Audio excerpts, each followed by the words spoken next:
sky fall and the sun turned black. When the earth halts, then don't look back. Hold me closer, can you feel my heart? We can conquer and win back all. The tide is changing, floods are coming clear to see.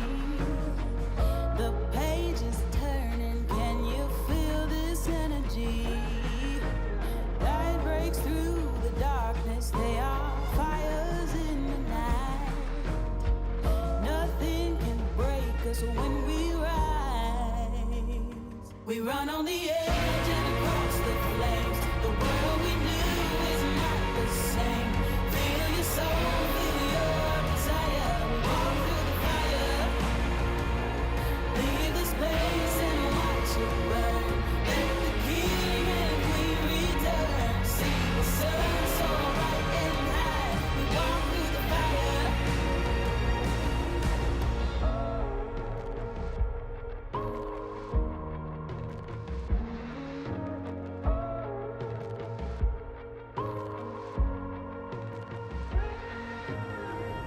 The embers glowing, we're waiting for the blaze, ascending from the ashes, bonfires in the haze.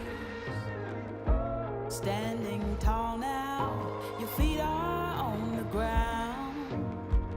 You fought your demons, nothing breaks you down. The tide is changing, floods are coming clear to see.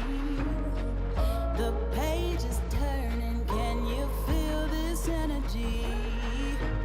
Light breaks through the darkness, they are fires in the night. Nothing can break us when we rise. We run on the edge and across the flames. The world we knew is not the same. Feel your soul, feel your desire. We walk through the fire. Leave this place and watch it burn. Let the king and queen return. See the sun so bright and high. We walk through the fire. Fire, fire. We walk through the fire, fire. We walk through the fire, fire. We walk through the fire. We walk through the fire, fire. We walk through the fire, fire. We walk through the fire, fire. We walk through the fire. We run on the edge and across the flames. The world we knew is not the same. Feel your soul, feel your desire. We walk through the fire. Leave this place and watch it burn. Let the king and queen return. See the sun so bright and high. We walk through the fire.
heart on my sleeve, ready to bleed. Wish I had another dream, then I'd have left it. Instead we're gonna go to the brink. Don't you think that we should forget it?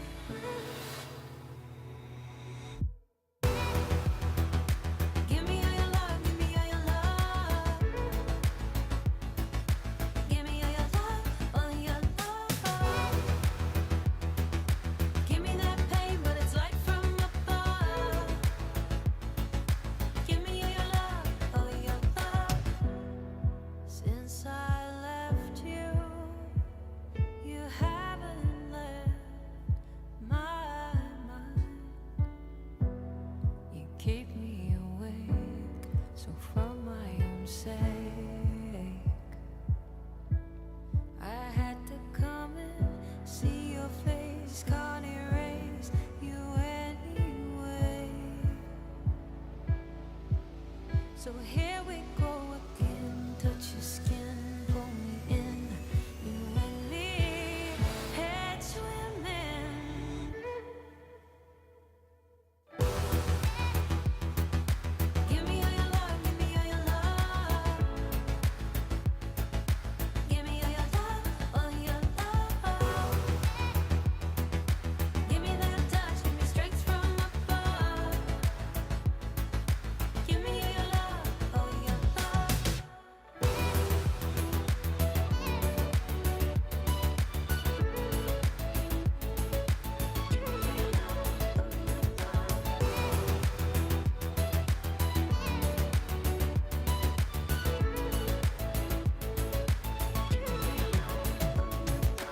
Naked and raw,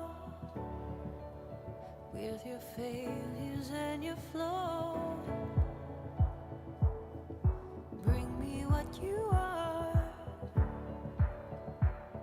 the lightness in the dark. Naked and raw, with your failures and your flaws. Bring me what you are. Give me your failures and your flaws.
Welcome, ladies and gentlemen, LCK Spring 2022. I'm Atlas, this is Wolf, and we're in for a banger of a week. Last week was absolutely insane, and we get to start today with the return of ㅣ2022 to see whether they can patch themselves up after a difficult loss against Gen G in what was probably one of the best series of League of Legends I've seen in my entire career. It was a fantastic series. It was definitely one of the most memorable ones I've ever watched in terms of regular season, and I'm really excited to see, as you mentioned, can ㅣ2022 bounce back tonight? Tough opponent in Nongshim. I would still favor, though, ㅣ2022.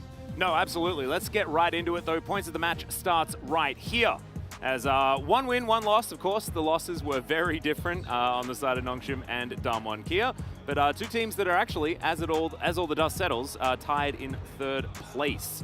Nongshim earned their first victory against Live Sandbox, and ㅣ2022 lost to Gen G after what was, like we said, pretty good as far as League of Legends was concerned. And the top lane here is definitely going to be a focal point, right? Especially when you consider that both of these teams actually wanted to acquire Kana after he left T1. And there was a big dispute about it. There was a lot of drama in the Korean community and the Western community as well. But at the end of the day, Kana did go to Nongshim, and ㅣ2022 had to look at other options. They initially got Birdall. Now they have HLE, who's been struggling in terms of every player you look at ㅣ2022. Yes, HLE is still average, maybe slightly above average, but when you're comparing them to the likes of Duckdom, Showmaker, Canyon, it gets very difficult, right? So it's really easy to point fingers at HLE, but Kana hasn't had a perfect start to the season yet either. I think that top matchup will decide a lot tonight. Yeah, and the bottom side of the map is very interesting as well, with Ghost making his departure from ㅣ2022 and moving over to this Nongshim squad. Certainly a time where, and it's also a trade, right? Because Duckdom came from Nongshim as well, now to play on the championship team that is ㅣ2022.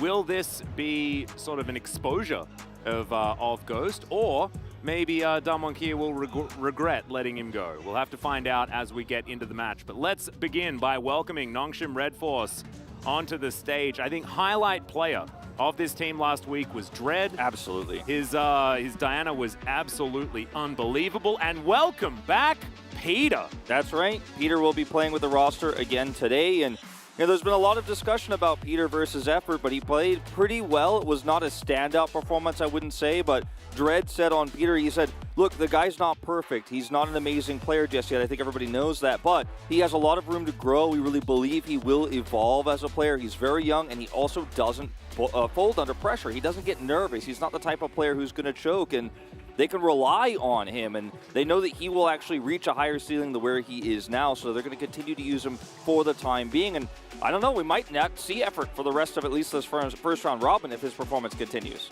And honestly, I actually really enjoyed watching Peter play. Not quite as much as Valdez did, of course, but he was a breath of fresh air for this team. And we heard in the voice comms, he was very, very vocal and seemed to have, well, like you say, quite high spirits. So looking forward to seeing how this one is going to go. Definitely difficult up against Duckdom and Kellen. This will be his biggest challenge yet. And speaking of the devil, here is ㅣ2022. HLE back there towards the top side of the map. No Birdall this time around, but there's Canyon, Showmaker, and Duckdom and Kellen. Now we have 3 distinct carries on this team. It was almost enough against Gen G, although fell a little bit short. A lot of people want to, right now, I feel like in our top 4 teams, and Nongshim would be number 4 where we stand at the moment, to point at one player and say, well, if he could just tighten it up, it would be much better. This team could go all the way. And ㅣ2022 is no exception right now in terms of where people are trying to play the blame game a little bit. Right now, HLE, it's no secret. He underperformed, especially in the laning phase. However, in terms of his late game team fights and in his engages, for example, he's done very well outside of the laning phase. And that's something that we said about him in Frederick Breon as well. Yeah. So if those laning parts could be tightened up, and to be totally honest, in my experience with esports, man, the early game, the laning phase, the one-on-one aspect, that's the easiest way to improve your mechanics. That's the easy part. Improving how you team fight, that's the hard part, but he's already got that. So I think there's a lot of potential here on the top side of the map. And also, we know that he's a very good player, right? The guy was like first in Korean solo queue for a really long time. We're going to focus on the mid lane, though, as BDD versus Showmaker is a tale for the ages. 8th on KDA is BDD, but KDA means absolutely nothing. Sorry, Showmaker. But the rest of the stats certainly put Showmaker ahead. And despite the fact that Showmaker lost their last series up against Gen G. I think a lot of people were saying that Showmaker was the best mid laner on the day, even if Trophy was able to pick up one of the player of the games. The second place there for BDD is pretty highly, it's pretty high to note, very important to note rather, I should say, because he played Corki, right? And even though he lost that game, that's actually going to tweak his stats up a little bit higher. That's why he's higher than Showmaker in that regard, but Showmaker has definitely outperformed him, like there's no question. And in terms of the laning, even on that Corki game specifically, BD has had a rougher time than you would expect, especially against weaker opponents. Remember, Nongshim have come into this third matchup playing only Hanwha Life Esports and Live Sandbox. This is their first real test. You know, it was one of the Korean commentators, I didn't see which one, their point of the match for this matchup is like, the offseason's over, like the dust settles, who actually really wins on the Rift, right? Because a lot of people say, oh, Nongshim built a super team, they got some of Dom1's players, then Kana went over to Dom1 Kia, they won in that regard, but who's gonna win on the Rift tonight is the real question. It's a big test. Yeah, I think that the smart money is probably on Dom1 Kia at this stage. You saw actually one of the stats I want to bring up about Showmaker versus BDD was that gold difference at 15, because they were first and second, but there was still 150 between them, right? And that is actually, in the grand scheme of things, quite large. And Showmaker well and truly ahead, well out in front of everyone else with about 460 gold ahead on average at 15. So impressive stuff from the mid laner of Dom1 Kia, but is it enough to patch up some of their issues, namely there towards the top side of the map, especially against Kana, that Nongshim have already shown are not afraid to work around, and it has been giving them rewards as well. So it certainly has. With a bottom lane like this as well that is so self-sufficient, we actually have this weird mismatch where the top side of the map is largely ignored, or should be, in a winning scenario for Dom1 Kia, and the bottom side of the map is where you probably want to start ignoring things on the side of Nongshim and really put all that power into Kana. For Nongshim here, I think a lot of this game is going to revolve around making sure that Kana dominates over Hoya in the laning phase and BDD does not get dominated. Like, that is going to be the job of Dread, while Ghost sits down self-sufficient. As you said, that's what Ghost is famous for, and now he gets to do it against the team he became famous for it on. And that's what's so cool about this, especially with a new player in Peter, who again is a very slow type player. He's not too flashy. Like, he played Yumi and the Braum, right? So like, he's most famous for his Alistar, which is unfortunately not really very meta right now. So unfortunately, you know, he's playing a little bit off in terms of what he did to lead to this point in his career to actually get onto Nongshim Red Force. But it's very exciting too, because I do see a world where if Hoya actually pops off in this game, I mean, he's had a few days to prepare for this match, ends up taking out Kana, opinions will change, because Dom1 Kia's first two opponents were not easy. No, not at all. Nongshim Red Force arguably should have won both of their first matches, and now we should be looking at a Nongshim that don't have a defeat under their belt, but that is not how the past actually happened. First bans, though, will be Caitlyn and Corki taken off the board. We're stuck in the C category right now. As Nongshim will be on our blue side, they did manage to get side selection, and blue side has been overwhelmingly the most picked side. A blue side Twist of Fate ban is quite interesting to me, and Diana being given a lot of respect. Both of these junglers are resident Dianas, and both of them actually finding a lot of success on the pick. Certainly true. This means the Karma is still open. And Yumi I would love, well. I would love to see Peter on the Karma, because right now, you know, Nongshim should be able to pick one of the two, right? And you have to imagine Dom1 Kia will ban the Yumi away, especially considering Peter has already played it. Ooh, Renekton. That one's got to be taken off the board here. So I think we might actually get to see that Peter Karma game, and maybe Ghost on one of those later 80 carries once again, where you can kind of sit down there self-sufficient.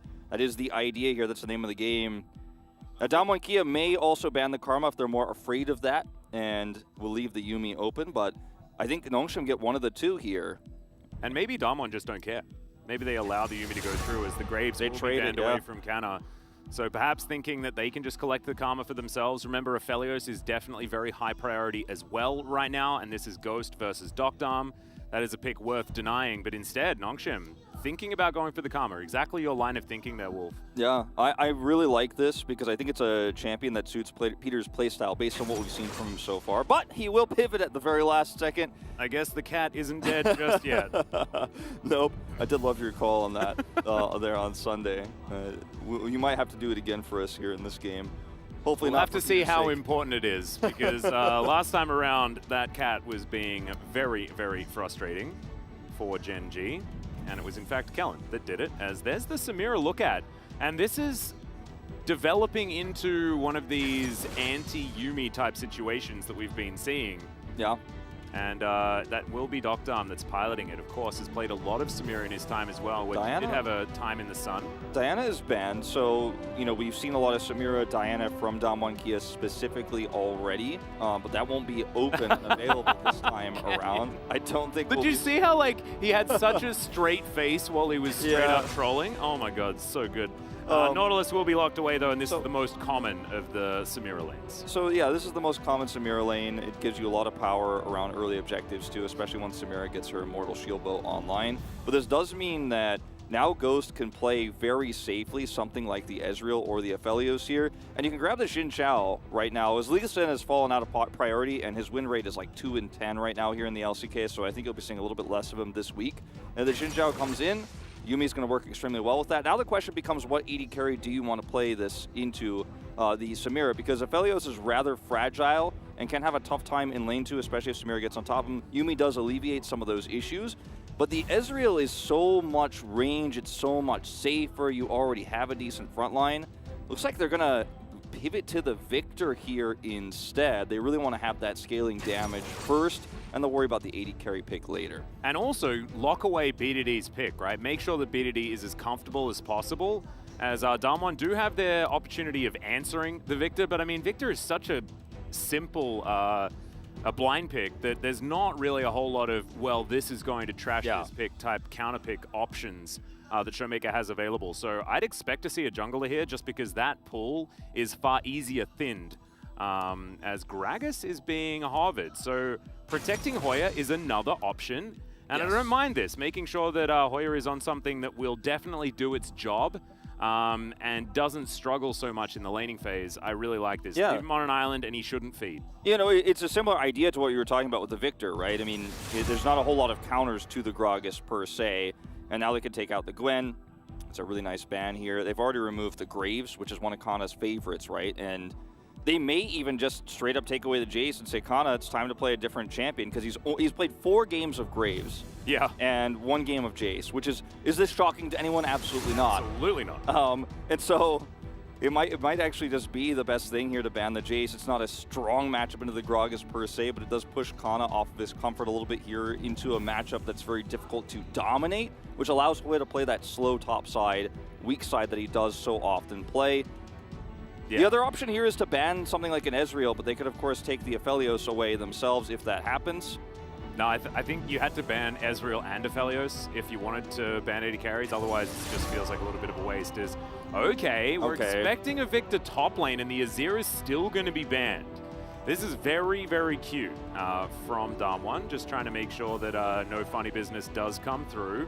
One final ban here from Nongshim, but I did want to go back to the Gragas point because you're talking about the Jace, and Jace is, you know, countered largely by the Gragas, but this is Kana. Yeah, it's Kana. And so I think it makes sense in a weird way. He can control the early game very well with the Jace, and then obviously later on he's going to have a lot more problems, but you're already playing a comp that will have a scaling 80 carry, of which Nongshim hasn't chosen, and the Victor. So with the Lee Sin ban here, you're going to see the Viego. This composition is very powerful early because it has so much engage. It's actually insane.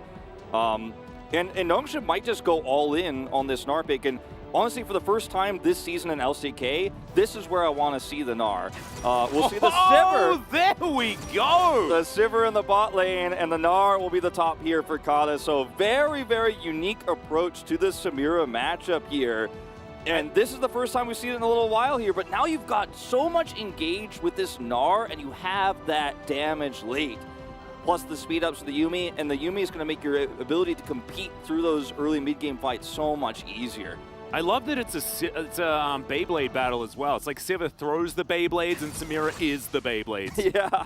Looking forward to seeing how this one's going to go. Of course, both lower range AD carries, which is why you see ㅣ being given the opportunity to be played. Vex will be locked in, though.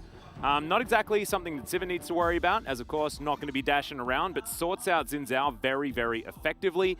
And Gnar engages do often rely on getting that hop or crush in there. So certainly can be something that Showmaker can use to counteract any sort of engages. And when we see a Gnar, we look for other avenues of engage. And yes, there's a Xin Zhao, but he has to dash. All of their possible engage, outside of just Yuumi being there and ㅅ just causing everyone to run real fast into the opposition, there has to be that dash to start it off, and I do respect the Vex pick for that. The ability here for Nongshim Red Force to take late game team fights will often be based around Kana's Gnar bar and how well he manages that resource and where he is on the map, where his teleport cooldowns are and things like that, because this has been the really big question mark for us here in the LCK is Gnar viable right now? And so far the results have told us no. But this composition has a front-to-back team fight in it if the Gnar has the bar, if you see the Gnar ult come through, wallops into walls, and then you have the Victor to follow up. It absolutely can work.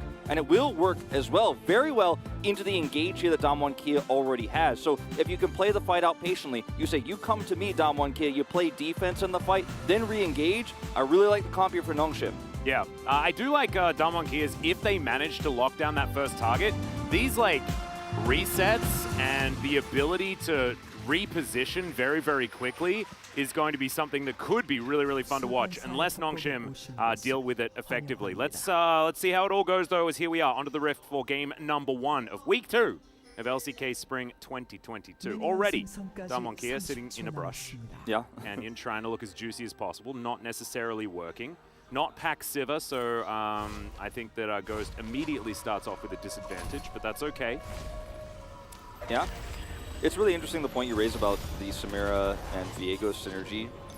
We've seen it a few times here in the LCK, but it's ironic that both these champions came out. They were very strong on release, but then were nerfed, and they actually never really got to have like their time together last year because they were nerfed. Like Samira was nerfed very significantly last year, and then Viego, of course, has been slowly nerfed. He was a solo laner for a while, but they're reunited here in this composition for Damwon Kia, and I think it's a very strong duo that has a lot of burst poke. I mean, Vex, whenever I try to talk about Vex's kid, I'm like, she has everything except a HP bar, basically. Yeah, that's pretty much it. And able to pick up the fear here very nicely. Showmaker looking to charge that one back up again, as BDD should have an okay time as far as the lane is concerned. We've seen Victor's actually deal with this quite nicely, and of course, none of the dashing issues are going to be present for a Victor, because he doesn't do that. He runs a bit quick after pressing Q, and otherwise should not give a whole bunch of resets over to Showmaker. That being said, if there is ever a gank, Dread is going to certainly have some issues there. So look to see Dread probably focus towards that bottom side more than anything else, as that's probably going to be his avenue for success. Look at that. You know, this might surprise a lot of people that Kana's Gnar has, nearly 70% win rate here, but he played it a lot, actually, during T1's heyday this last year and the previous year as well. So, even though it's not a champion we associate with him. Yeah, great Dread line to come through there, as Ghost going to take a bit of damage from Doctor, but not too much, and he's got the Yuumi. Sustained advantage, certainly, over to the side of Nongshim, so look to see nothing much really happen. Yeah, this is the really annoying part of the Yuumi in the lane, where you're like, I got a chance to do something, and then Kellen's like, I'm not even going to ignite this, actually. Yeah. Let's just not waste my summoner. It's not worth it. And the mana bar hasn't even really suffered here, so bit of a classic situation here. Decent fear comes through, that's going to guarantee the Q out of Showmaker. BDD loses out on the trade in the end. Top side of the map, obviously in the early parts of this matchup too for the Gragas. Kana is going to be sitting pretty, going to be shoving the wave in a little bit. Yeah, Hoya's handling it very well.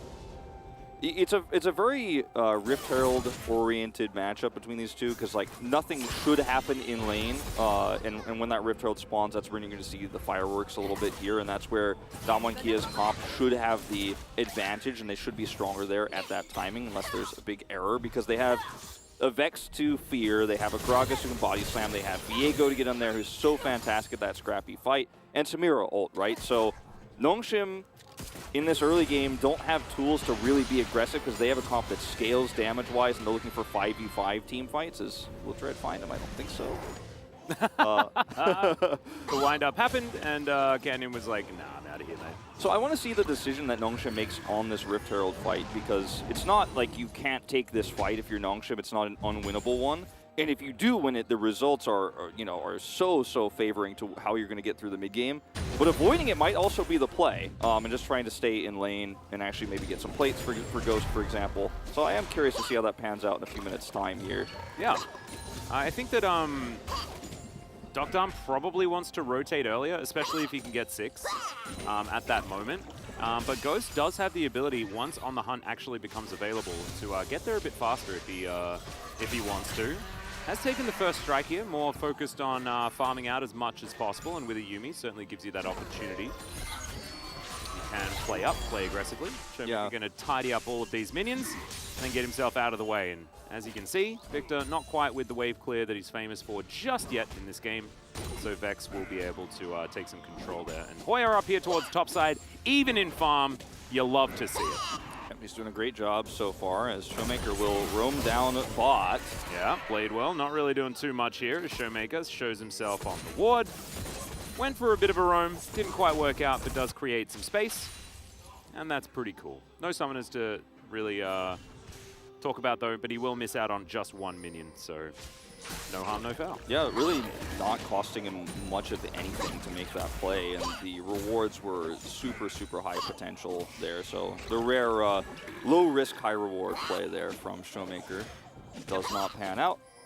Narbar going to be hitting here for Kana. As level 6 is coming around, so Dread is actually looking for a dive opportunity here with that push in mid. This is actually potentially really huge if they can grab this, and timing.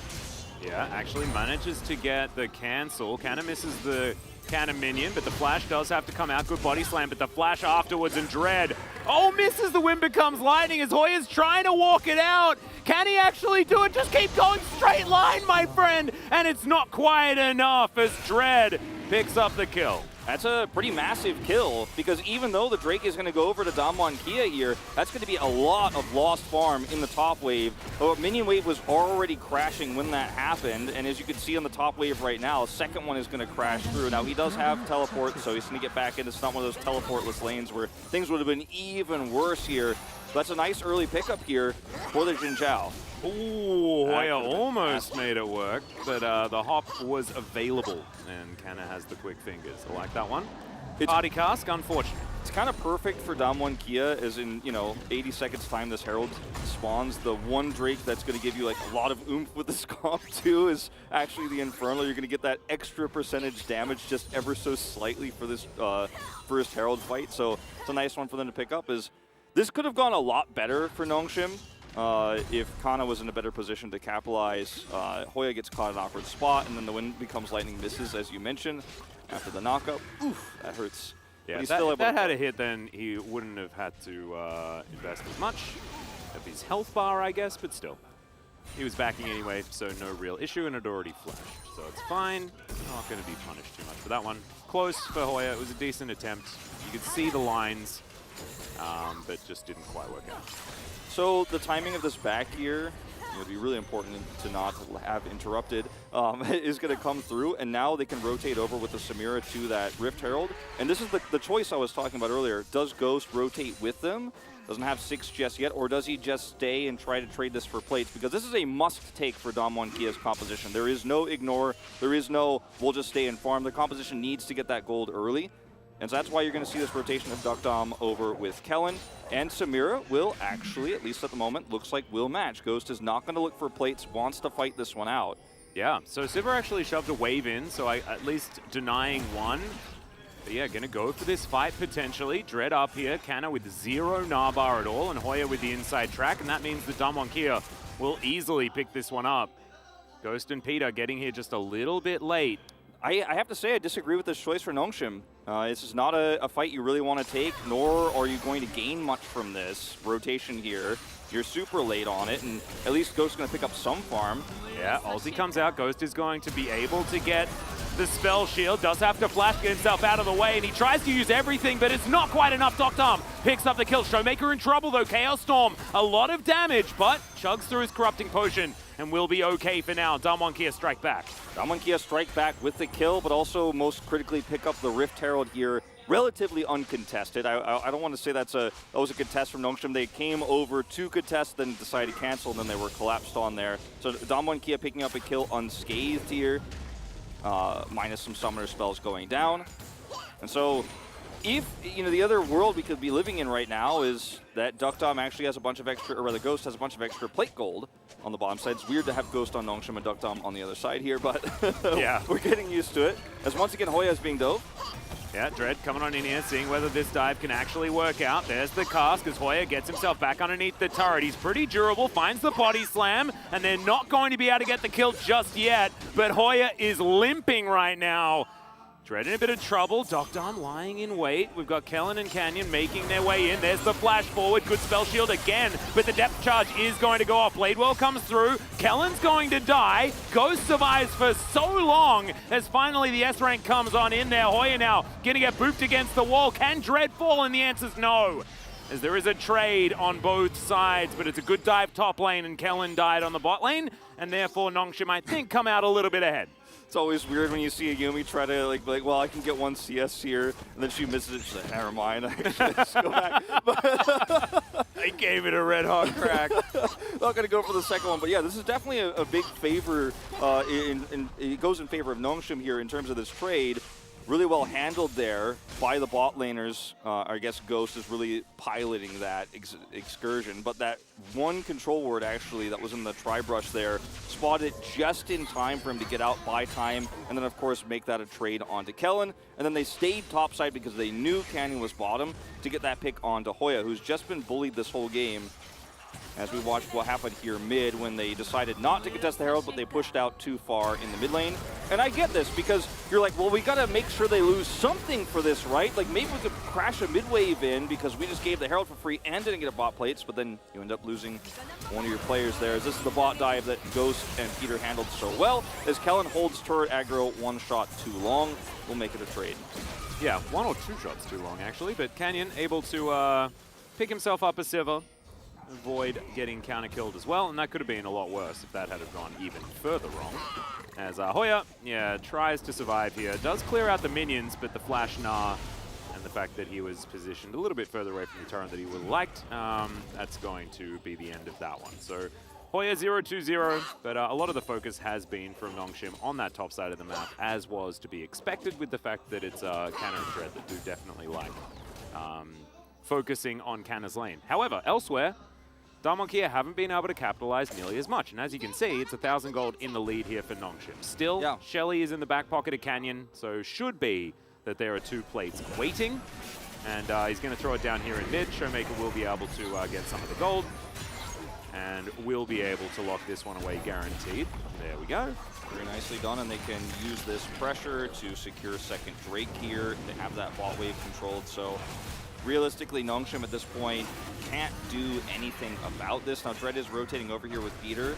Cloud Soul. Risky. It's going to be secured, and it will be a Mountain Soul this time around as Canna gets out of the way of the turret. Hoya trying to dissuade him.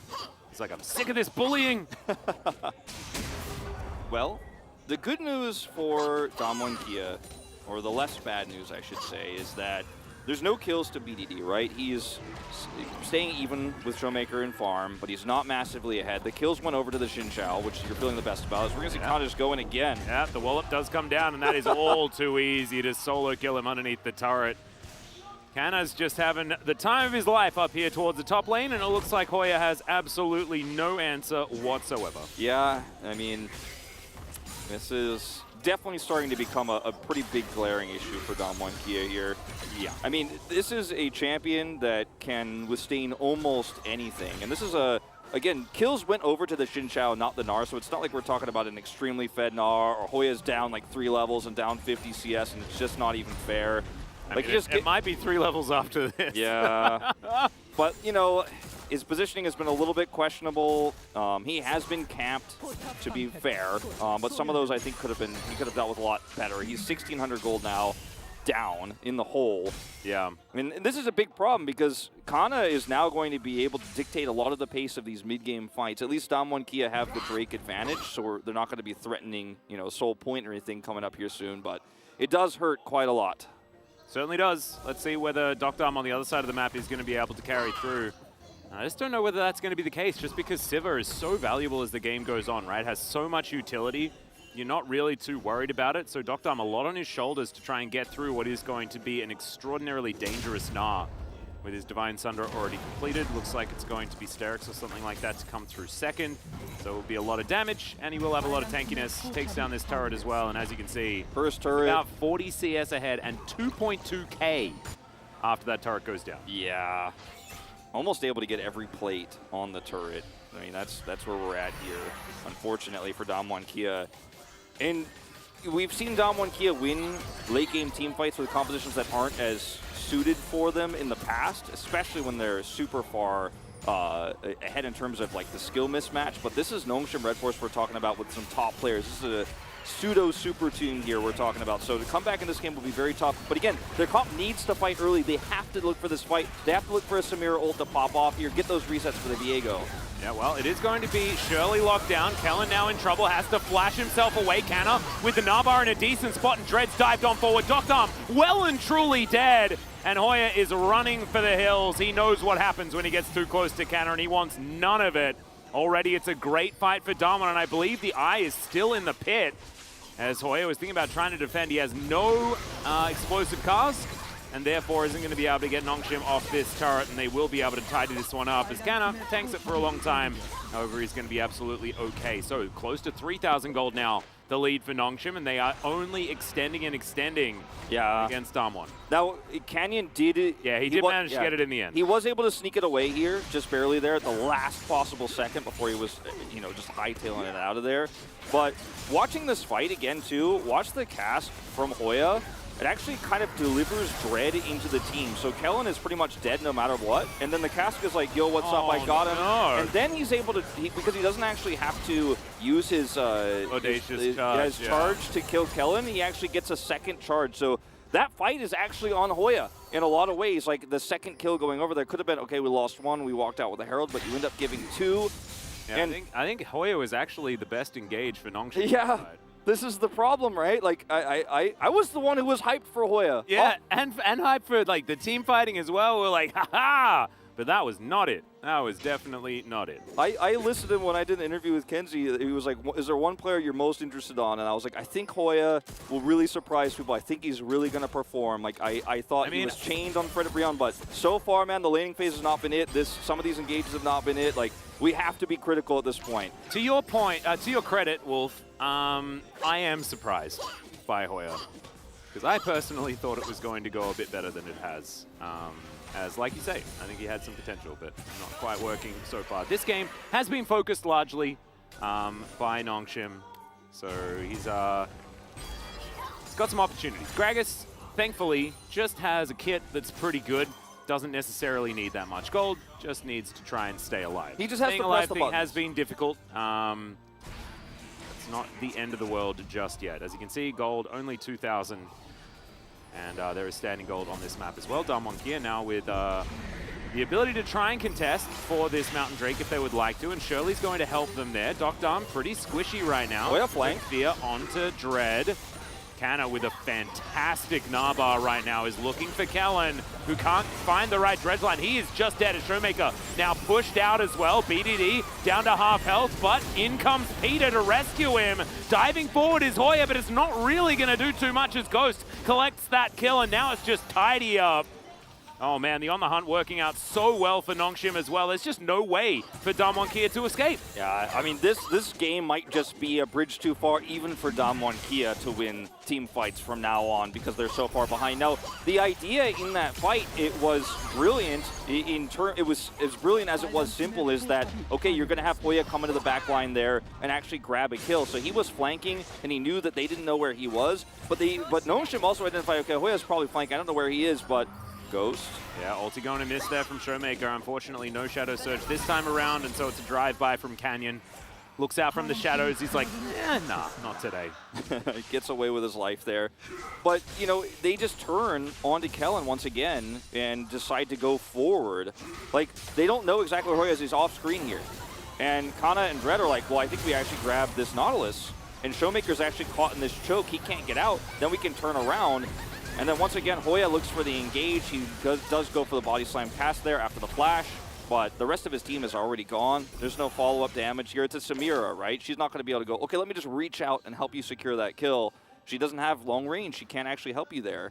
So big disconnect there from Damwon Kia. Nongshim capitalizing extremely well. Yeah, really playing it excellently.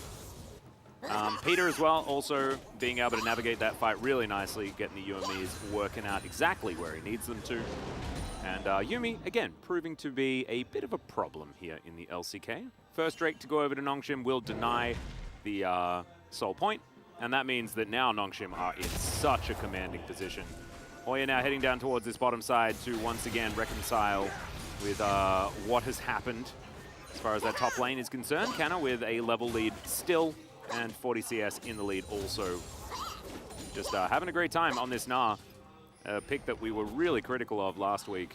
Yeah, and I think this is one of those rare cases right now in this meta where it works out extremely well because Damwon Kia have gone all in on winning mid-game fights with this comp, and they don't have as consistent of engage. Yes, they have the ability to pick somebody, and if you can set up a cast to blow up one player, then the Samira gets her ult off. Like, you can win late-game fights. It's not impossible by any means.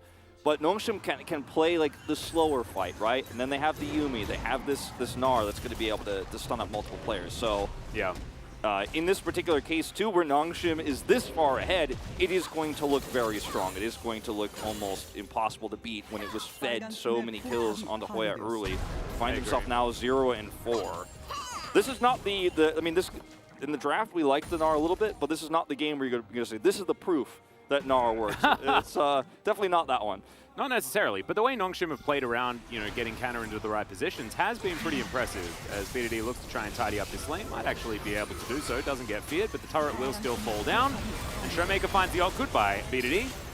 And yeah, I almost thought that it was going to be okay, but it absolutely was not. They'll trade 1-for-1 though, as Kellen's going to flash out of the way. Wind Becomes Lightning is successful, as the teleport from Showmaker should get himself out, and it does so. Not a lot of CC left remaining, and Kellen's dredge line will get him out of there. So it is Canyon in trade for BDD. Even trades generally favor the losing team, so I guess you could say it worked out for Damwon. But BDD not quite as punished as I think a lot of people were expecting from underneath that turret. I think BDD, I mean, I think you were definitely right in that it looked like he was probably going to be able to deter this, especially when the stun went off, but then you realize the turret has 0 health and Jinzhao is just a little bit too far away. The teleport was late. The communication on this one for Nongshim, I think, a little bit late, because I think if they were faster on this, they actually grab both of these kills on Kellen and Showmaker. They will end up getting neither. And this also means that Hoya will get a little bit of a push on the bottom side of the map. I don't know if he actually took out the entirety of the turret. Nope, not quite. If he had gotten that, it would have been big win for Damwon. Still small win at the end of the day. Yeah, not the end of the world. Damwon just wanting to keep themselves in this game. 4,000 gold is the lead though, as Nongshim have managed to extend just slightly. It is going to be the lethality variant of the Sivir.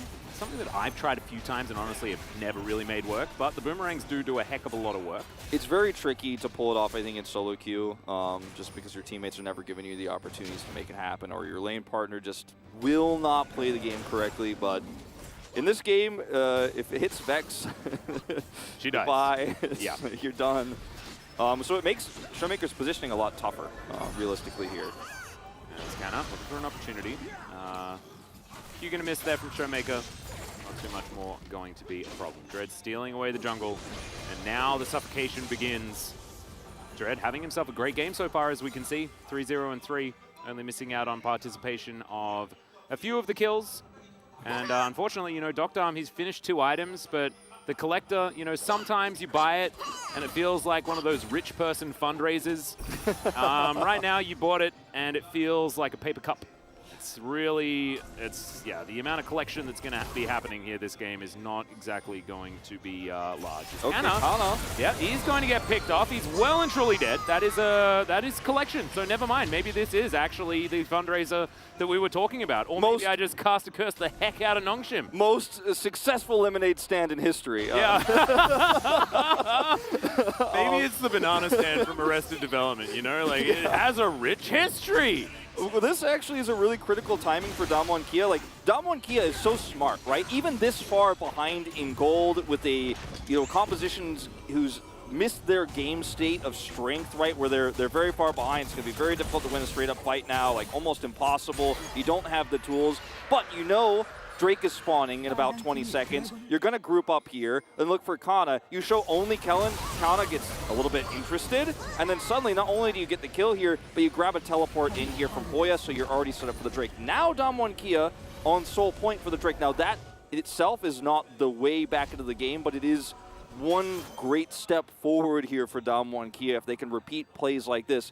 And Nongshim, just don't respond neither to the top dive onto BDD, nor this kill onto the Gnar there on the bottom side quickly enough to turn it into anything. So small baby steps back into the game here for Damwon Kia because they're playing the map smarter. Yeah, certainly making it work out. And, as the game goes on, Hoya's going to be less and less of a liability because he'll build more and more tanky stats.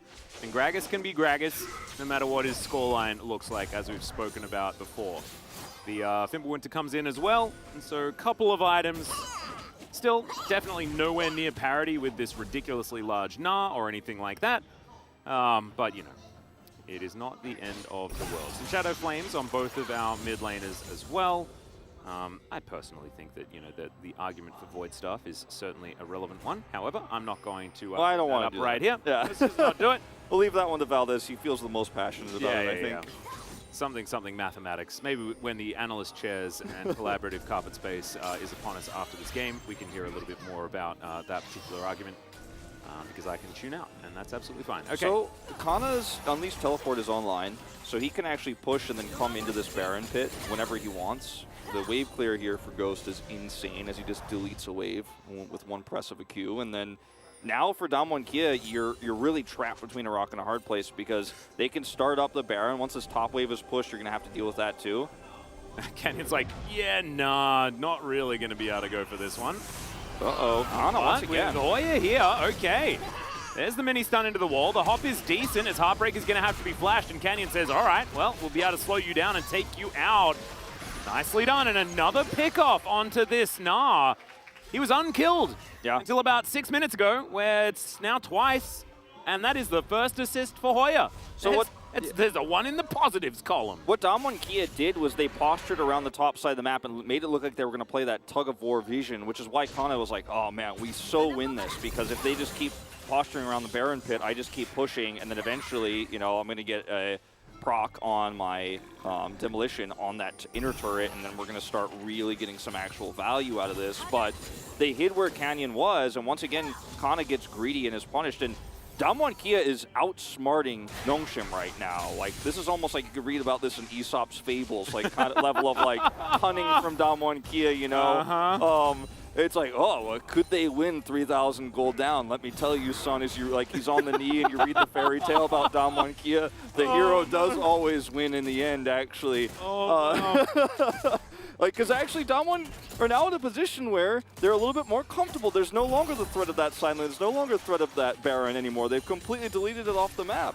No, I agree. I think they've certainly they've switched the television program to Netflix's Fireplace, and we're just settling in and we're having a good time. Much like I was during Wolf's story time. Loved it. Yeah. And let's have a look at this replay once again. Kana is like, there's no one here. I will just walk around the corner. As Canyon's like, okay. No, it's okay. It's fine. That was actually navigated so beautifully. Because if he actually messes up the way he's standing on the left side with his sweeper, then his sweeper shows, actually. He played that so well. Yeah. It's actually incredible. He just knows how the Rift vision works, and then that's a pick on Kana. He was very much tricked. That was definitely the way you do it. So, the spy is successful, but will it actually be enough to get them a decent advantage? Because as you can see, the gold lead has been pretty much stagnant, despite the fact that there have been a couple of pickoffs onto Kana. As far as where the value's coming from, it's Ghost being able to hoover up all of these waves. He's now at 300 CS, 28 minutes. I'm talking about Ghost's farm. It's not something that we've been used to doing. No, yeah. It's really high, and he is Sivir. It's like the most auto clear that you can possibly get. but still, credit where credit is due. If the minions had like their own rational thought, they'd be walking towards the red Nexus right now. They would not be going down mid. Like, no. Yeah, because he is certainly clearing that super fast, which is part of why Baron contests are really difficult. This is actually a really critical grab here on the Rift Scuttle for ㅅ2022 to give them a lot more freedom to kind of operate around the Baron pit. As Kana, I mean, they did see the Nautilus there. I don't think they saw the Samira, but he's feeling very comfortable to start this, and they know there's no vision on it. But he does back away. Like, he's been burned too many times this game. He's like, let me put a control word. There was vision there or no? Okay, yeah. I was right. There's nothing there. Hey, how many solo missions does he have to do before the lesson is learned is kind of the question, as Dr. now has his Infinity Edge. A lot of extra damage potential here from the Samira. These S ranks starting to get more and more scary as the mountain will be started up yet again, and with 3 people in the area, should be absolutely fine. By 3, I mean 4, because of course Peter is here. I'm sorry, Peter fans, because of course Peter is there and helped manage to lock down that Drake. So, 2 mountains now for Nongshim, and Damwon, they can give these up because they have managed to make it towards Soul Point, and they're just looking to try and lick their wounds and get back to a little bit more parity here. Yeah, I mean, this game really showcases Damwon's tenacity. Like, they are, okay, BDD has no idea. Oh dear. There's the stun. Chaos Storm comes through as well, but Canyon does have to ult to get himself out of the way, and he's like, okay, this Victor does about 1 trillion damage. Okay. Without Crown, by the way, in this particular case. It's a Luden's Victor. That's how ahead they felt they were. But I think he was hoping to maybe freak BDD out and get a splash there. But BDD was not scared even slightly. Nope. So just a trade of ultimates. Similar cooldown for those. Or maybe it was like an overestimation of Canyon's damage. Yeah, possibly. BDD was absolutely just chilling and not in too much trouble at all as Canyon without an ultimate now. Dread knocking an Audacious Charge. Canyon spotted them just in time with that sweeping lens. Going to be all right for the moment. Dread, as optimistic after seeing the jungle, a path down from the Krug camp. Now, this is a really cool division that Nongshim have right here because they can now teleport Gnar in for a flank if they want to, especially that control ward, but there's a second ward nearby that you might not necessarily sweep when you see that control ward, so that actually is an avenue of attack here for Kana potentially with that unleashed teleport later on when we do actually see the Baron started up or, you know, ㅅ2022 having to rotate in once that vision is removed. It is seen here by HLE, but I don't know if he's going to be able to clear it. Doesn't look like it. Nope. Not going to be able to get in there by himself. Kellen was back home as well as Dr. by himself now. Looking to try and defend this turret, but it's going to be very difficult against Ghost with all the items and minion destruction that he has available to him. He missed another cannon. That makes me a little bit sad, but what's he going to do? Killing a turret probably a little bit more important. 4,000 gold remains the lead, though. Damwon are either going to go out with a bang here or have the most incredible team fight ever, and it's just going to be one of those moments where, like, they did it again! 4,000 gold down. Their team fighting is so good because eventually something's going to have to give because the wave clear is so good for Nongshim, and they have this side landing Gnar who has the unleashed teleport, so at some point... The whole lead is Kana, Wolf. Yeah. The whole lead. And if they get another pick onto Kana, like, I mean, that's why Nongshim could never fight after Kana is caught out of position. And it may just happen again. And it's also, you know, somewhat due to the fact that their composition, Nongshim's composition, is so dependent on Kana's ability to Mega Gnar in a 5v5 fight. So he is so critical, and that's why ㅅ2022 have kept, you know, a very, very watchful eye on where he is and what he's doing, as Canyon is once again going to continue to follow here. So sneaky, as Ghost not going to be able to find it. Canyon slinks away very nicely. Canyon has been the benefactor here, though. As you can see, he's ahead by so many camps, and it's because he's taken a lot of lane farm away from HLE as well. They're like, well, HLE, you're not really going to be able to do too much. Look, build tanky, try to survive, and let's put more of our faith into Canyon on this Viego, and that is certainly an option that you have. He's a pseudo side laner in this game in a lot of ways. Like he's kind of playing out the matchup into the Gnar more than HLE is allowed to at times. As we check the vision here, Nongshim have finally cleared it off enough to start this. This is where it's going to be do or die time for ㅅ2022. This is a sneaky one, though. You can see that ward just out of the pit. That's one you always have to check, everyone. Always. And so Damwon with full knowledge of what's going on, teleport to come through, and they got what they were looking for. teleport is certainly an advantage as this tower is going to go down on the bottom side. A little bit of clawing back. Once again, for Damwon, Dread going to get poked down a heck of a lot. Wow. For the damage, A lot of damage. the damage here for this Vex is starting to become a real issue, especially because we've seen so many times, I don't want to call this a poke comp because it really isn't, but we've seen so many times where a Gnar comp into a poke comp is a big issue, where if you're just kind of happy feeding around and not actually doing what needs to be done and setting up for the fight and clearing that vision, and you're not actually going to engage, then sometimes the Gnar comp struggles. And in this particular case, Showmaker now has a Void Staff. He's got an Everfrost Void Staff and the Shadow Flame, and he's got Zhonya, so he's actually pretty free to use that second part of his R to actually go in. He's huge He can kill somebody faster than you can blink your eyes, even if Yumi's attached, you know, depending on the champion. So if Damwon Kia just instantly blows somebody up while we're seeing Kana try to figure out his Narbo or try to look for the perfect flank, like, Damwon Kia can absolutely win fights. And also, Damwon have found themselves... Oh, Dread steals away the Rift Scuttler. That's actually big. Being able to get that irremovable vision in the area. Canyon going to get sought by the Prowling Projectile. However, not going to get found as Doc Dam moves himself out of the way. And there is so much burst damage that is going to be soul point apiece as Nongshim take their opportunity after pushing Canyon out. Hoya looks for the cast, will find it. Dread does have a cat there as in goes Kellen, but he'll explode. And now Hoya has to flash, get himself out of the way. Damwon Kia are like, yeah, I don't think we're going to go for this one. And I think it's an understandable choice there as well. BDD will tidy this one up and grabs the kill on the Gragas. That should be a Baron easy play here for Nongshim. And once again, the attempted flank cast here from Hoya ends up delivering Dread right where he wants to be. The Xin Zhao it's so easy for him to just press ult and get out of that scenario, and then he's frontlining perfectly, exactly where he wants to be. He's been gap closed for Nongshim's composition to pop off with the Sivir and Victor damage behind it. Diego's sharking around. Yeah, Showmaker, let's see what he can actually make happen here. Great knock up immediately. The Zhonya's is used. Doc Dam in trouble. He's the only target that they had available, and now Showmaker has to flash, get himself out of the way. Canna finds a beautiful Gnar into the wall, and Ghost says good night to Doc Dam, and Canyon now the last man standing. But it might be that Nongshim don't want to risk the Baron yet again with low health bars. Yeah, they're fairly low on the health bars here, and the timing it's going to take, or the amount of time it'll take to clear means you'll have some respawns coming through. But look at Hoya once again, only hits Dread. Like, it's actually incredible. I mean, he hit Ghost too, but the wrong direction. It's actually incredible how he basically gave a free kill onto Kellen and then is trapped right away. And it's tough, right? Because everyone's moving. You're not going to get the perfect cast target. If he hits a squishy and the Xin Zhao, maybe he can still kill him as they're going to start this. Or no, this is a replay, but they are in fact. Yeah, and now we're going to come back again, and Canyon's dead. Yes. And Doc Dam's dead, and Showmaker's dead. That was a team fight, and everyone died.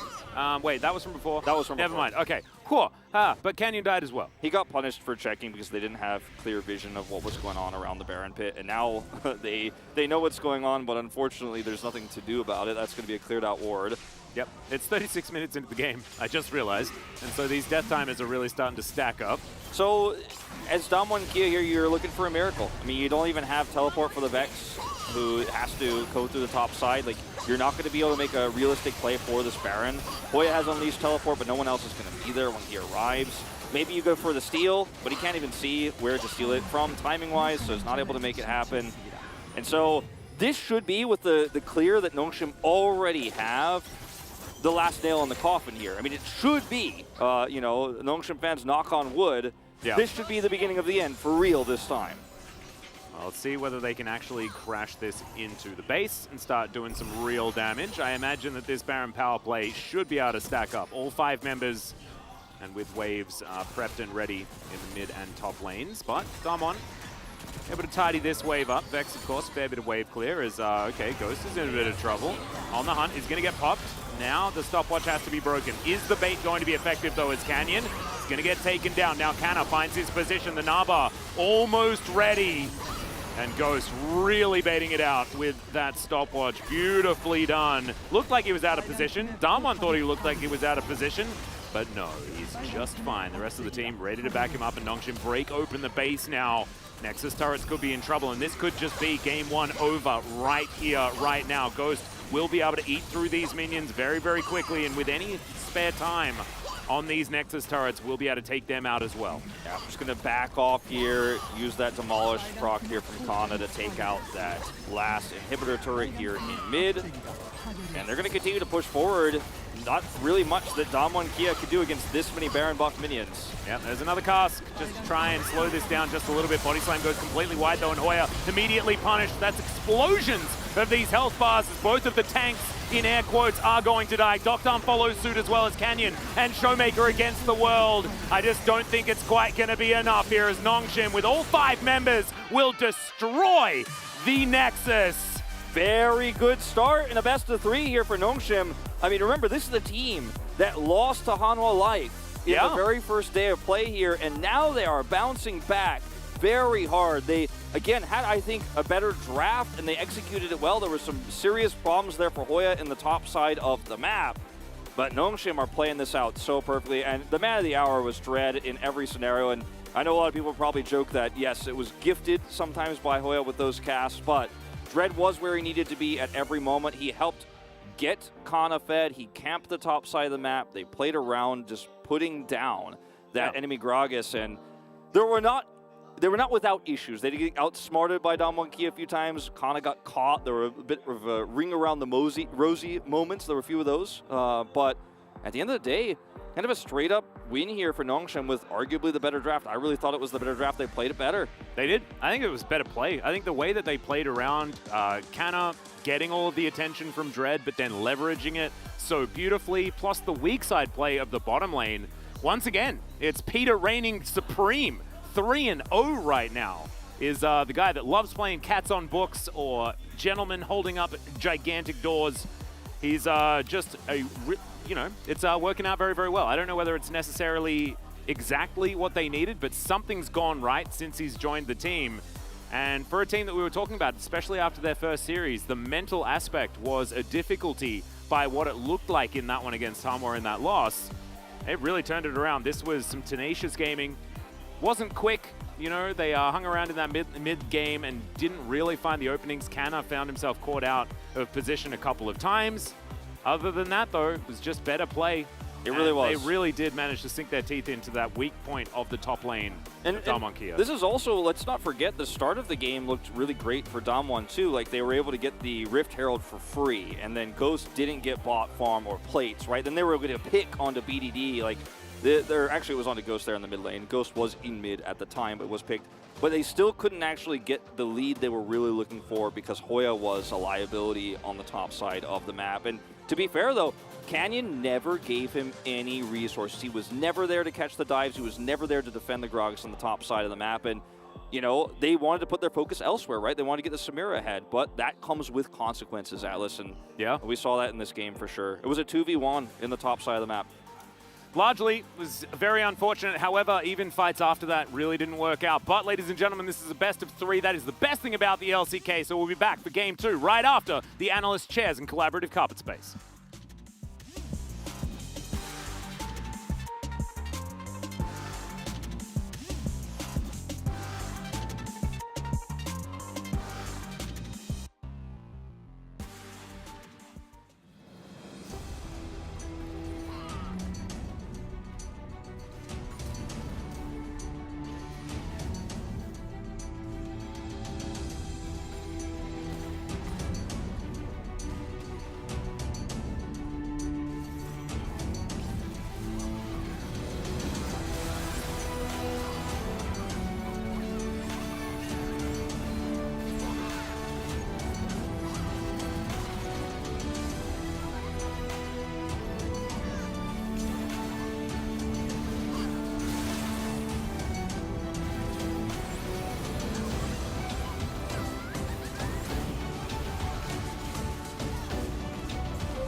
이거 두석제기 야, 쭉 가자.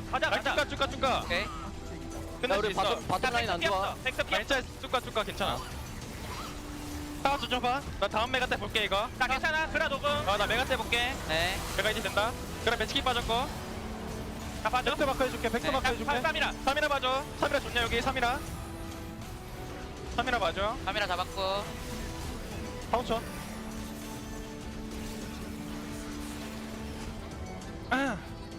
아 쏘리 너무 잘렸네. 괜찮아. 괜찮아.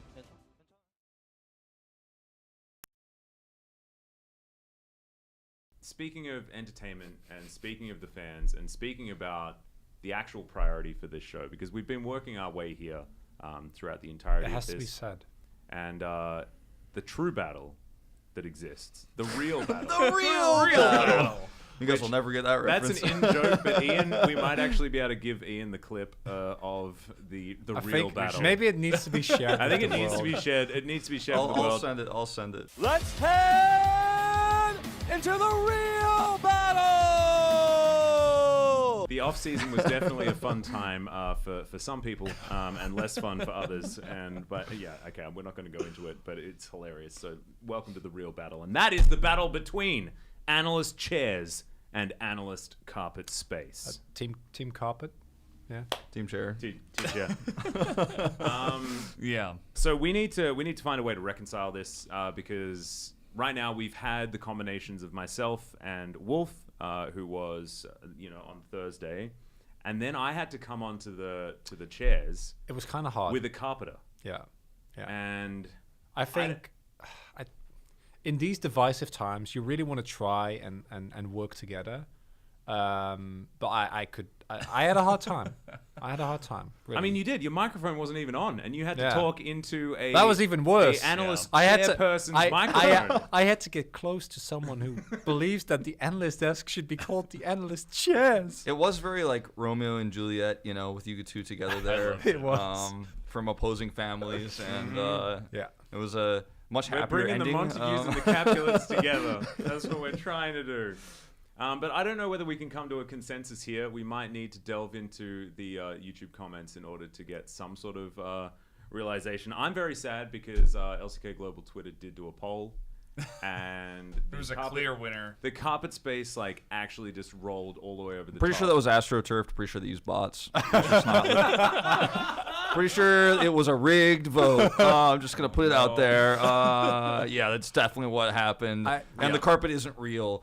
It's not even a carpet; it's a rug. I think it got brigaded. And actually, yeah, maybe it doesn't actually make sense because there are actual chairs. However, there's no actual carpet. It sounds.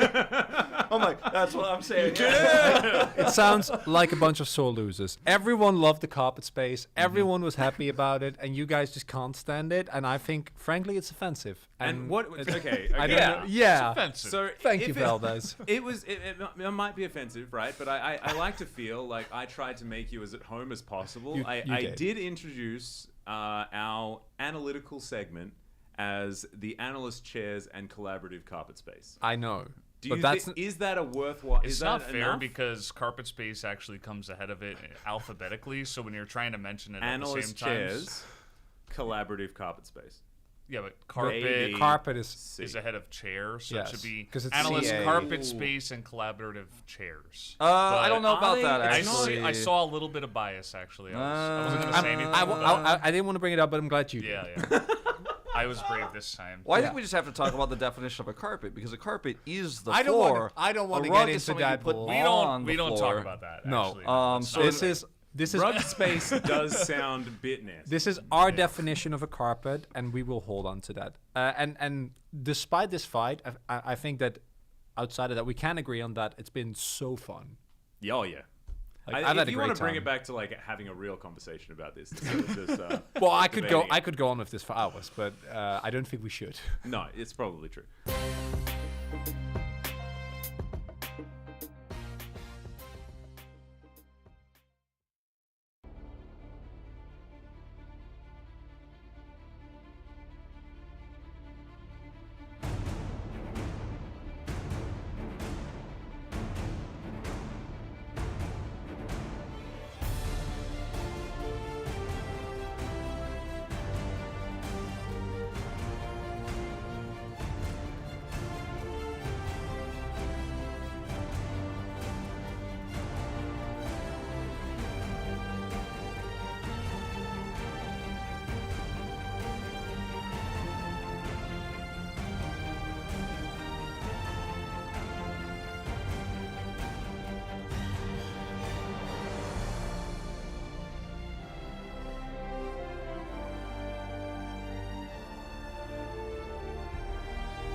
Welcome, everybody, to the Analyst Carpet Space with me, Valdez, and Mao Chronicler Newson.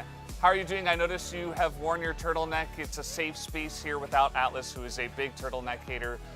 Don't tell him that Chronicler is, in fact, wearing his turtleneck today, or he will get very angry. But seriously, how do you feel after that game number one, Nongshim taking a big win over Damwon Kia? A little bit conflicted from multiple sides. Personally, I do think that when we look at the drafts, both drafts having a very clear identity. Damwon Kia runs into some issues in the late game if their early game doesn't go as well. Provided the Samira did decent, it was fine in the end.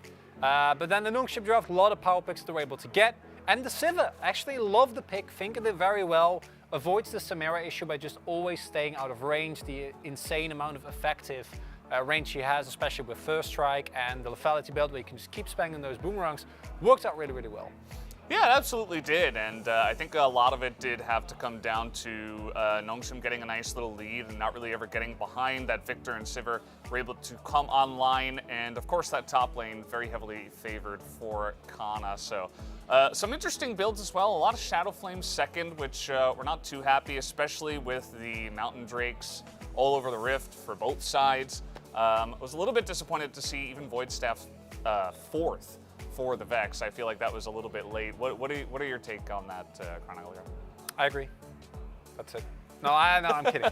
I generally think that the kind of break point, I think, also differs on, like, do you prefer the health that you would be able to get with the Shadow Flame, but when there's multiple Merc threats being built on the enemy team, when you're the sole source of AP on your team as well, I think it's important to make sure that you do as much as possible, and Showmaker not really able to have a big impact in that fight, but I feel like overall the early game was also just straight up better played by Nongshim. Yeah, and speaking of the early game, we do have some highlights that will reflect some of what did happen. So let's jump into the first one. Dread all over this top lane, and he saw Canyon multiple times in the bottom side of the map, which is where Damwon's focus was, but that meant that Hoya was absolutely bullied. And important to mention here is that this is a combination. Yes, Hoya, I think, has been underperforming, and in terms of laning, the fact that he's this low, has no mana, it means he's a prime suspect for Dread, right? But especially a play like this. This happens because Canyon shows on the bot side of the map, right? Damwon Kia repeatedly tried to go for bot side plays. Those didn't really work out as nicely as they otherwise might, because if you don't know where Canyon is, this play can never happen. And basically we saw that Damwon Kia had Canyon from start to finish path, top to bot, try to get as much done there, and the Samira got, I think, 3 kills. But then on the top side, it was plates. It was an incredible amount of attention, and really it was kind of taking what Damwon Kia used to do with just ignore Ghost, have fun Ghost, and throwing everything towards top, and it working out well. Yeah, it's kind of funny with the way the meta's working as well. Like, all these junglers are focusing on the bottom side, but Nongshim are like, no, we're going to be anti-meta. They didn't even get the Rift Herald. Damwon got all the objectives, they got all the Drakes in the beginning of the game. Didn't seem to matter because the snowball was gigantic for that jungler and the combo with Yuumi. So we are going to take a look at the second highlight as well a little bit later on and show a little bit of the disjointedness of Damwon's fighting.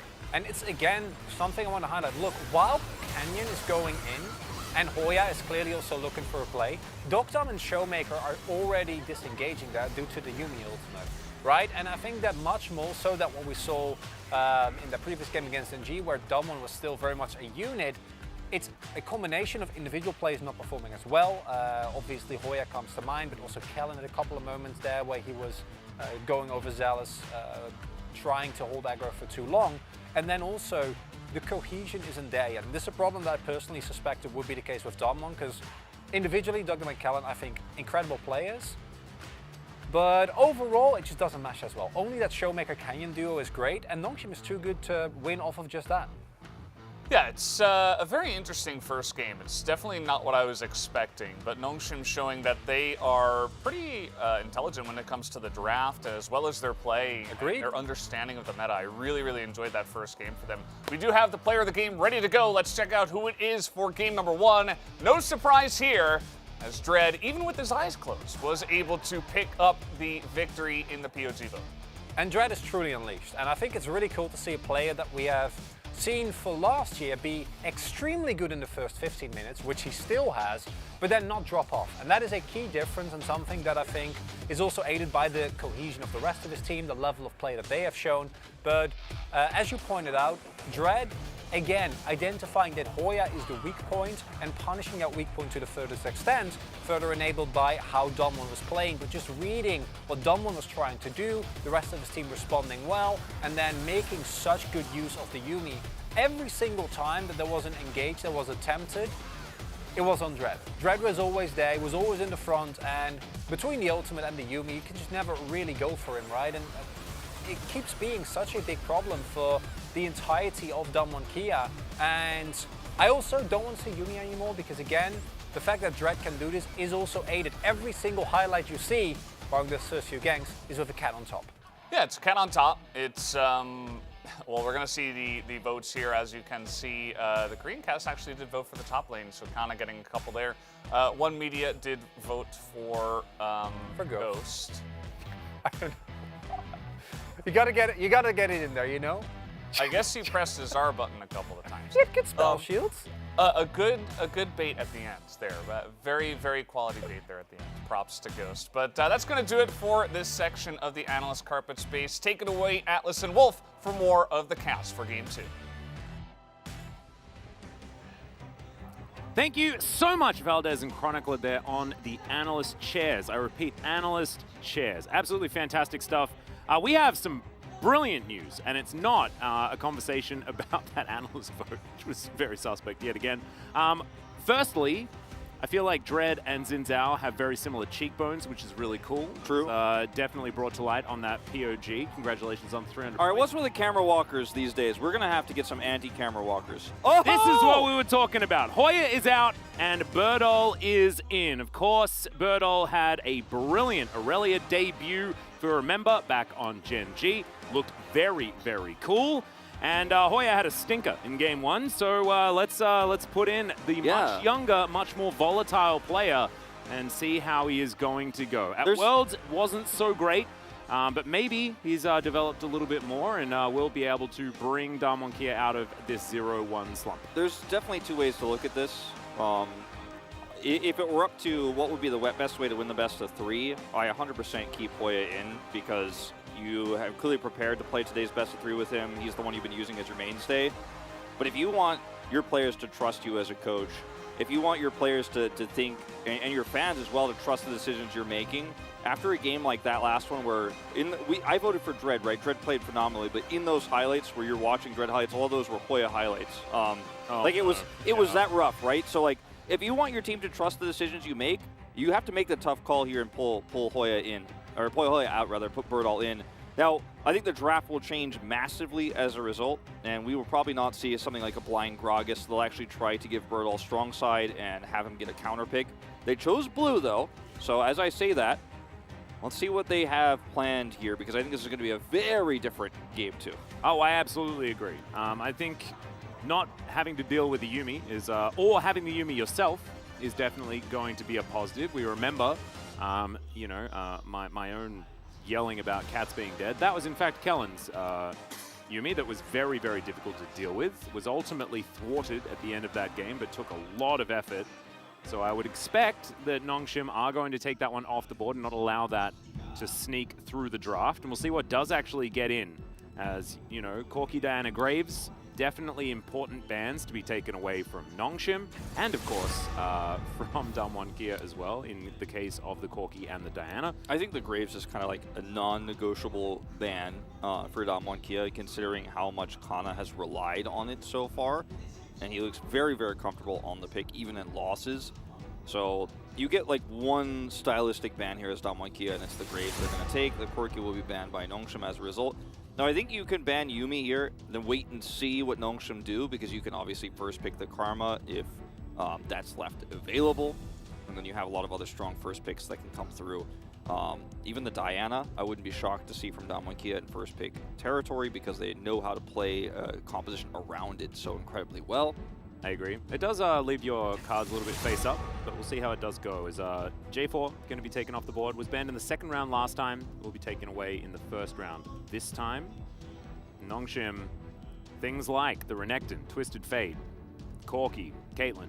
There's a lot of very high priority picks right now, and only a couple of spaces. So Caitlyn will be taken off the board first. I think getting rid of lane dominance like that, so that Ghost can play the weak side of the map a little bit more comfortably, I think is very important.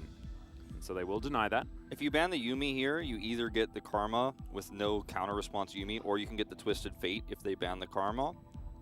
I feel like that's where I'd go if I'm down 1 Kia here. Because Showmaker's so incredible at the Fate.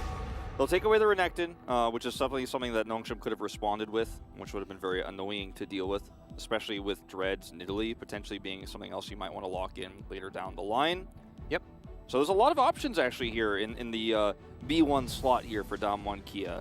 Corki, Yuumi, Diana, man, there's almost everything. Even Xin Zhao, especially after Dread's performance, could be worth considering. Karma taken away. So, Damwon Kia get the first pick Yuumi. What does Nongshim have planned? Now, you could deny the pick from Peter. He's obviously played it a lot. Or you can play Twisted Fate here as Damwon Kia as well. True. And you're the better macro team overall as Dom 1 Kia so far, right? Even in that loss, like they had some really nice map rotations. They were able to punish Khan a few times. I personally rather see the Twisted Fate here, and they're going to lock it in because now you can actually play around strong side top with Birdall too. You could put Birdall on an Aurelia if you want to, a little bit less meta. Maybe something like a Camille. You really capitalize on that top control. Canyon does a 180. He sticks around the top side of the map a lot more in this second game, and everything's flipped on its head. I don't really like the Aphelios here. I think the Xin Zhao Yuumi would be so powerful for Nongshim. It was such a good duo in their last game. I think that is pretty much the no-brainer here. Right now they are going to switch over as Peter does lock away his Yuumi yet again. And now Dread, do they just give him the Xin and see what Damwon do want to do next? As I think it does make the most sense here. I think so too. I mean, this does feel like a very no-brainer option. I think the consideration being made is potentially if they want to grab something like, Aphelios Ezreal instead. Look at the Victor. They're going to leave the bot lane up to a little bit more. It's going to be more responsive towards what Damwon Kia picks here. And it's not crazy to see BDD pick up these Victors early because he's so good on it. And he has had some mild laning issues so far this season. So the Victor gives him a pretty safe start to the game. But this is the question, that it wasn't answered, is what comes on the other side, as it will be the Aphelios here. And if you get the Sona with it, you have so much long-range, safe engage. It's pretty nasty what Damwon Kia have built so far. Yep, this was the answer that Beryl brought into the Yuumi as well, something that Kellen's now going to have a shot at. And with Twisted Fate destinying in and having that crescendo available, it's a lot of CC and pick-off potential here for Damwon around that mid-game, which is going to be very, very scary. Ghost goes back to the champion that he has a skin on, and the Jhin alongside the Yuumi, something that has been pretty stock standard. Yeah, I also think it's really great into the Aphelios with the Twisted Fate, what we've seen so far, right? You can take Cleanse as Ghost here and then feel pretty comfortable. Even when Twisted Fate has his rapid fire cannon online later, you're not really under that much threat as Jhin compared to other AD carries of getting stunned and caught and blown up. The Camille ban is super obvious here. We did see, Genji make the mistake to not look into that one earlier on Sunday. But in this particular case, too, it's also one of Birdall's best picks. Like, it's one that he's very known for in solo queue and, of course, in Genji's Academy squad. So your top laner that you're playing against here. It's not just going to be, okay, I'm playing weak side, I'm just going to chill. That's not how Birdall often plays. You already have the Twisted Fate, so just respond to it. And that's exactly what we're seeing here so far. I think Xin Talon might be the bans. Just because the idea of Nongshim's comp being augmented by Talon Gwen scares the heck out of me, Wolf. It does. It sounds extraordinarily powerful. It's something that if I was Damwon, would want to remove. With the Tryndamere band here, the options of meta, pushing top laners that can do well with the Twisted Fate have thinned out a little bit. And I would not personally hate to see an Aurelia pick here for Bertle. I know that sounds biased based on what we've seen from Bertle in the LCK specifically, but No, I like it. 1-3-1. yeah, I think the 1-3-1 here with what ㅣ2022 has in terms of its later sustained damage with Aphelios is going to be great, but it does leave you fairly fragile if your engage doesn't go well, because if those longer fights, Victor can range, get into a fight with pretty safe range into an Aphelios, because Aphelios' range is so low. Then you've got a Jhin problem to deal with too. So I wonder if those go for something tanky instead. All right, I'm thinking about it, Trundle. I would definitely prefer the Talon, but Viego is another consideration. They are going to go for that instead. Just give him Malrong the shout out, Yeah, I feel it. This is a Viego will get locked in, as you say. Now, And that's not a traditional front line, but there's so much damage put here in this Jhin that Viego is going to feel very comfortable to actually be up in the thick of things. You end up locking somebody down, and then Jhin blows them up. ooh, Bertle, thinking about heading towards this Jace. Blind as well, potentially here. I like the Diana. Certainly is an option, and we've seen Viego's try and fight against Dianas, and it doesn't necessarily work out so well. Dread, in fact, got an incredible advantage in their last series by doing exactly that. So you'd expect that Dread will be able to play this one a little bit better So with you have the knowledge that he does have. You have a lot of options here. The Jace, I think, is one of the safest ones you can grab. You've got enough AP damage here in this Diana pick to kind of lock it all together. And you also shore up some of your range issue with this too, because Jace can help poke out those approaching champions, especially the Viego. So yep, I do like this actually quite a bit.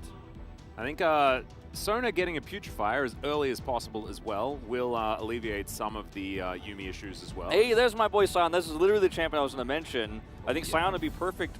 Ornn is another great option, but the Sion gives you so much incredible long-range engage. It is going to be so frustrating to deal with a Ornn does the same thing, right? Yeah. Instead of throwing himself, he throws a ram, and it's basically gives you the same option. And the reason why Ornn is being seen a lot more often than the Sion right now, I think, is twofold. Obviously, he has his Call of the Forge God Ultimate Engage, which is very long range, but he also just has straight up engage, more often than a Scion will, and often more consistently than a Scion will, because in this meta you don't have a lot of time to charge up your Q as Scion in most team fights. But on top of that, the second reason, which is by far the most important reason, is you can upgrade Victor's item. You can upgrade Jin's item. You can actually play an extreme late game with that front-to-back team fighting, and it's all about the late game here with the composition that we are seeing built for Nongshim. So very cool and unique drafting style from these two teams. We're starting to see, I think it really started with that Genji ㅣ2022 series, but now we're starting to see more teams move away from just what's strong, quote-unquote, in the meta, and actually drafting smart based on their opponents and how the meta is evolving. I like both of these drafts a lot.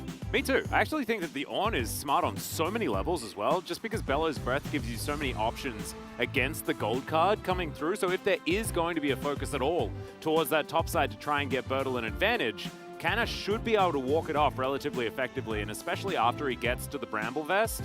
I mean, he's just not going to be taking any damage after that stage. So a whole bunch of options. Peter back on the cat yet again. He did not die. I repeat, the cat was not dead at all in the last game. And we'll see whether he's going to remain unkilled in this game as well and remain undefeated here in the LCK. Peter has literally never lost a game in the LCK. He has got an obscene win rate, Wolf. Yeah, he's still got all 9 lives left. Yeah. He's going places.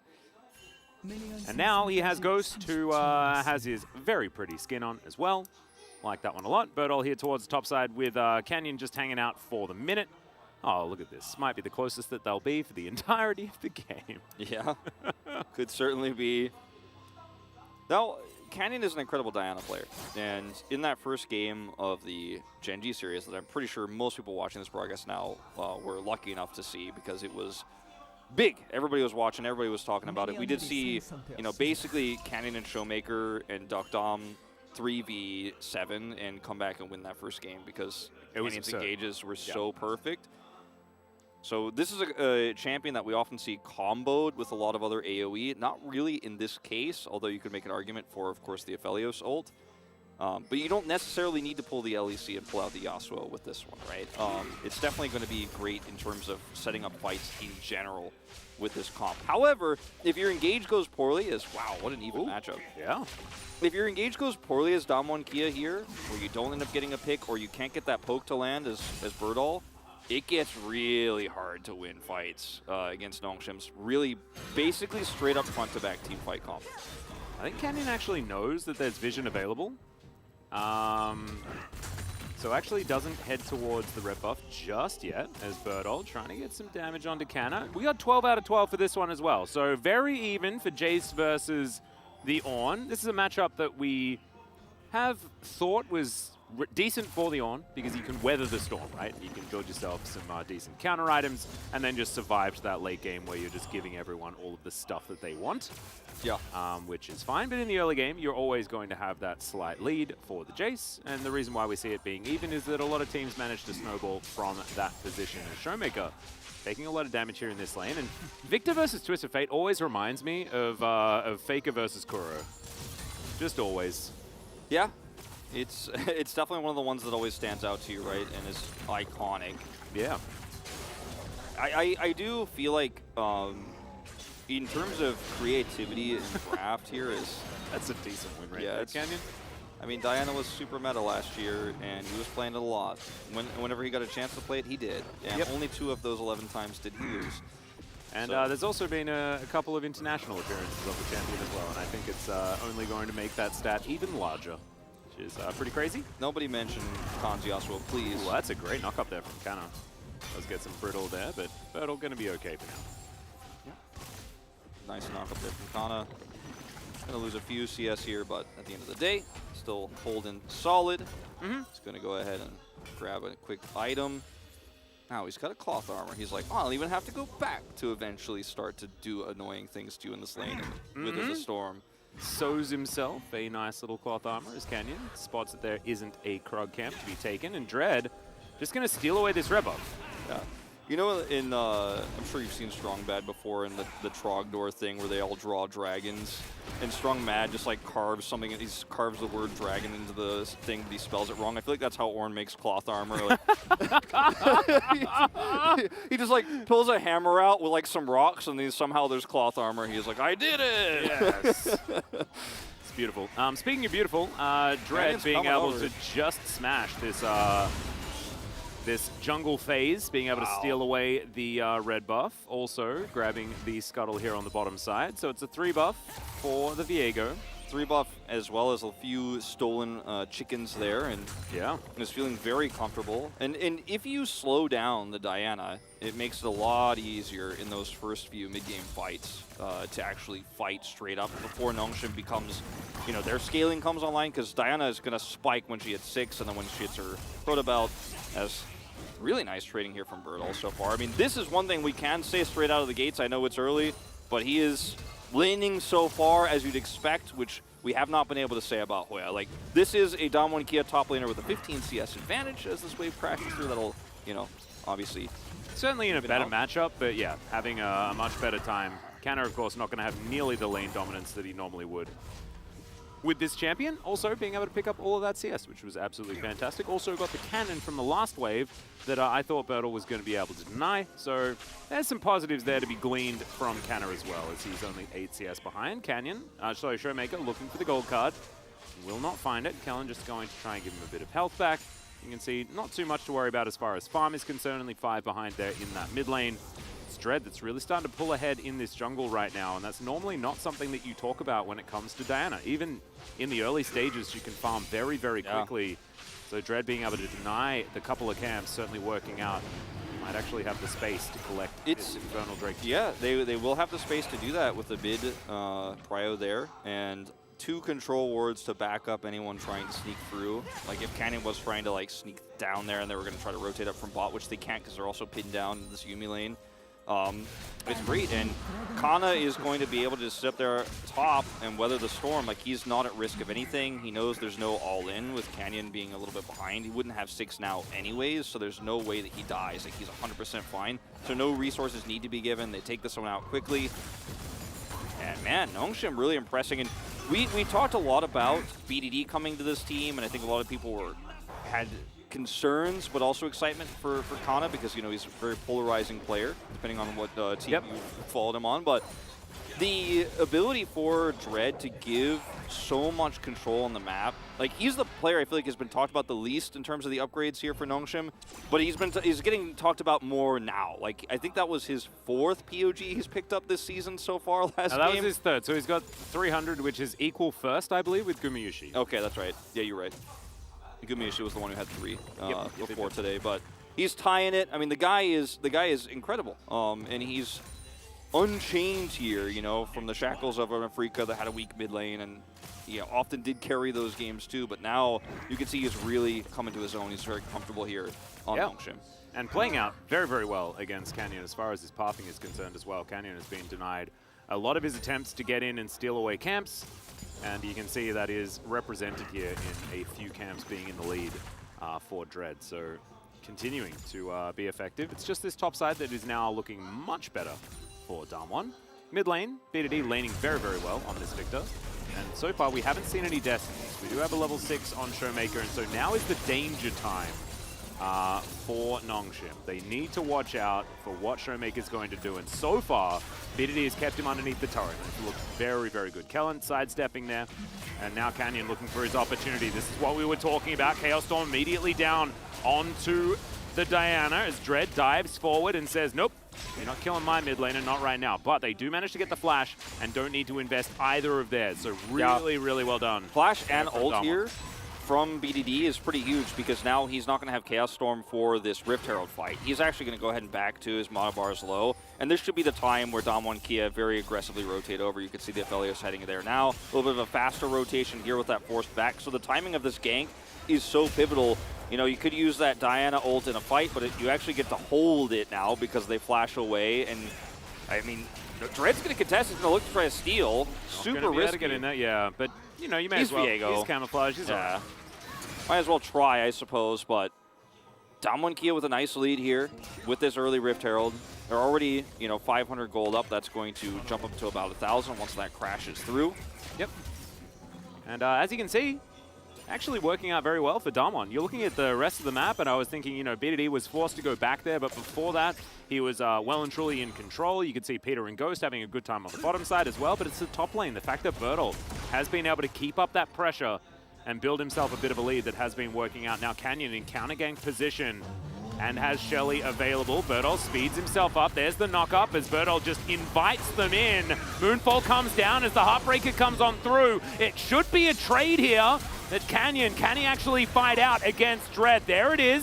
Finally able to pick it up with the E, but Dread puts him down. And that is 2 kills in favor of Nongshim. 2 for 1 here for Nongshim. Extremely powerful timing here to grab this as well, because this is when Duckdom is starting to swing the pendulum back here on the bottom side of the map, and he will, of course, be able to push down some of these plates, but he might have been able to get all actually early with that Rift Herald, which is definitely what the plan would have been otherwise after this gang. You have control top, then flip bottom, give Duckdom those plates, then swap lanes, and then Duckdom can even maybe look for plates on the top side of the map.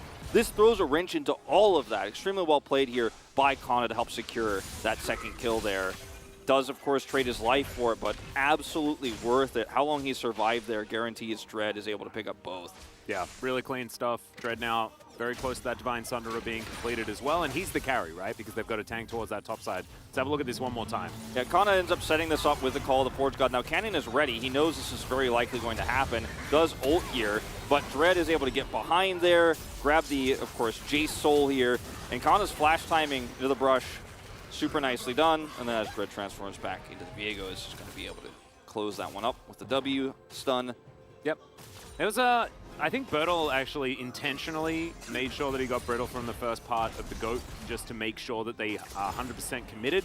But unfortunately spent a lot of his effort there trying to bait effectively and instead got themselves into a situation where they were unable to win. So a little bit unfortunate. See what's going to happen as Dread makes his way down towards the bottom side. Peter in his favorite position, which is alongside Dread. The gold from that Herald is probably now going to go to Bertel, actually, because you're just not in a position, unfortunately, anymore to give it to Duckdom, which really hurts. I mean, it's still great if Jace is going to be able to get that money, but you really wanted it to be on your main AD carry here to accelerate his strength in these upcoming fights, especially because you're now down 2 Drakes. Yeah. And you just don't have the ability to do that anymore, so... Oh, dear. And you can't even kill necessarily with a big Herald push on the top side of the map. It's just not ideal.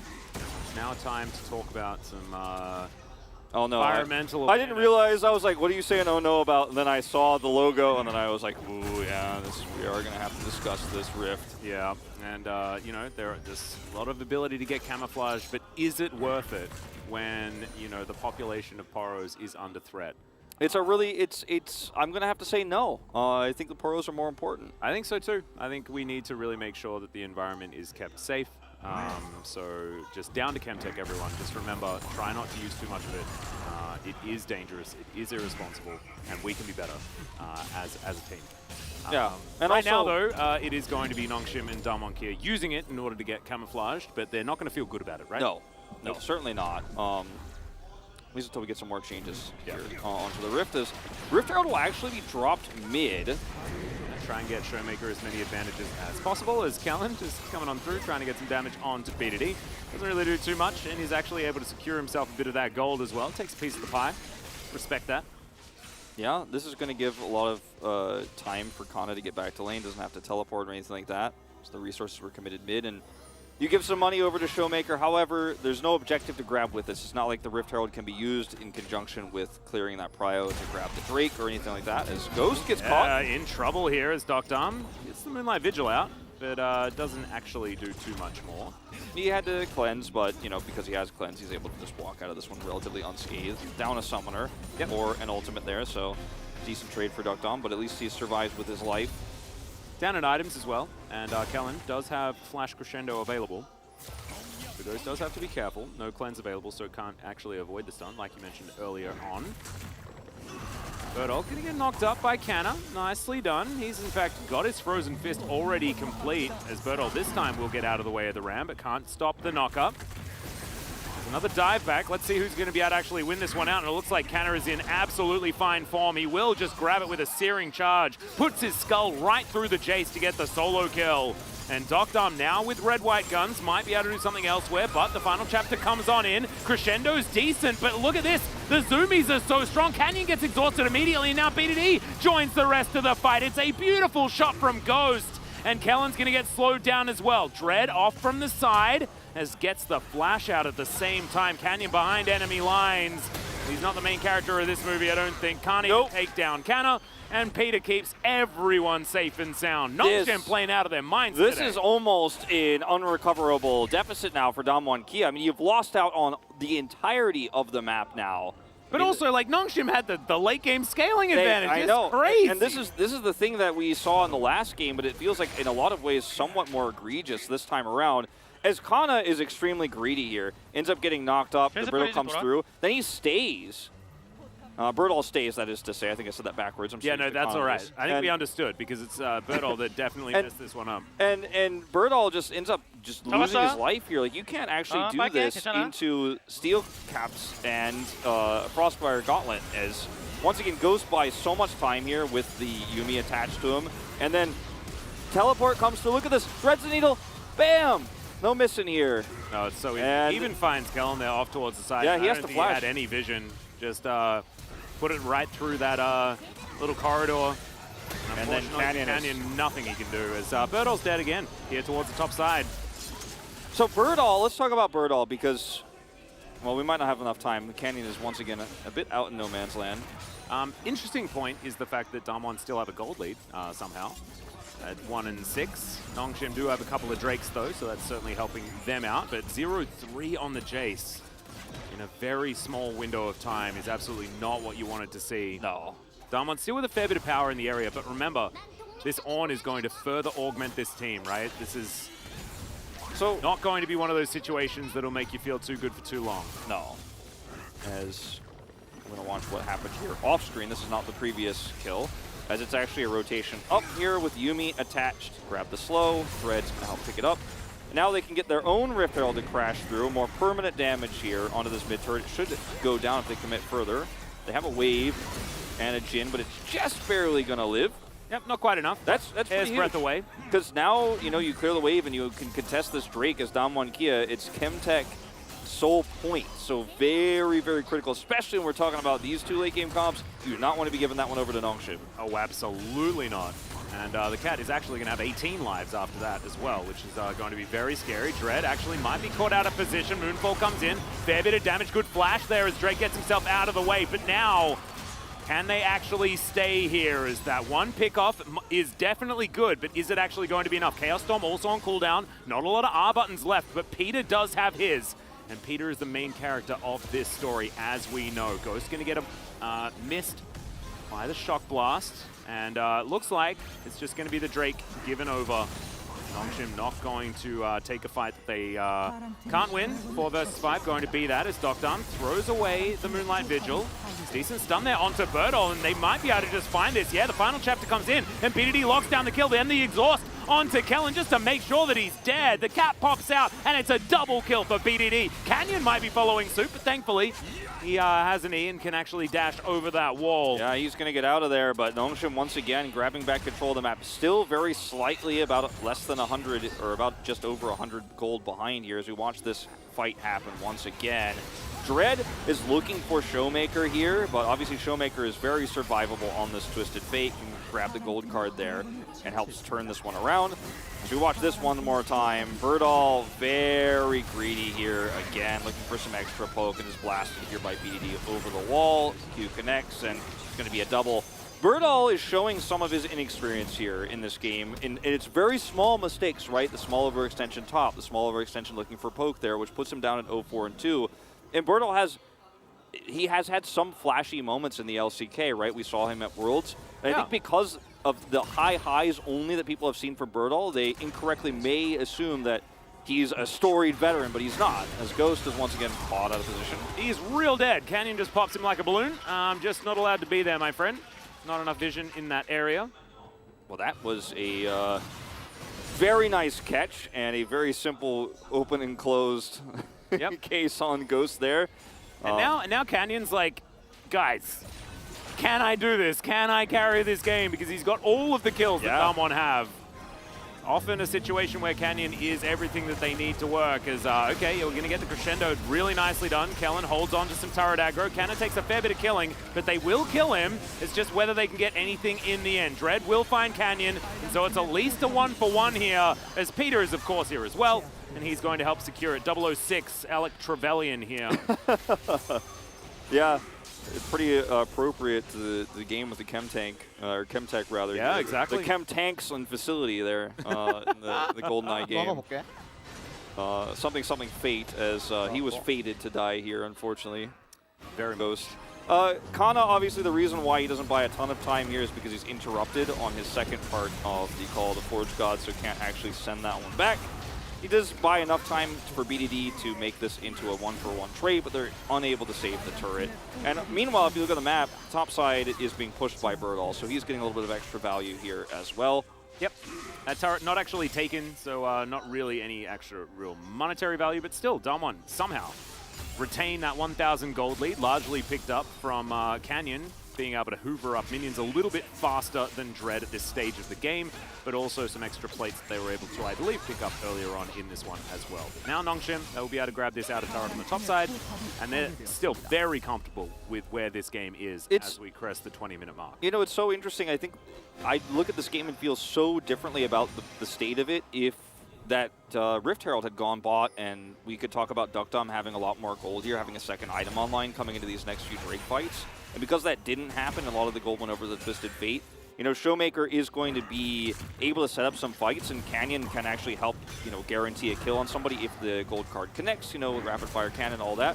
But I think Damwon Kia, instead of playing this like a front-to-back straight-up team fight comp where you have the Jays to kind of poke in, are now for a little while here through this mid-game going to have to play it like a pick comp, which we've kind of seen them do. They've already been able to grab Ghost once, and if you do, as Damwon Kia, play this smartly and play the mid-game around maybe picks or otherwise we don't fight, there's a way, and getting this Chemtech solo Drake buys them a lot of time. There's a way where they can kind of smoothly play the safe, high risk, high reward potential picks, otherwise just back off.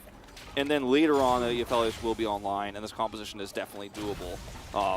But that's a lot of ifs, right? And Nongshim's comp just kind of plays itself. It's getting stronger and stronger. Those ornaments are going to start coming through very soon here. And that's where things get very scary for Damwon Kia's composition.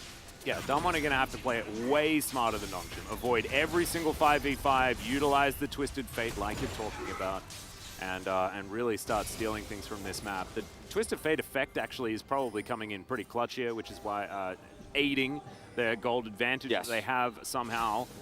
But still, doesn't feel like it's necessarily enough. A lot of danger moving towards the Chemtech Rift as well for Nongshim.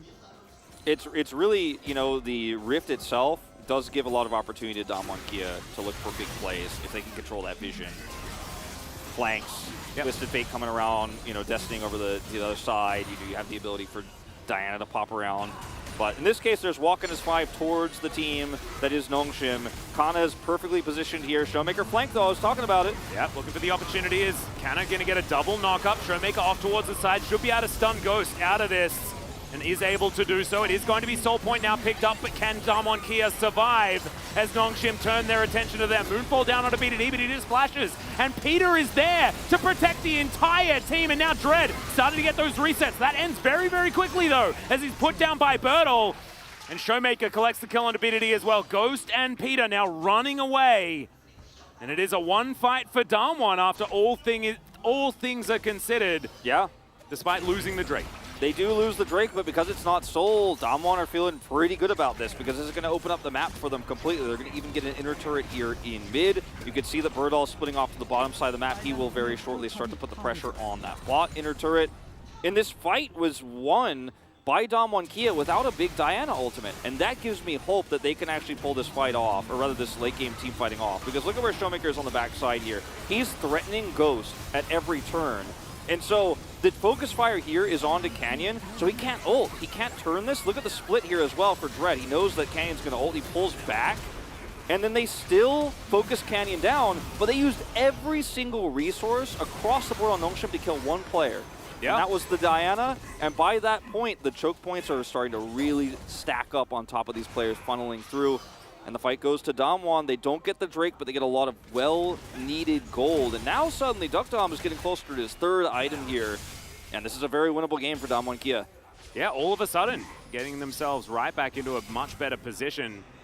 Nongshim wanting to get towards that Chemtech Soul Point. 3.5 minutes until that one is going to be a reality. And I actually thought that that position was going to be fantastic for Nongshim, right? Because yes, you do have Showmaker who can get whichever flank he wants with his Destiny, but Nongshim want Damwon to have to come to them. Yes. So they don't have to deal with these 1-3-1s and things like this that Nongshim are less good at. And Ornn loves it when you just walk towards him, right? Like, he's got a big old goat he wants to show you, and he's very excited about doing it, but it didn't work out for them whatsoever. And like you were saying, Damwon Kia really holding onto this game when it felt like Nongshim took so much tempo. It's really...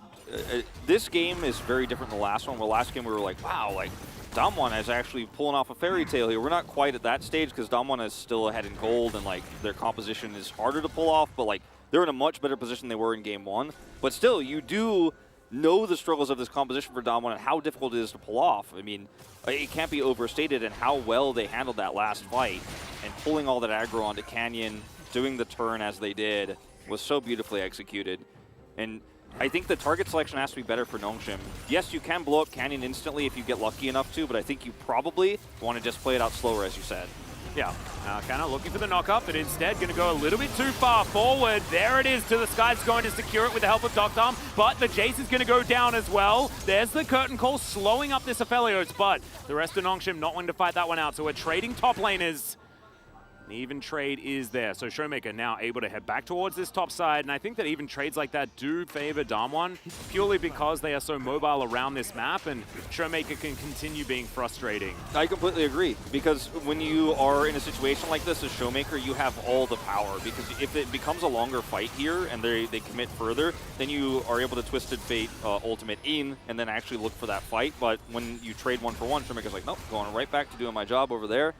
And unfortunately for Nongshim, they don't have anything like that. They have an Ornn who can slowly deal with the Jace side laning, but isn't going to be threatening any inhibitors anytime in this game. So Nope. there's just no way for Nongshim to pull Damwon Kia around the map, which is why controlling vision and setting up around objectives is so critical for them, so that Damwon have to walk towards the Ornn, as you said. And on Chemtech Rift, it's even more critical, obviously, because without the ability to see what's going on or rotating through your own jungle, it takes even longer to get to these objectives. 60 seconds to go, just under, before this next fight comes online. And by the way, each one of these individual Chemtech Drakes is going to stack up against the Ornn, who's obviously, you know, the most health in the game right now. So keep an eye on that too, because as Damwon gets more and more of those, the front line for Nongshim starts to really vanish. Yeah, and Dread as well. Like, he's building a lot of health just in general on the champion that he is. I guess it does benefit Damwon Kia just that little bit more. But they will be required to grab 3 extra ones. They want to really bring this one home. And Nongshim very, very close to getting towards that Chemtech Soul. So it's now, once again, Damwon Kia better positioning here. Nongshim are the ones who have to walk to them, which is not what their comp wants to do. Nope. And 9 seconds now before that Drake does spawn, so Canna does need to try and brute force his way in. Q is going to miss there from Canyon, but still going to take full positional advantage around this area once again. And Canna taking a lot of damage. Ghost as well, but the healing from the Zoomies is going to be there. We've got sustain on both sides. These sort of sieges aren't going to be decided by big shock blasts or things like that. It's all about the engage. It's Canyon really versus Kana here in terms of who gets the better one, but they have positional advantage here. The vision is fading away. Oh, Ghost. He's going to get tagged there. Some more Zoomies will come out. Clock's running out here for Nongshim. You're going to have to do or die here, or eventually that war of attrition will be won by the Jace. Yeah. And the Twisted Fate. They do have more poke. I mean, Yuumi is one heck of a champion, but Damwon will be able to lock down this Chemtech Drake. Okay, here it is. Showmaker going to get stunned up. Great flash to get out of the way of the knock up. That's exactly where he needed to go. So, whole bunch of buttons pressed in trade. They're going to try to trade. I believe he chose Cleanse. And the flash now down as well. They're going to try to trade the Drake for the Baron here, but, well, it looks like they might have wanted to. I think it would have been very ill-fated. Huh. Yes. And the Chemtech Drake, as you mentioned, goes over to Damwon, but they still are going to have to clear through all of this vision before they can look for 2 objectives here back-to-back. And look at the clear starting to come through as Nongshim returns home. Like, there's so much of this map that belongs to Damwon Kia. It was just wrenched away from Nongshim all at once in this one moment. The longer these fights go, the longer these skirmishes go, you know, the Jace Shock Blast stack up, Showmaker's damage is going to stack up, and they just kind of walk towards you, and they're more inevitable than you are as Nongshim here. So you really have to be a lot more decisive, and the fact that they weren't able to get positional advantage before the skirmish even happened is really telling about how good Damwon is at setting up for these objectives. Working out very nicely so far. As you can see, there is so much money on Showmaker. He has just been, he's Twisted Fate. Just likes to make money from nothing and does it extraordinarily well. He's been farming very effectively as well as he's been playing in these side lanes. And he's got a Lich Bane now, 4 items complete. He's going to start being a huge damage threat as this game goes on, especially in side lanes. Yeah.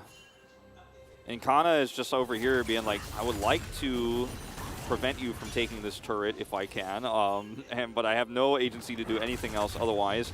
He does have, of course, the Unleashed Teleport. Yep. But, you know, Birdall does too, so there's no edge here for Kana whatsoever. But at least he does have that. If he didn't have Teleport at all, he would be in such a disastrous place. And Damwon would be able to probably even look to start Herald, or excuse me, Baron.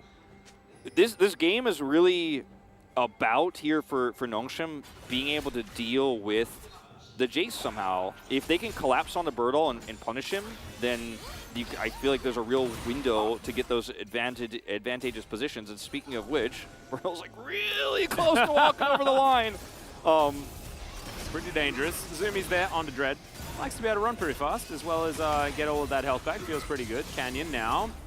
Tail Cascade comes through. That means he means business. However, he's not going to be able to find the Q. So, gonna back away. Okay, Prowling Projectile. There's the avoidance. Oh, it was kind of cute, but the flash still has to be used there. Peter's ultimate needs to be respected, and then the curtain call.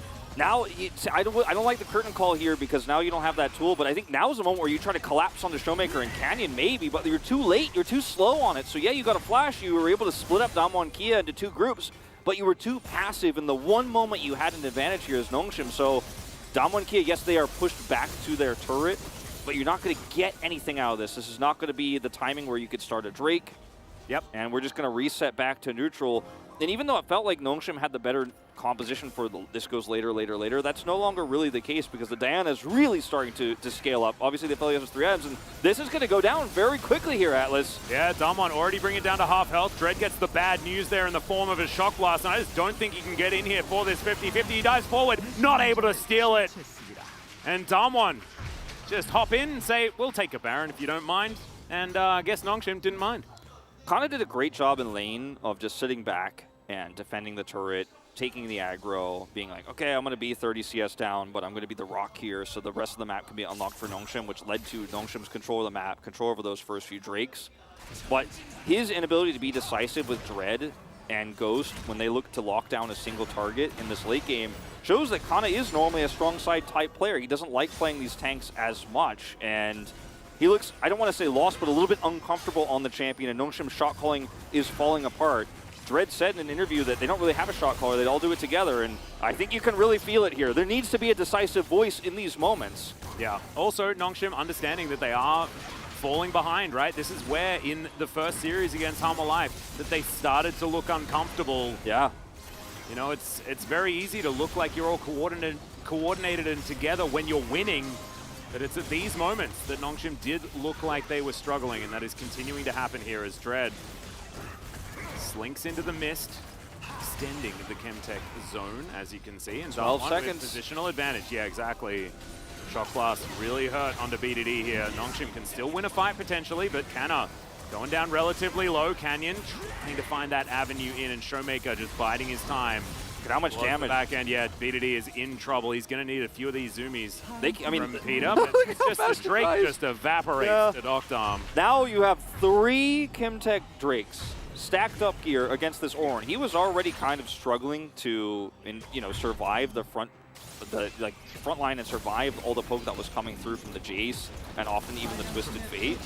But now, he's not even a tank anymore, basically, with all of this stacking up. Plus the Aphelios having 3 items online now, the Twisted Fate having 4, and a Death Cap coming to follow. Yep, you don't have a tank anymore. Ornn's job in this game was to help engage, but now he was timid before, but if he tries to set up even for the Call of the Forge God, it might cost him his life to do so. As Damwon and Kia are being the opposite of indecisive in every turn, they are the ones making the first plays. They're the ones getting vision early. They're the ones actually setting up faster and being decisive on where they target select. And you're just seeing it every single time. And these Shock Blasts are going between the frontliners and actually landing on the BDD, landing on the Ghost. That can't happen if you're going to win this game as Nongshim. No, I agree. And do you know what also can't happen? A Shadow Flame being upgraded. That can't happen. That's a visual bug.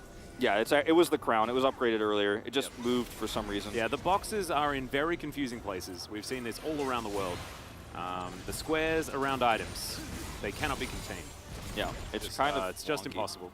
But just for clarity, he did upgrade the crown, and it was upgraded earlier, just so everyone knows at home. Yep, and there's probably a few more upgraded items. We just can't see them as Dread might have to get out of the way here. As, final chapter being thrown out as well by Peter. You can see there's a bit of fear now in Nongshim as they're getting corralled by Damwon Kia. And now you're in the realm of Showmaker's Twisted Fate, where he gets to dictate exactly where you have to be around this map. And Damwon just hold on to so much control. Ghost going to get popped there by the Shock Blast. Not going to die just yet, but it's still a bit dangerous. They have, there's a really long amount of time before any of these crucial objectives come up, over 2 minutes for both. So what Damwon and Kia are doing is just splitting off, putting Duckdom into the top lane even to push this wave in, giving him as many minions as possible so he can get that 5th item here, or rather 4th, I should say, item here, which will be the IE, you have to imagine, and then he's going to pop off. Once Duckdom hits that final item, he just is a fountain laser. Plus the fact that Nongshim, they have no... they're just so timid to actually make something happen. And if you just go, okay, well, Damwon, it's a little while for the objectives. I'll see you there in 2 minutes. Damwon is going to take your jungle away. They're going to take vision away. They're going to push all 3 lanes. Yeah, and now there's 7,000 gold in the lead, and that is starting to become actually significant. It's certainly looking like Nongshim have kind of froze in this moment. They do just recently have the Putrefy completed. That's actually going to be very valuable against Kellen. Will mean that some of this damage is likely to stick more effectively if Peter can get this final chapter across all the members. Yeah, that's a good point. It's a good point. We haven't talked about the itemization here too much for Kellen, but it's pretty common on Sona to build like this, and then every time you're shock blasting out and then you keep healing any poke or any damage that comes through whatsoever from Ghost or from BDD as Dom1Kia, it's just getting healed through. It is really good point that you bring up, because that will be less of a problem now, but it was certainly part of the reason why they were struggling in those war of attrition moments. Yep. But Showmaker has 6 items, and I'm scared of that. I'm just a little bit frightened about what that means. If you're a Nongshim fan, you're looking at that guy and you're like, oh my goodness, that's ridiculous. It is definitely terrifying. And Dom1Kia, with all the vision they've gained, plus all the jungle they've hoovered up, they've taken away, there's just not a whole lot of resources for Nongshim at all right now, and it's basically guaranteed Drake Cryo unless Nongshim walks to it right now and sits there for a minute. In which case they'll end up losing a lot of the map in terms of the top and bot lanes. But that might just be the play here, Nongshim. You might just want to go sit on it. You got to be like the Emperor Penguin on the egg right now, because this is your win condition. You lose this one, it's over. It doesn't matter what else is going on the map. I think you just have to squat the Drake. Well, they're now looking for their opportunity. Great stun to come through onto Birdall, and he will be picked off and eliminated. Kano looking for a bit more. Takes a bit of a dance there, though, thanks to the crescendo as Showmaker looks for the gold card. And BDD has a crown, so he's absolutely fine. Nongshim now with man advantage, looking to move towards this Baron. You can see Dread, he's like, nah, man, just want to get myself the soul. Removing a lot of the vision there on the top side, though, as best as they can, so it looks a little bit, less apparent where they are standing, but have to clear this wave first, which means that Damwon is looking for a flank. Well, Showmaker going to get stunned up. That is a great deadly flourish there from Ghost.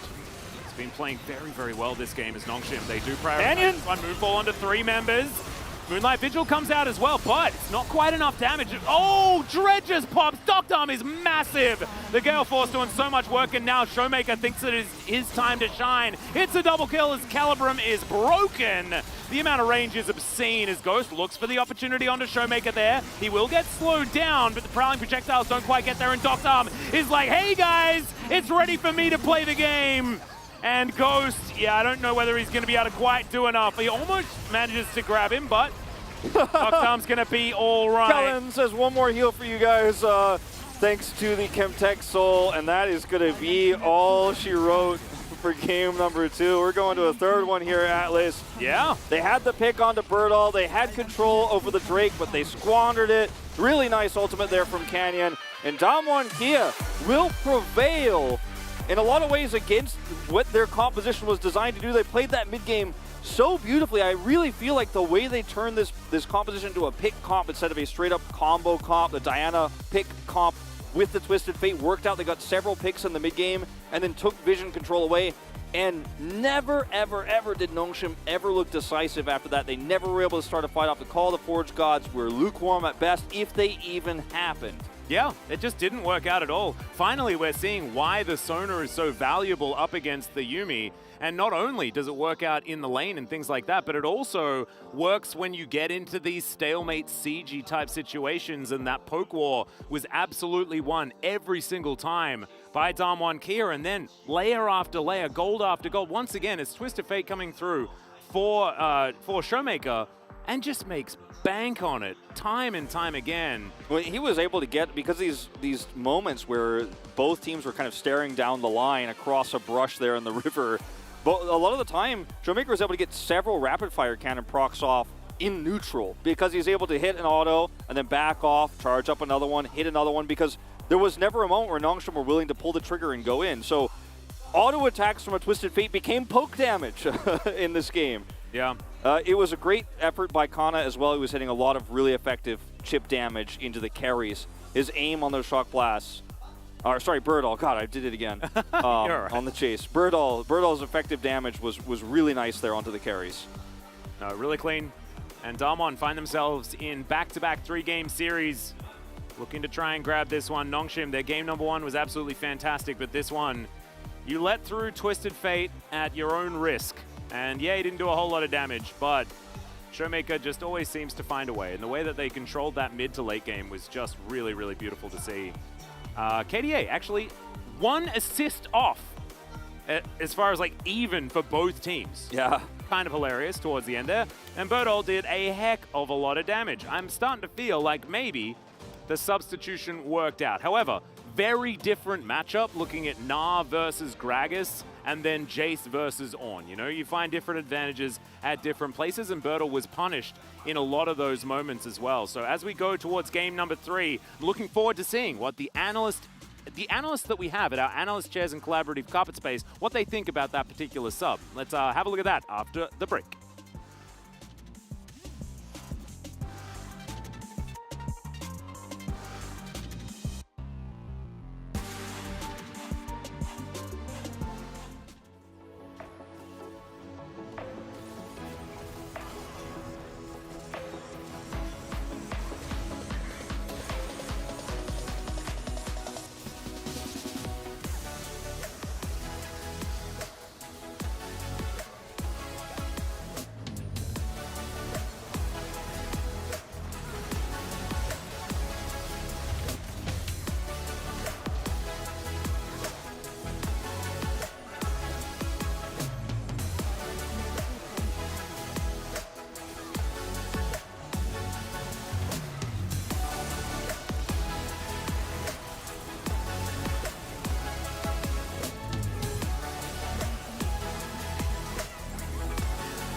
이제 힐 줄게. 그냥 들어가 볼게.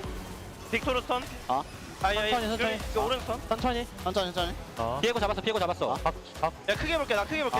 우리 용 가도 되긴 해. 용 가자. 오른 스턴. 오른 타이거야. 오른 못 봐? 용 가자. 빨리 잡았어. 빨리 지마. 야 빅토르 노플. 봐줄게. 진 노플. 이거 천천히 나 텔볼게. 그냥 가보자. 어때? 힐 줄게. 야 다 노플. 빅토르 잡았어. 바텀에 텔 잡았어. 바텀에 텔 타면 끝날 듯. 이줄게. 얘 노플. 나 플래시로 볼게. 다 노플이야. 나 볼게. 바텀. 내가 먹을게. 나이스. 태연아 괜찮아. 단판도 천천히 하면 이길 것 같아, 태연아. 나 비공식 펜타냐? 그런 걸 신경 써. 나 잡은 것 같은데? 그런 걸 신경 쓰세요. 아니 이런 거 신경 써줘야 돼. 기분 어분해야지. 태연이 기죽지 말고. 괜찮아.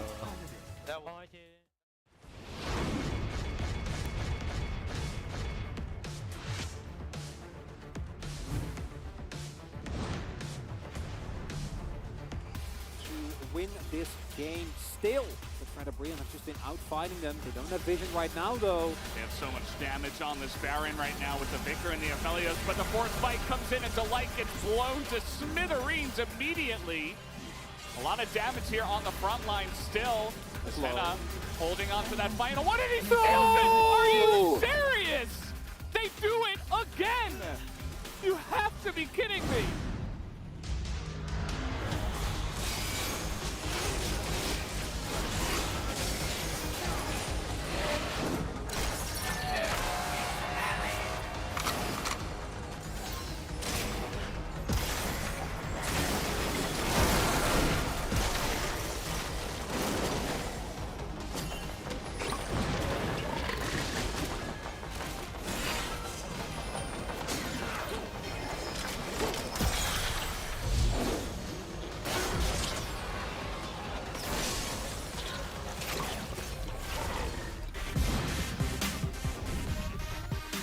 Huge amount of damage. You talked about this.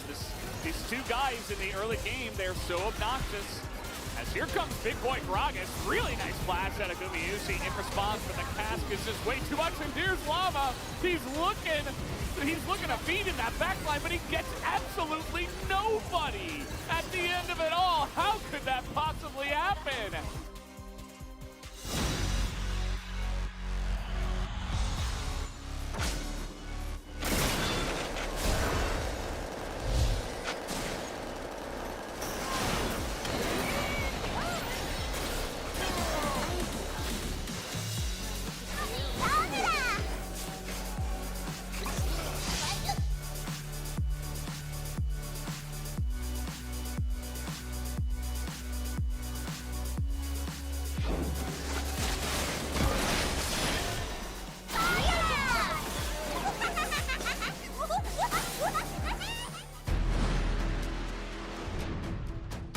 think they're really going to have to rely on him here. Now or never, this Mega Gnar is everything.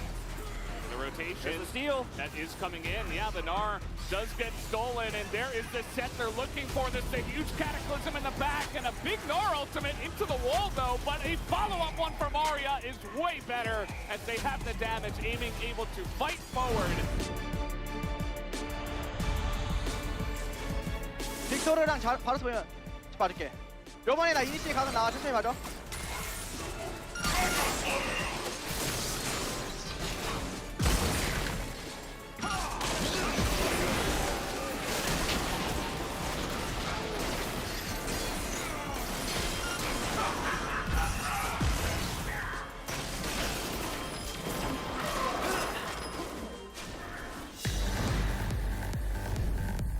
I mean, yes. One kick. I mean, that is what Lee Sin is at the post 35-minute mark. You're absolutely right. As On Fleek going to get burned down by the Death Ray. That is the second inhibitor, but first one has just respawned. All right, we're looking for the flank. It's a lot of AoE damage so far as Karis gets in there. Can he actually make this one work? It's a double kill so far. Can he find the pen to the answers? No, as Dudu's going to pick up one of them.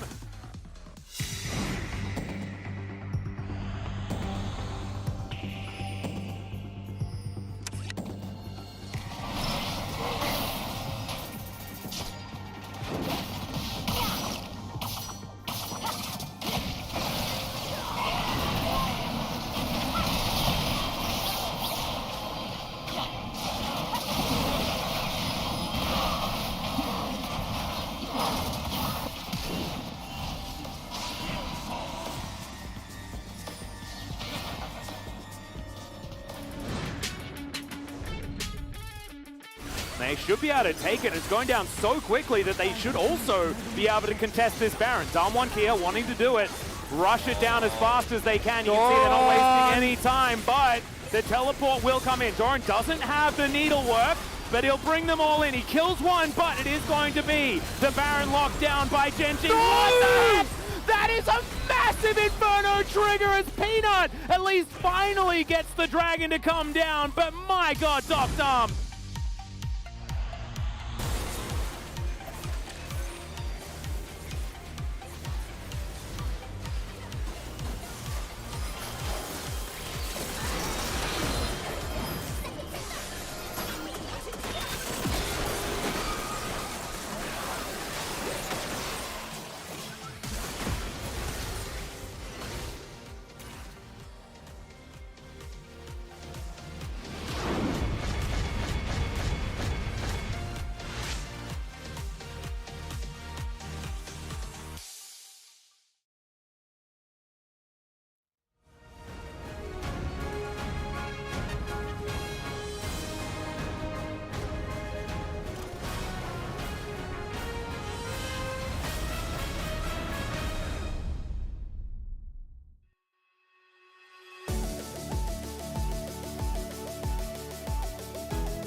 Welcome back, everybody. We are here on the Analyst Carpet Space, Atlas. It is me, Valdez, with Chronicler, and what a game that was. A pretty long one. It took a while for Damwon to really get something going tonight. Yeah, but also Twisted Fate and Aphelios went over to Damwon, and I would personally really enjoy if we, as a league, could stop doing that. Just stop it. Like, I don't. Stop. I get Caitlyn is strong, right? And I get the Yumi priority. Although I think the Sona, which we'll get into a little bit later, was a really good counter pick. But please, stop giving Showmaker TF and stop giving Dr. Aphelios. Like, it was a subpar game from Damwon, but they just reached the point of like supreme comfort on these champions, and like they'll just find a moment and they'll win. And it makes no sense. And I actually like the Nongshim draft a lot more, albeit it was a little slow. Didn't matter. Didn't seem to matter. I think we were pretty close to getting to that Peter player of the game, which I was very excited about. Not going to happen this time around, but other than that, you know, I tend to agree. I think that even though they did give over the TF, they got some pretty big pieces in there. Another thing to mention, you know, they got the TF, they got the Aphelios, but also the Sona seemed to have a pretty big effect over that game. Yeah, because Sona is, of course, just saying, okay, Yuumi, we're not going to try and punish you. They tried that with the Samira, didn't work at all. So instead, with Sona, she reaches a point later in the game, which we saw as well, where I think in a death ball setting, she does the job even better than Yuumi. Once she reaches max stacks on her passive, her cooldown reduction or ability haste is insane, and she'll be able to speed up the team, power them up much more so than Yuumi can. Yuumi is always on an individual target. So Yuumi's really good for enabling individual pop-off, but if you look at that comp, Sona just negated all the poke damage that was there for Nongshim. Yeah, it took a while for her to ramp up. Also took a while for Damwon to ramp up. We are going to take a look at our first highlight and see how things started, as we did eventually get to a bunch of these very important Chemtech Drake fights. Because the key thing here was that Damwon was just straight up very, very far behind. And then this was the turning point. I think this was also the point where Nongshim kind of got in their own head and lost a lot of their proactivity, where they funneled into this choke point, baited by the prospect of these low health bars and resets. And then Dokdam hits an insane amount of damage, combined with Birdle with the shock blast over the wall.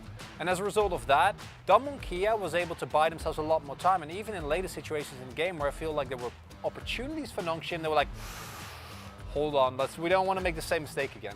Yeah, I think it makes sense, you know, kind of everybody funneling in against an Aphelios is something we've seen time and time again. It's just not something you want to do after you gave Dokdam his Aphelios, and the kiting back was really perfect. Showmaker got into a good spot as well to help with his gold cards and peel a nice amount. We're going to take a look at a second highlight and break down what happened towards the end of the game as well. And this is truly, again, Damwon's team effort shown, plus a lot of highlight reel for Dokdam, showing again why he is, I personally believe, the best Aphelios. Definitely in Korea, possibly within the world. If you look at the way he pilots these team fights, and now Damwon, even with a Showmaker that generally on TF should not have the same impact, right? But the way he finds these angles, enables the rest of his team, is something that I think not a lot of other TFs can really match.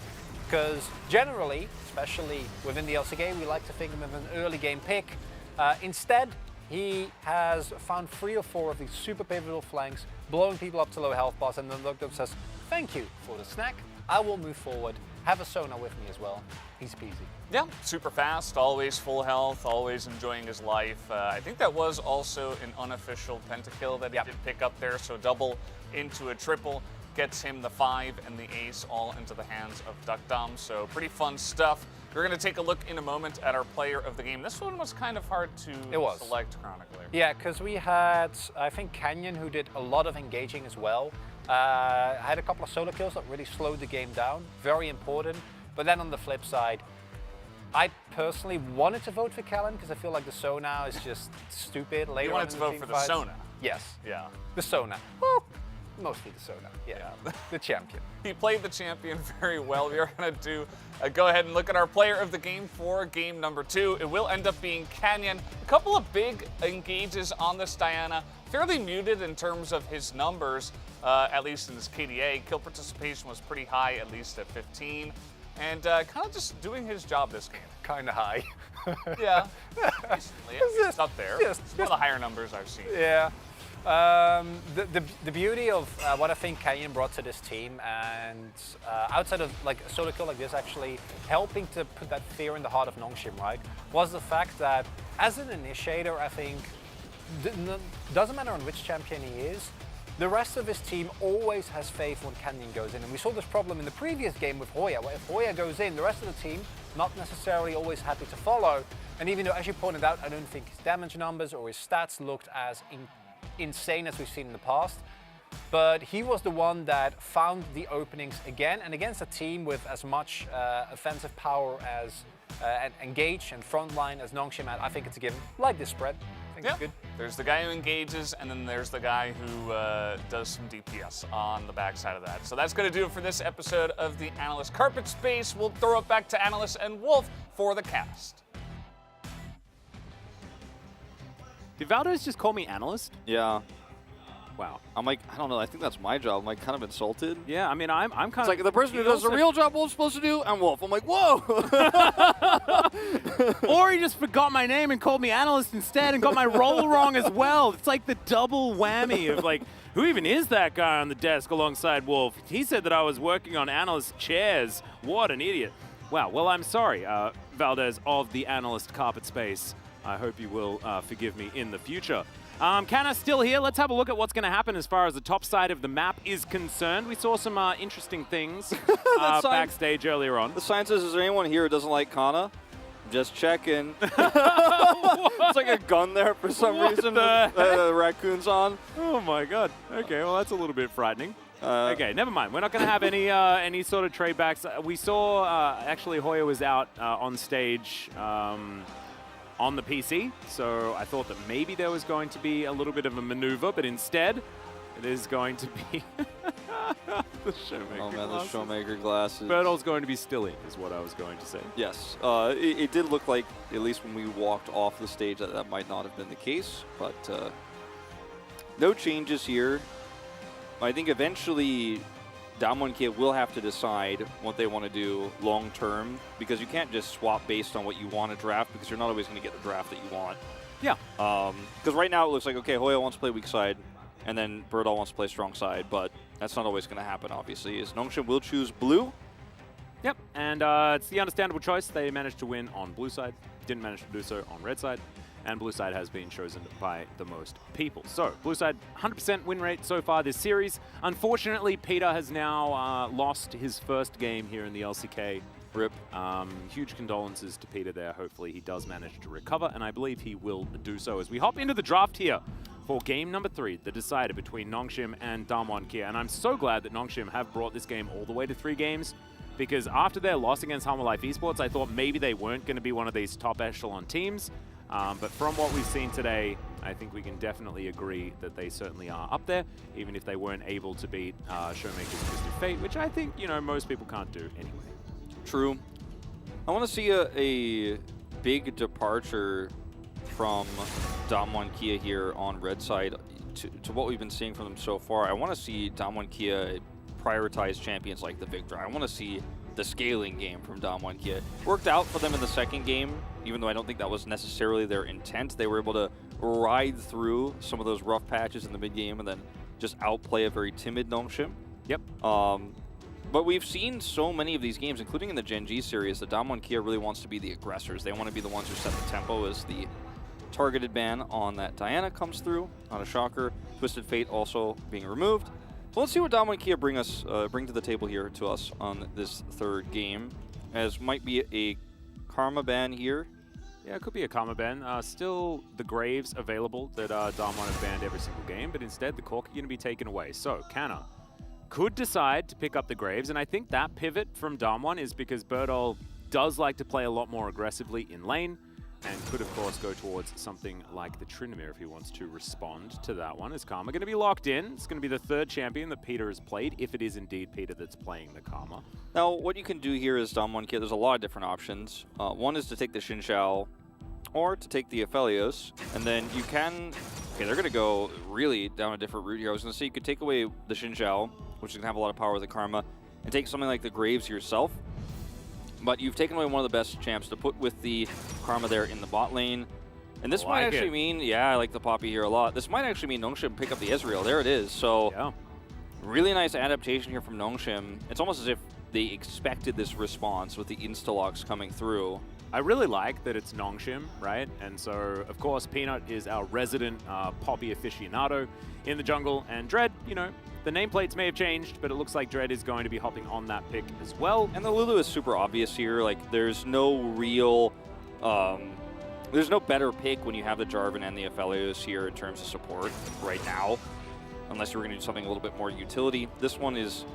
It's almost necessary when you consider the Karma on the other side is going to be zooming everybody around the map. Like, you can't just get out-rotated by Nongshim here. You need to be able to give that same power. And Jarvan can long-range, flag and drag, Cataclysm, and then get popped up by Lulu's ultimate there and do a lot of disruption himself. Although it will mostly be reserved for the Aphelios' survivability.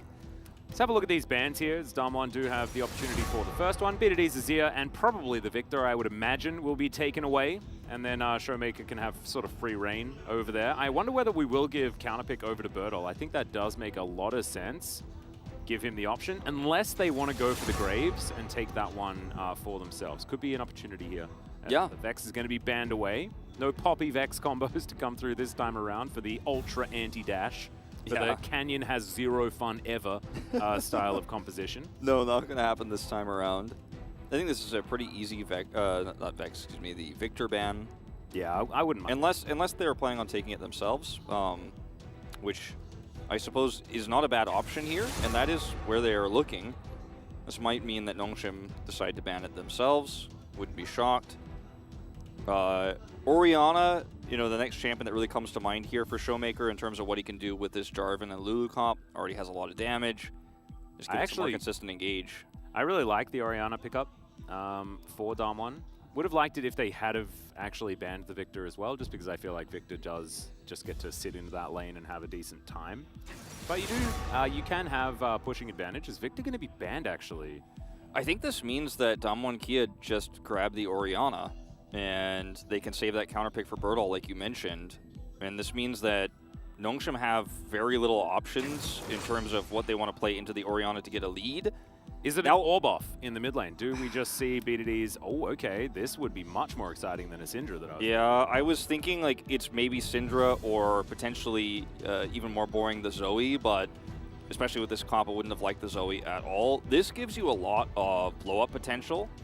Oh, no! Oh, no. The B stands for boring in this draft. Yeah, it certainly does. There it is. It looks like we're just going to predict absolutely everything, much to the chagrin of what we had actually seen, which would have been a lot more exciting. But Syndra, pretty stock standard BDD stuff here. Now the question is, what's the blind here? You already have good poke with the Ezreal. Obviously, I should say this range, is not so poke. much magic damage, Wolf. Yeah, it really is. Which almost leaves an opportunity for just a really tanky top lane pick like the Gragas to come through here for Birdall. Like it seems so obvious. He could just build the Chem Tank and then eventually lead into the Force of Nature and just play extremely tanky Gragas. We have so much engage between the Orianna and the Jarvan, plus Lulu to help speed it all up. I feel like that's the pretty obvious play here. Oh, I love the gangplank. That's a whole lot of fun. Both start with a G, so... Oh, no. Are we going to be correct again for the most... Oh, no. Wolf! Yes! No! Oh, well, you know, sometimes the most predictable thing is the most correct, but... And I mean, it is arguably better, but, like, the gangplank was way more fun. Oh, yeah. That was heartbreaking. Well, that was absolutely heartbreaking. Well, Damwon have probably got one of their most standard compositions that we've seen them play so far. Nongshim do have the fun Poppy pick, but otherwise it is a lot of mid-game power, a lot of mobility, but a lot of magic damage. They have decent engage with the Scout of the Week. Obviously, Poppy can take somebody out of a fight. Might be able to remove a Gragas or a Jarvan will be more likely. The Jarvan is going to be coming into the Poppy a lot of these fights, but also I think what is really understated in this draft when you look at it for Nongshim, when you line it all up, is the Gwen. Because the Gwen, if left to her own devices in a side lane, will actually be able to get a lot of pressure on. And because you have a Karma with this comp too, and an Ezreal, the Ezreal just can be sitting in mid with Karma, and every time players try to collapse onto Kana in the top side, you can actually rotate up very quickly to assist him and actually turn it into a fight in your favor. Now, the same can be true to a certain extent with the Lulu pick here, but she's a little bit more tethered to the Aphelios all the time in terms of the farming phase, if you see the 1-3-1 come through from Nongshim. So I do like how their late game shapes up with that extra side lane pressure. Oh, yeah. There's certainly pros and cons on both sides. I think that the 5-stack team fighting from Damwon is almost unmatched to a lot of other comps. It's definitely going to be something to watch out for. But like you say, the Gwen in the side lane is a scary prospect. And Nongshim do have a lot of tools, especially in the mid-game, for getting these picks. Dread, getting around the jungle, throwing bucklers at people and getting these heroic charges to work out, scatter the weaks, and then Ghost's follow-up from a very long way away is going to be scary.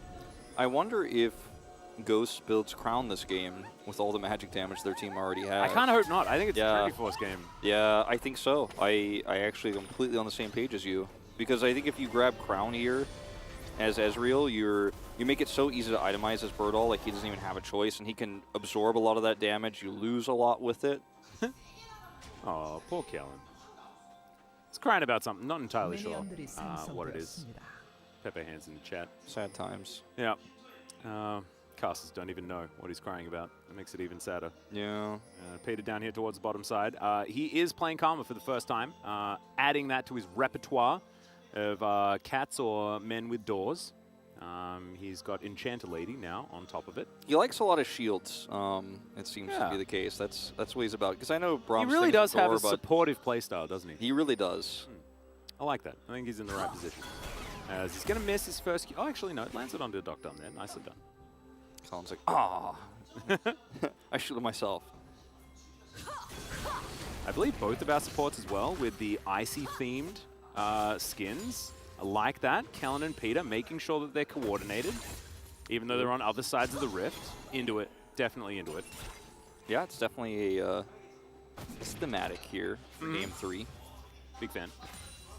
Ghost playing soccer with the Ezreal this time around, though. Oh, yeah. Not my favorite. Not my favorite. You know, I'll take it. It's all right. All right. Top Anyway, side. I just need to interrupt you like 11 more times, Wolfie. No, it's not. It's cool. I wasn't really. I was gonna do the thing where I'm like, yeah, this top matchup's pretty chill early. You know, I wasn't actually really gonna make a big point. I was just gonna do the thing where I'm like, well, let's talk about the game for a second, so the fans don't get upset. Oh, speaking of giggling, thank you very much, there. Can we get out of this lane, Jonas Strong? Please, please, out of this lane. Just, no, we don't need to deal with that. How does the cat?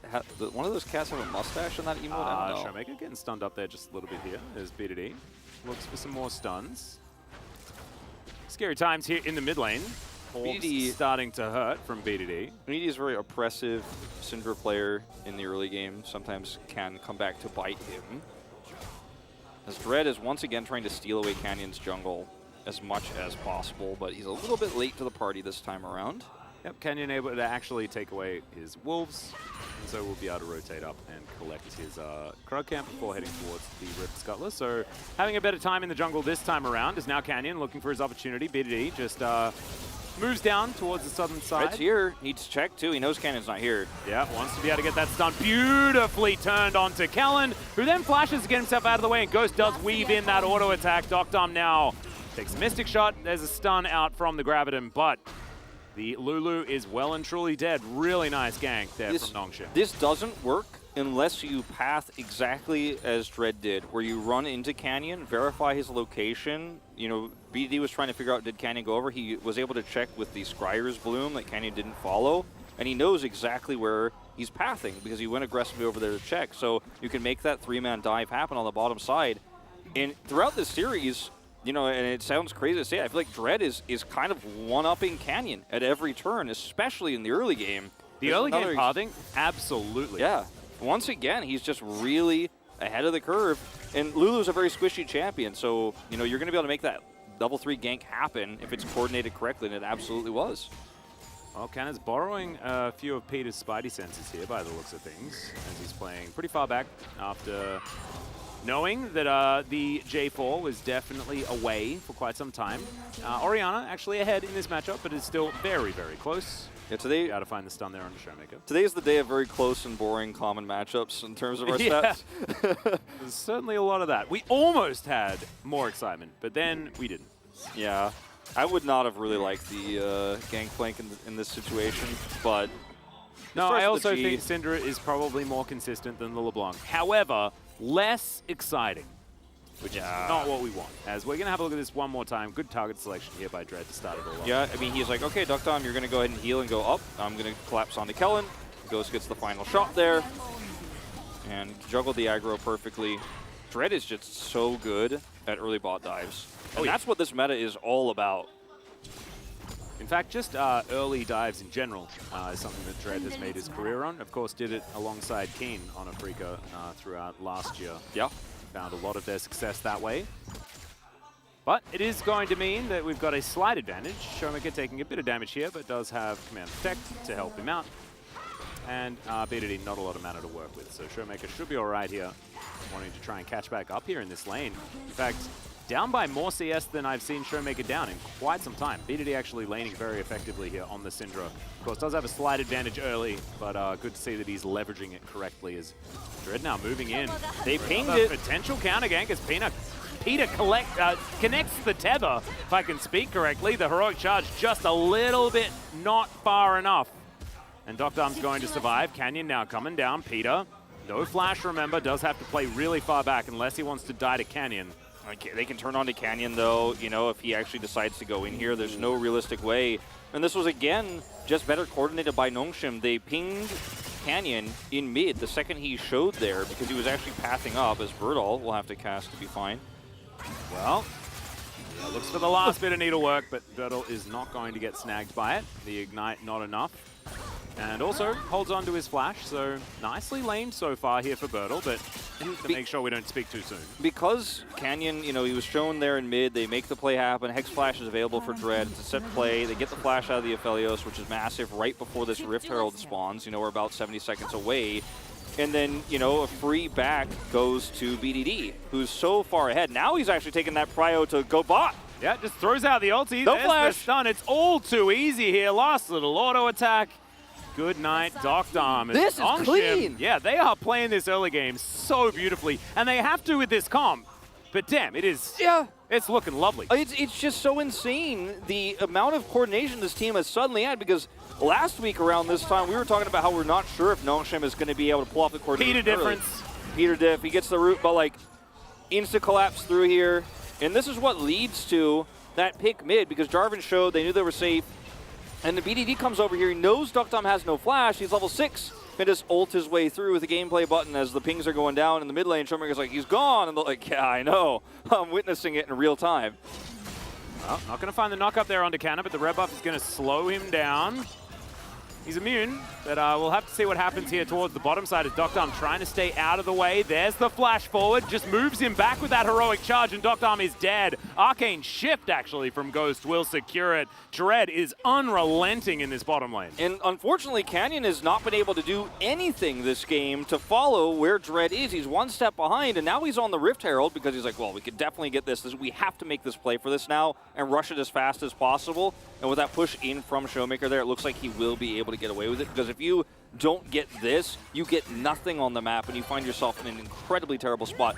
Essence Reaver done super early here now for Ghost, as Dread has just decided that Duckdom can't play the game 3 of this series. He's 30 CS behind, has spent so much time out of lane. They grabbed his flash early, and there's a lot of very happy Gumayushi fans out there that are like, yeah, See, look, he's not the best of Aphelios. But honestly, this is a lot more to do with Nongshim putting so much pressure there towards the bottom side. Showmaker not going to get stunned by BDD as Peter comes through for his gank, but they still do manage to keep that health bar low, and will mean that Showmaker will struggle to do as much. As Doctarm, Calibrum finds a little Q there, a bit of extra damage onto Ghost, who has a huge lead on the bottom side, as Canyon's like, oh, maybe I should come bot lane, but look at this ward. With three lanes of no prio so far, and I think that's going to slowly start to swing back into Showmaker's control now, and he actually has been able to, with that roam, keep the CS even. It's probably Orianna who's going to get that gold, which is fine, and it's not a bad thing, but your Aphelios is really hurting, but you're not really in a position to actually make this happen. Now, it looks like they're going to just straight force it down here in the bottom lane. Now, this can go very badly. It's very predictable. Dread knows exactly what's going on.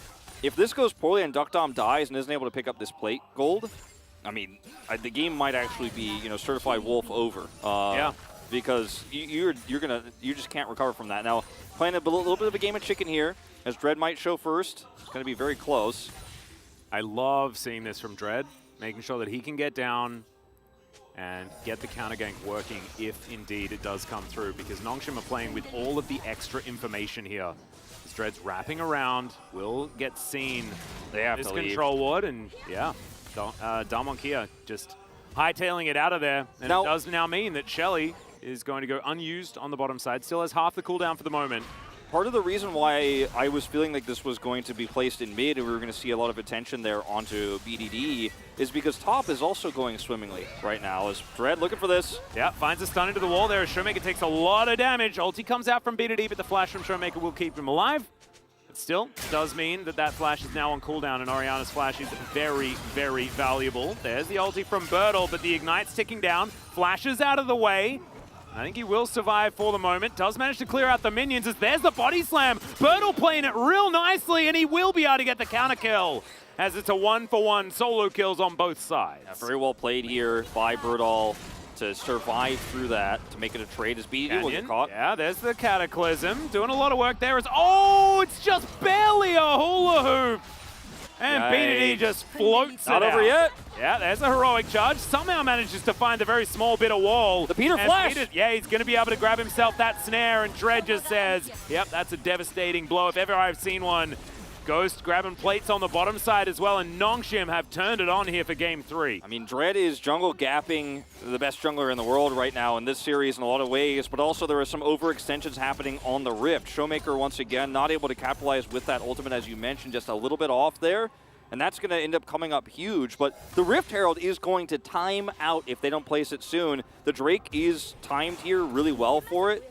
As you can see, Canyon setting up to drop it now in the mid lane. But there's nobody to pick up the gold. Like, this is a disastrous position here for ㅅ2022 because they couldn't make that bot play happen. It was so obvious by Dread that that was where they were going to try to drop it down now. Plate gold will go over to Canyon, but they're not empowering the Aphelios, who needs money so desperately, nor the Orianna, who can at least help you out in some of these upcoming Drake fights. But Nongshim have a lead in all metrics. Every lane, they've got the double Drake. The Rift Herald was basically worthless. And, I mean, if ㅅ2022 come back from this one, it really is a fairy tale. No, it certainly is. However, there is a fairy in the game.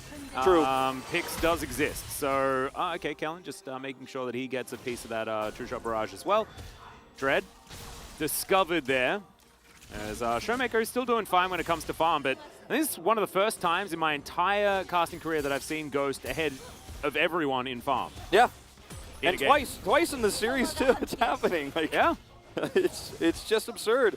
And also, like, I feel like this is the first time since I've started casting LCK since Canyon picked up MVP in the World Championship Finals that he won, where he lifted a trophy. Where I say, he's getting out-jungled. Yeah. By Dread of all people. Now, we knew Dread was great individually, but on this team, he makes Nongshim look like a different beast. He does. As we watch that replay once again. Now, this was unfortunate. Look at where Showmaker is. He's trying his hardest to rush over here. Close. He's like just a little bit too slow there. You know, it happens. Yeah, what can you do? Dread actually going for a more tanky build on the Poppy as well. It's got Chem Tank, so can run a heck of a lot faster to get these heroic charges in the right positions. And I actually really like that decision just because this composition works so well around these picks. You've seen already that the heroic charge has been what he's used throughout this entire game to get leads. And it's only going to get easier now that that item has been completed. Ghost is 2.1k ahead. Yeah. Part of that is from the kills he got, but part of it is because Duckdom lost a lot of farm. Just straight up. Died twice, wasn't in lane. You'll notice he's also a level ahead, probably close to 2. About a level and a half, you'd have to imagine, with all that lost experience. 40 CS, the loser, unfortunately, is... Looks like he will just barely get most of this CS as he returns to top lane. Ghost's going to try to make it a little bit tougher on him. As, man, Nongshim are being so oppressive this game. Damn, with this Essence Reaver, man, look at Ghost. He is just not afraid of anything. Oh. Just sniping Kellen and Duckdom wherever he can. It looks like it will still be the Crown build with that Essence Reaver kind of giving it away. Yeah. You're definitely not going Trinity Force after this one. Nope. But also, he can basically build whatever he wants as long as he does damage because Darmon is so far behind. Okay, Duckdom going to get that Q working. Does have the Calibrum now as Ghost has to flash, get himself out of the way. Oh, the flash forward from Canyon. And that will say goodnight to it. Duckdom now on the board, but Canner is here. Needlework going to be eaten by the Jarvan. And Bertle has found himself in the middle of a very dangerous situation and will get snipped up by Edwina Sizzlelady. Yes. Indeed. And, you know, Atlas, we've talked about this a little bit, and we talked about it through Damwon's very brief slump after MSI. But this is a team that has 2 veterans in Showmaker and Canyon of the Damwon roster, right? You know, Duck Tom's been playing for a while too, same with Kellen. But these players, especially Showmaker and Canyon, are not very accustomed to being behind. Yeah, right. They've arguably, oh, was that a steal? I'd have to go back and check. I don't that think was so close. It was very wait, close. he'd be stealing it from his own team, so I guess it doesn't matter. Yeah. However, still cool. I think the gold still went over there to Dread. Yeah, I was like, oh, he stole the... Yeah, but hang on, wait. I mean, it would have been a steal away from Dread, which would have been annoying, but, you know. Yeah. Whatever. I think it's fine. I think giving gold to Ghost at this point is a fantastic idea. Currently 40 CS in the lead. 2-1-1. Yes, he died in that last fight, but he still does so much work here. So looking forward to seeing what he can do once he's actually completed these first 3 items. That 3-item power spike is just huge as we see this one more time. So it's a really nice collapse here onto Ghost from Kellen and Duck Dom. They're able to get that kill, the self-cast there onto Kellen, and then Canyon goes down because he's way too far forward. And Birdall's like trying to somehow grab Dread, but it's Poppy, so there wasn't really a way out for Birdall in this situation, to be totally frank. Like, you might as well try to get the kill on a Dread if you can, because you're too far forward there, but ends up being a trade up for Nongshim again. The plate gold difference here is massive, as we'll get a heal out of Ghost, I suppose. Bit of a panic heal there, as Canyon was looking for a potential Cataclysm. Arcane Shift going to be enough. True Shot Barrage just flying out there. This Ghost does just have the ability to do it, so why not? VOD lying in wait, as we do have a couple of seconds, and by a couple, I mean 14. Until that Drake is going to spawn. That is going to be Mountain Soul Point, something that Nongshim definitely want to get to. A little bit surprising to see the Shadow Flame second here for Showmaker in this particular case as well, to be totally honest. But he is looking like that's what he's building second, as Nongshim have complete control over this Drake. Kana is going to solo it, while the rest of them control this choke point. And with Peter here, Dread locking the door, BDD, I mean, you can't get in here. There's no way. Triple control ward, and absolutely, it's going to be enough. So, Mountain Soul Point, and Damwon Kia is getting more and more difficult. Good stun is going to connect, but only onto the tanks, really, of Damwon, so they are going to be able to make their way out. Steadfast presence from Dread, just to speed him up and get himself back to the rest of his team. And Nongshim, they're happy with this, able to get what they want, and not have to invest too much in it at all. This is another scenario where Dread is just getting so much value out of Hex Flash, threatening it every turn. You'll see him use it over the wall, sometimes even blind, when he knows that they have the man advantage, because sometimes you could just get a flash that way. And yeah, I mean, this is going to be free 2 turrets, one from the side laner we talked about earlier in the draft, and the other from the Rift Herald. So Nongshim are winning on every single front, like win more. Birdall actually looks like he will just barely stave this off. Oh, the cannon. Just barely not taken there, so that was heartbreaking. Showmaker pushing here on the top side of the map, but yeah, like you were saying, I mean, just feels a little bit like Nongshim have more members on the map. Yeah. Which is just a great sign for a team that started so poorly at in their first game. I think a lot of us were worried that we got excited for nothing, and that particular situation belongs to a different team that we're going to see in our next series today, and not Nongshim. So thankfully, turning it around really nicely. And even if Damwon do find their way back into this game, I think Nongshim fans can be very happy with how they've turned around their season so far, which is a weird thing to say, now, given the fact that we're right at the beginning still. Yeah, no, it's true though, because I mean, expectations were very low after that Hano Life Esports loss. Like we were all like, oh man, I guess we were wrong. Like you and I especially, I mean, you and I cast that series, we were very optimistic about Nongshim's roster, the bot duo. We were like, Ghost and Effort match made in heaven. And then we were wrong, but then they bring Peter in. He's been very aggressive this game. And Peter is probably the best player in the LCK. I mean, I've been listening to Valdez. He's been talking to me about Peter a lot. So I formed my own opinion, obviously. But in this game, like, he's flashing forward to get those roots. Like, he's actually playing so aggressively when he has been a more supportive type, right? Generally speaking, we were joking about earlier, but Kana here. Yeah, see whether he can get out of this situation. Birdall's going to come in. He's moving pretty quickly with his chem tank. But Kana looks like he had exactly the right dash to get himself out. And yeah, no flash, no problem.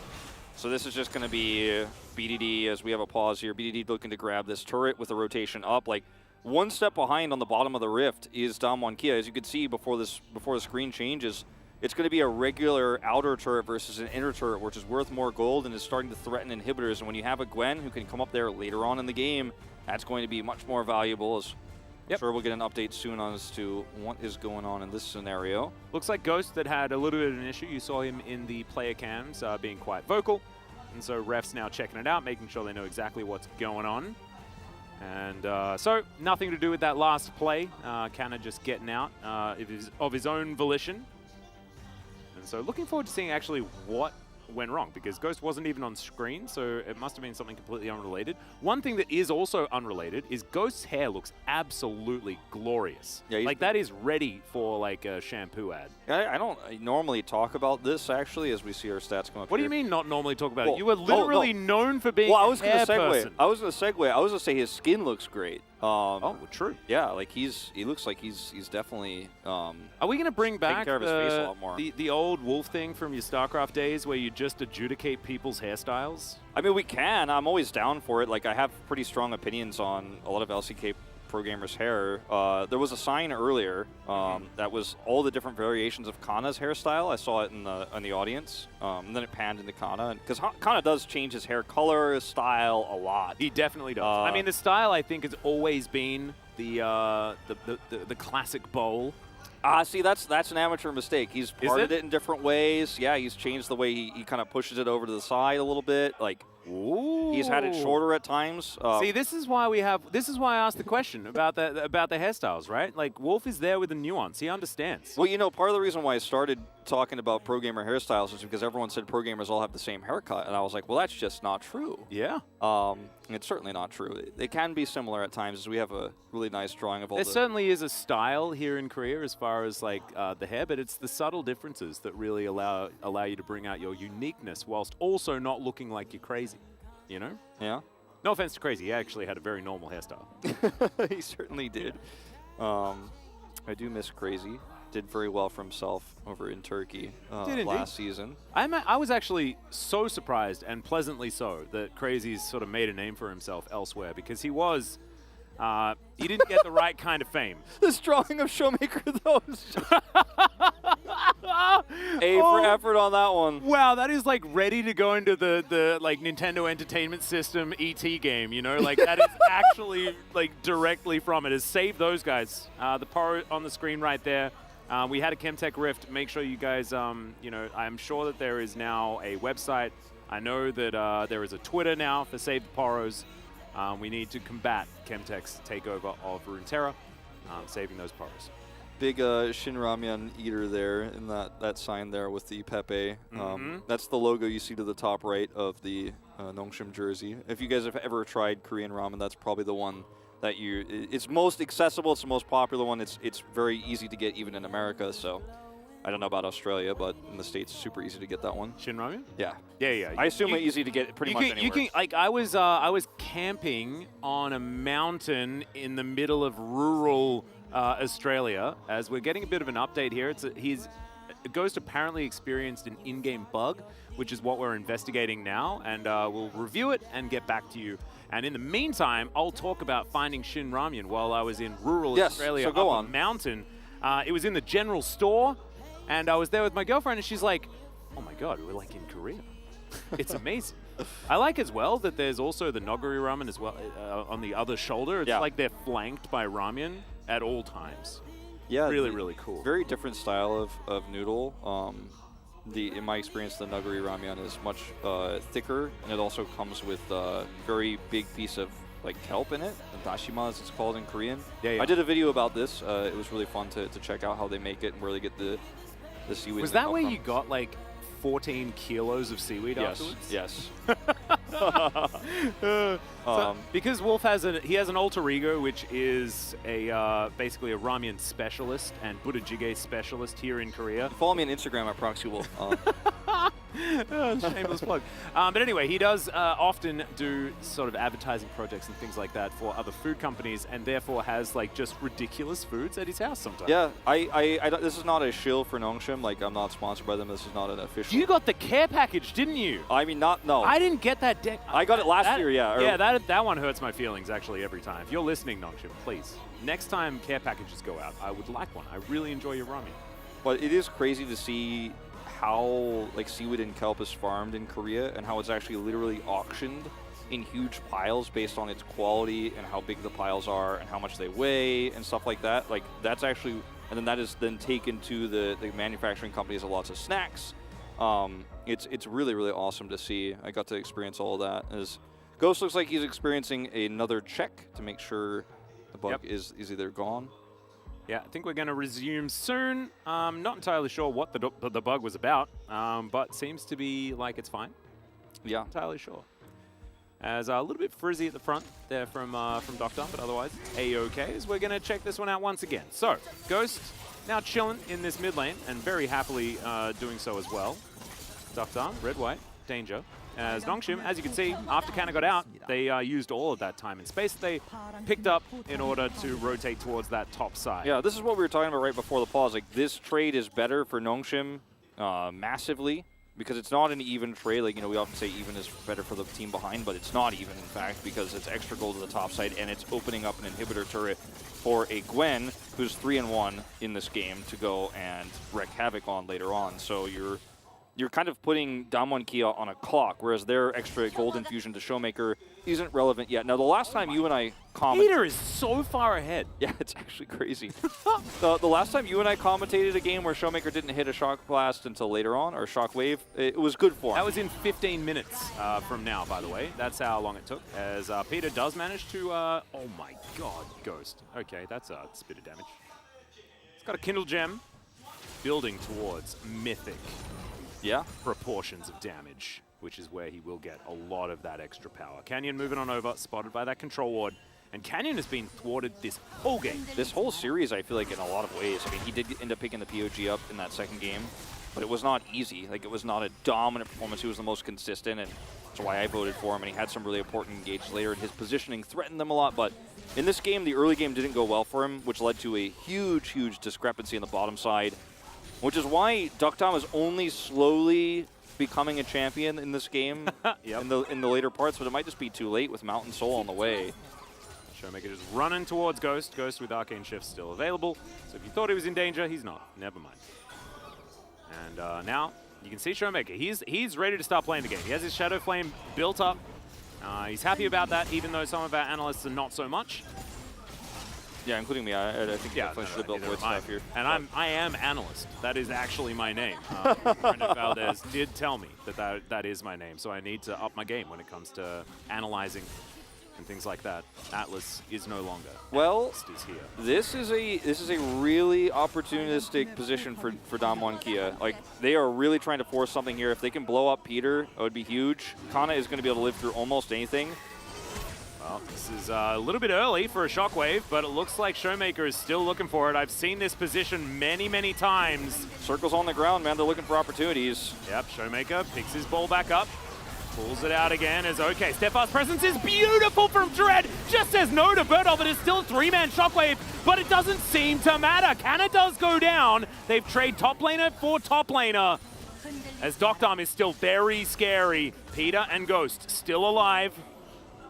Ghost off to the side, seeing what he can do. Shockwave no longer there. This is him with a few extra buttons to play with. Flank from Dread coming through here. Showmaker's backing. He's going to try to port back in, but BDD is ahead of him. Yeah, BDD with his teleport. Showmaker a little bit more subdued as far as the teleport positioning, and Nongshim going all in this Drake does make a lot of sense. They want to get that soul before they start off this fight. Stun not going anywhere from BDD. It's Canyon saves the soul, but Nongshim now still have to get themselves to relative safety. Teleport to come through as Birdol just makes sure that Damwon make it out alive. So huge moment for Damwon Kia. Yeah, that was themselves in it. That was such a huge steal from Canyon. The timing of it was really well done. I mean, they were setting up for Dread to grab that smite, but it was ripped away. As we'll watch this fight once again. The placement there of the cask as well as the ball made it so difficult for Nongshim to come through. The Steadfast Presence, as you mentioned, was perfect. You see the follow-up there from the Orianna. Kana is traded here, so it's a 4v4 fight, and both of these teams have a decent amount of sustain. But at the end of the day, it's the steal that comes through from Canyon, which keeps their chances of taking this game alive. But it does not fix the problems of two open side lanes for Gwen to play through, which is definitely going to be a huge issue, especially now that we're somewhat teleportless. We're actually completely teleportless across the Rift, with Showmaker and Birdol both burning theirs in that last fight. So you're going to have to commit a lot of resources to deal with Kana. and then you might get, you know, pushed in on the other side of the map or on an objective like that Baron. Yeah, it's going to be the next point of contention. Now 5 turrets to 1, and it's not looking like that is going to change anytime soon with the fact that Nongshim, like you say, so much pushing power in all of these different avenues. Ezreal's so safe to keep things cleared up, and now is even safer because that crown is now completed. Dread will be able to step fast presence and then just boop himself over the wall there, so absolutely fine. Control wards still residing around the Dragon Pit, and so ㅣ2022 probably wanting to move some of this vision now up towards the Baron, which where Nongshim are putting so much of their attention. ㅅ2022's comp is going to get a lot more powerful later on with all this magic damage, because it is in fact the crown that's built, as you pointed out, and notice that we're seeing Force of Nature being built here for Cannon. He just finished it, and then the third item for Brodal will also very likely be that Force of Nature. You got the Fimbulvinter first because it's going to be so incredibly powerful and tanky for him, but once they both have those items, you know, ㅅ2022 have a big spike, actually, in a weird way, with how much magic resistance they're going to have. Dread going in. Yeah, does manage to find the wall there, but Bertel, not too worried about it, does eventually get bashed out with the ulti. That's a shockwave onto only Dread, and he's Poppy. Pretty dang tanky, so he's just going to be able to walk that one out, but no one's going to die just yet. Just a lot of things on cooldown now, as in fact 4 ultis used by ㅅ2022 in that exchange in trade for, I guess, technically 4, as Peter's mantra will be up. Yes. The unleashed power is still there for BDD, so technically, as far as cooldowns are concerned, it's a decent trade. It's a big win for Nongshim, but there's no objective to fight for just yet because there's no one starting a Baron here, so it's not the end of the world for ㅅ2022. Those will definitely be up for the next exchange. But again, you can see how tanky Poppy is. He has his Force of Nature, speaking of the item, so even with all those resources, he survives, which is the big story at the end of the day. But look at the 1-3-1-ing that Nongshim are able to pull off with BD going top and Gwen going bottom there. Kana does have his Unleashed teleport online now, so can actually really push that quite far. And if any inhibitors go down this game, it becomes so much more difficult for ㅅ2022 to actually approach and contest objectives because they don't have a strong side laning champion that could do so safely while also clearing waves. I mean, Showmaker's your best bet, but he's not going to be out there on his own pushing waves, and it's just too risky. Yeah, he now almost has that Void Staff completed as well, as you can see, wanting to move towards that lane. Has to be a little bit careful though, as Ghost sitting at 10.1 CS per minute. Very nicely done, still farming out very nicely, but Showmaker has managed to catch back up very effectively. In fact, it was about a 30 CS advantage over almost everyone on the map for Ghost a little while ago, so Showmaker has been the benefactor of a lot of this mid to later game. Yeah, he's actually having a Chovy-esque game here in terms of how much resources he's taking and what he's going to do with it. We're going to have to wait and see. Like, still too early to say how much impact he'll have in this upcoming team fight. It was decent in the last one, but it wasn't enough to give them a secure on the Drake. They stole it. But they've got one more opportunity hitting here in 40 seconds for him to show his stuff. They're going to use this True Shot Barrage to try to gain a little bit of extra prio, and it is very damaging with the crown build here. Yeah, does a lot of work. Now, of course, building towards a bit of armor penetration, make sure that these Mystic Shots are hurting as much as possible, as that's a fantastic ultimate to come through, and there's the combo! Still, it took a long time to kill the Syndra. She does eventually fall down, as now you can see Kana trying to get himself out of there. Showmaker at about half health, as Doctorm full health on the Aphelios. Not optimal guns necessarily. You can see Dread actually flashes after Bertel, wanting to get in there. Despite the fact that BDD went down, they have control. Nongshim still want to fight this. They have control over this choke point because of it, though, and this is absolutely worth, I think, if you're Nongshim, to look for that flash. Now you have control of this choke with an Ezreal. You have so much poke damage here. Just 20 seconds to buy. And then BDD can teleport his way back in. Has Unleashed power available, as well as Doctorm thinks he might have an angle. Starting off this Drake right here, as you can see, Dread needs to be respected. They need to get him out of this pit if they want to guarantee that this Drake does go over to them. Cannon now trying to fight this one through, just dashing after Bertel, and they don't want to take the fight. As there's the ulti, gonna get rid of Kellen, but honestly, it won't really do too much. Snip onto Doctorm, but is going to miss. True Shot Barrage, a lot of damage, as now it looks like the Mountain Soul will be secured by Nongshim. 4 versus 5 for a lot of this fight, but still, they're able to get the right amount of work done as Ghost chases out Bertel. He survives, but this time around, Nongshim got what they wanted. This is the power of Ezreal in late game, because we lost, you know, as Nongshim, you lose BDD, who's one of your best engages, but it's done by using Showmaker's ultimate. Showmaker's ability in a long-term fight to actually do anything with his Qs is just not realistic. So yes, BDD does end up dying here with a really sick cast into the follow-up Cataclysm and the ultimate there from Showmaker. But once his ultimate is down, 4v5 actually favors Nongshim as long as they play it correctly and give Ghost the proper space he needs, which is really why I like that flash forward from Dread, because he corrals them around to the right side of the pit where they can buy time there with Ghost just basically spamming Q into the choke until BDD could arrive and do that final damage. But the Ezreal power in moments like this when you're the ones defending an objective, as Nongshim were, is so high, especially when his ultimate is doing this much damage with that crown build. Yeah, no, exactly. And Ghost is the one that's able to actually free hit, which is why I guess they stuck around, because Ezreal's able to do damage and Dr. just couldn't get there. Yeah, he just outranged. He's outpoked. Same with the Orianna. Like, she lives while BDD dies, but what does she do? She gives some puny shields every now and then, and that's basically all she's going to be able to do. If she's in range to do damage but without her ultimate, she's at risk of dying. So yeah, it's just a little bit too much. Putrefy now done for Peter. Not quite as valuable as it would have been in the last game, but still going to be there to deny some of the healing that is available. Severum comes to mind, as well as Summoner Heal, I guess. And Wild Growth, I think, is also going to be diluted as far as the amount of extra health that you get, based on those grievous wounds. Got a bit of a coin collected here. Since the shieldy Duvalaki thing is, Bertel wants to get some vision down, I guess. Yeah, that's see how the long idea. it takes him to get that quest completed. He is also giving almost all of the money to the Orianna, and we're in late game, so hitting the support gold limit won't really be an issue if it even happens at all. It'll take a little while for that to actually come into effect, so interesting that he picks this one up, but definitely going to be, you know, if you're going for vision control is king and everything, like the right move to make here this late game. It's a very unique choice, but see how it pays off here or doesn't. Because if you have enough vision to set up for Showmaker's ultimate, like that's the most critical thing. You do that into really nice Wild Growth and an Aphelios ultimate and you can win the game. Because Cataclysm is like a free setup for that, but you need the vision to guarantee it. So extra rewards if it eventually ever does come to pass. Yeah, I mean, he does have it now, so I guess Bertel can get a few of these extra wards down onto the map. Heck yeah. Yeah, it's a pretty weird thing to do, but I actually think it's really smart. Like, it's unusual, I should say, but very smart. Would be really cool if there was one of them in this Baron pit right now, as Damwon still unable to actually get position on the map to try and get over here. But thankfully, there's a blue trinket from Dr. and that will be able to spot them out. Ghost, Arcane Shift, almost able to help do a lot more damage there as Bertel throws out a Party Cask.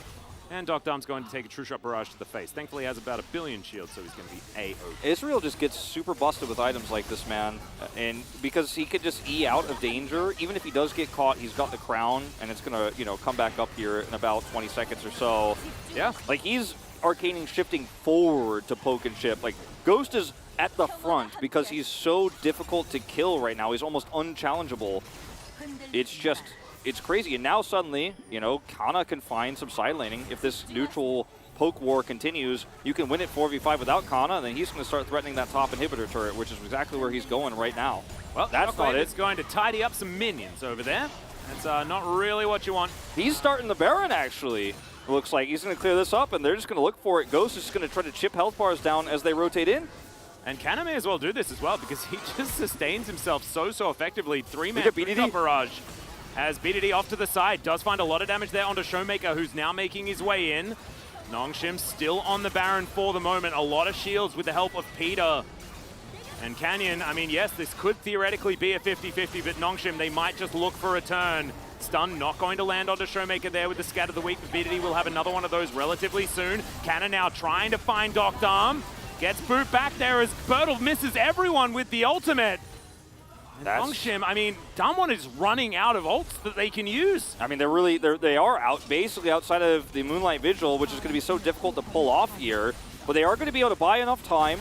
They actually trade up, weirdly enough. Yeah, situation. They grab a turret here, and it is a small trade up, but it's a trade up. And now they can reset and buy enough time for those ults to come online. Notably, of course, Showmaker is going to be the big one that's coming up first. Slight delay. Yep. But Bertel will very likely have his once the Elder spawns, which is going to be Exodia in this case more than any other, feels for Nongshim, because They can start it, they can threaten, they can control chokes. Like, Damwon Kia needed a reset here so badly. If Nongshim actually get the Baron and just start killing inhibitors, like, the game is over 110%. But even still, it's not enough to say, okay, we got mid-turrets, we're back in this. Nope, you still don't have prio on this Drake, and you're not going to have it unless somebody makes a mistake or you get a really nice flank. Showmaker has teleport, but they don't have a great teleport ward. There's one to the bottom of the Baron pit. Maybe that's where he goes. Or Birdall. One of them is going to have to try to look for a flank here, I think, or this fight is just going to be won by Ezreal Q's. Yeah, I think Damwon, with the fact that there is that Tri-Brush ward, that is very valuable if Birdall wants to get in there for that potential flank like you were talking about. But he's going to have to back off to do it. It's going to be huge. Yeah, exactly. So it's kind of predictable. Whichever one of these two teleport players walks away, you know that they're going to try to teleport down there to the bottom side of the map. You know what? Kellen and crew are doing a great job, though, of keeping Damwon Kia up at full health despite the poke. Like, they're still closing the distance, and they have most of their health bars here. Dukdam is fuller than full with a massive shield.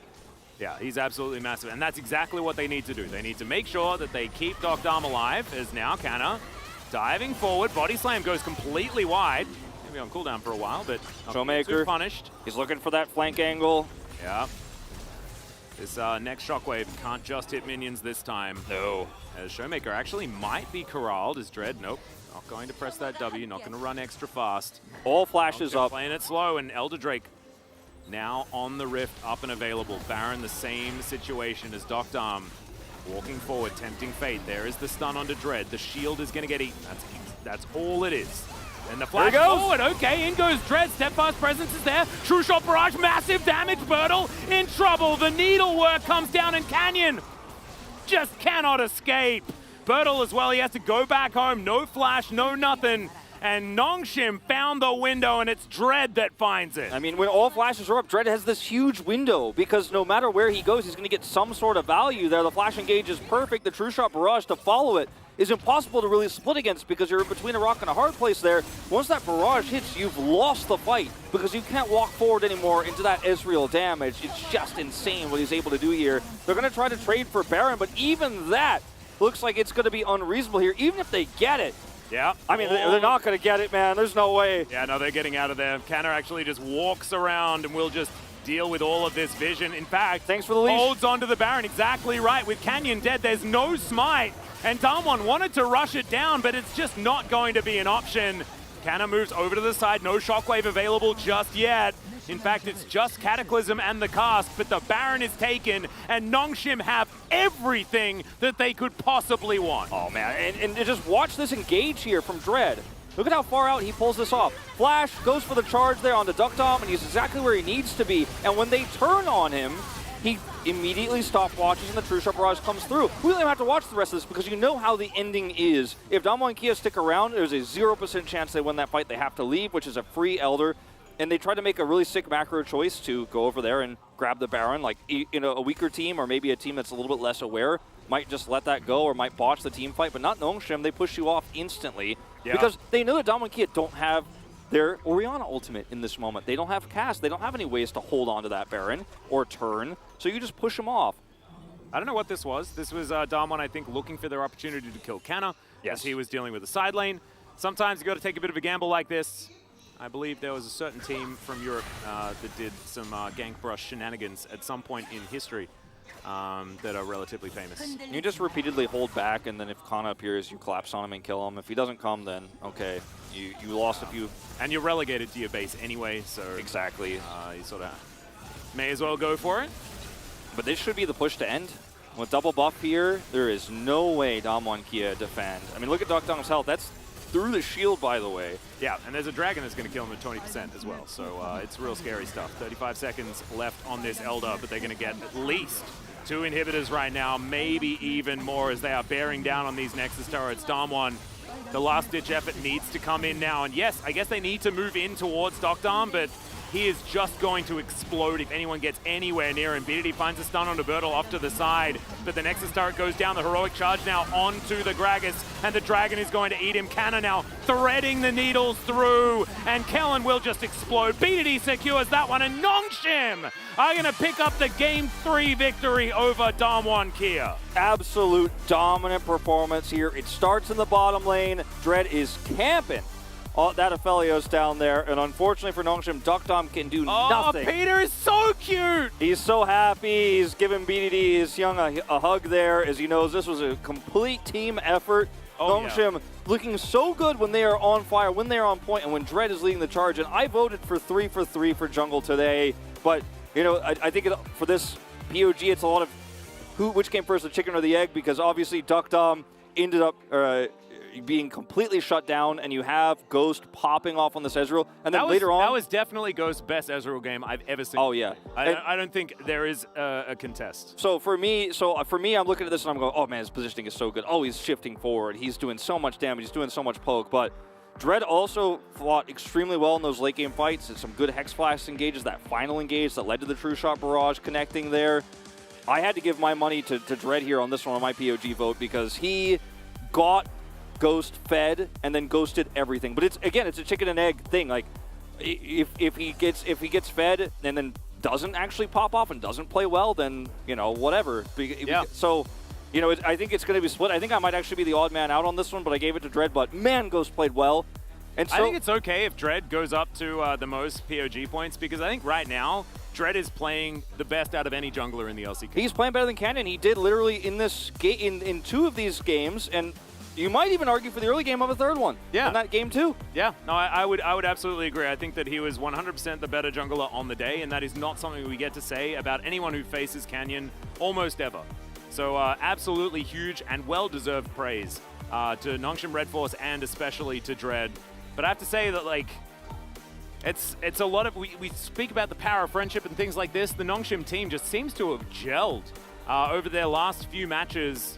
And BDD often has a lot of responsibility on his shoulders, often has a lot of pressure to carry. But honestly, he was there as a stun bot, right? This game was all about Dread starting it off and these True Shot barrages doing so much work. And as you can see here, Dread got in, did his work, got out. Yeah. This is BDD coming over for a second time because he had that early game control of the lane. Like, he was doing so extremely well, forcing Showmaker to back early.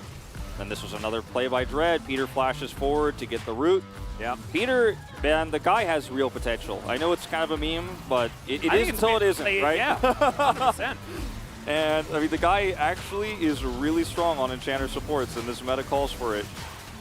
And what he did before, actually, you know, in Challengers and in the, even like before Challengers, like the amateur leagues he played in, was not actually Enchanter supports. He played Leona, he played the Alistair. I mean, that's because they're the only champions anyone was allowed to play during that meta, so. That's true. I think that's fine. His Braum still managed to win him a game. If you remember, the only loss that he's ever had was in the most recent game, Game 2, as the Yuumi. So a little bit unfortunate, but some of these plays, especially by Dread, just fantastic. But the way the rest of the team follows up, Ghost as well here with so much damage, and more of these shockwaves just going awry. Wasn't exactly Showmaker's best day, nor was it Canyon's, as we have a listen to Nongshim as they close out this game. 아래 타워 잡을래? 나 이쪽 공이 잘 테니까 아래쪽 잡아. 우리 오리아나 공각 잡아. 형이 오리아나 쪽 밀어줘. 나 밀어줄게. 나 괜찮아. 이제 크라 조금 크라 조금. 확인. 천천히 봐. 장그라. 그라. Yep, there was sorry, but people saying it's totally alright. 너 오리아나 공 생각. 앞에. 죽여. And basically Peter was just calling the whole time, like, watch for Ori ult, watch for Ori ult, watch for Ori ult. And man, look at how happy he is. I want to see these Duckdom versus Ghost numbers. Yeah. Over triple the damage here for Ghost as Duckdom just got shot down, man. Like, Dread came over and said, sit down. You're not playing Aphelios this game. This is some mid-Corky numbers coming out from Ghost. But I mean, this is actually how these compositions actually kind of end up working out, right? Because Ghost has free reign, and there's just no way that Duckdom can really do anything if his composition falls behind. But honestly, it was just excellent play. And Darmon need to go back to the drawing board. We need to see their mojo back, because this was a very different Darmon to what we saw against Gen G in what was such a fantastic series. So looking forward to seeing their next match and seeing whether they can fix it up. But let's hear from our analysts who are sitting on chairs that are on top of carpet for their take on the game. Thank you, Atlanalyst and Wolf, for your incredible breakdown of that game. But let us go a step further. It is me, Valdez, with Chronicler. We're going to take a look at the draft here real quick. What were your initial thoughts, Chronicler? Like the Dumb Kia drafts, I was worried at the prospects of Ezreal kind of 1v9ing late game, but I expected the mid game to go in a way where that wouldn't really matter.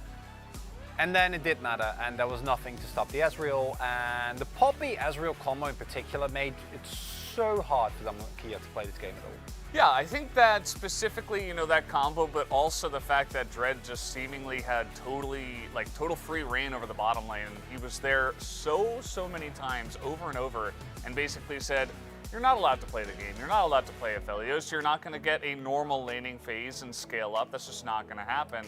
And the game went on for a very long time, and yet the Aphelios was never really able to shine at all. Between 0 and 8 minutes, I think there were 5 plays being made on both sides. 5 plays. And it was Dread 3 times, then 1 2v2, and then, which is easy if you know the enemy laner is already 2 levels behind. And BDD also came and said hello, and from that point on, they could never play the game. Yeah, it was a rough time in the bottom lane for sure, for one side at least. We're going to take a look at one highlight this time around and make it quick as we do see the 5v5 here in the mid lane at the end of the game. And here you see the result of, honestly, a great early game from Nongshim, because the fact that Dread lives here following this play shows you, one, how good Poppy passive is when you are really low, and the power of Mountain, right? They're not able to actually get through the health bars. Way too much resistance is available, and they never were actually able to get any threat in team fights, even with really heavy hitters in the late game in Aphelios and Orianna. It was pretty rough for them, and felt like maybe the time where the Aphelios was able to do half of his damage over the course of the entire game in that one team fight. And yeah, it was pretty interesting. A lot of Mountain Souls that we're seeing this time around, and we didn't quite see too many Void Staffs. Finally, we saw some towards the end, but even then, Showmaker not able to do too much damage either. Yeah, and it's something that I think we've been kind of joking about, and we've been going back and forth. There are, of course, a lot of situations, and it was actually the Veld analyst that pointed out that BDD, for example, going for a much more aggressive build, even though there was a lot of MR, not going for Void, but just going for straight up nuking. And it's always important to take into account, like, what is my goal here? What is the win condition?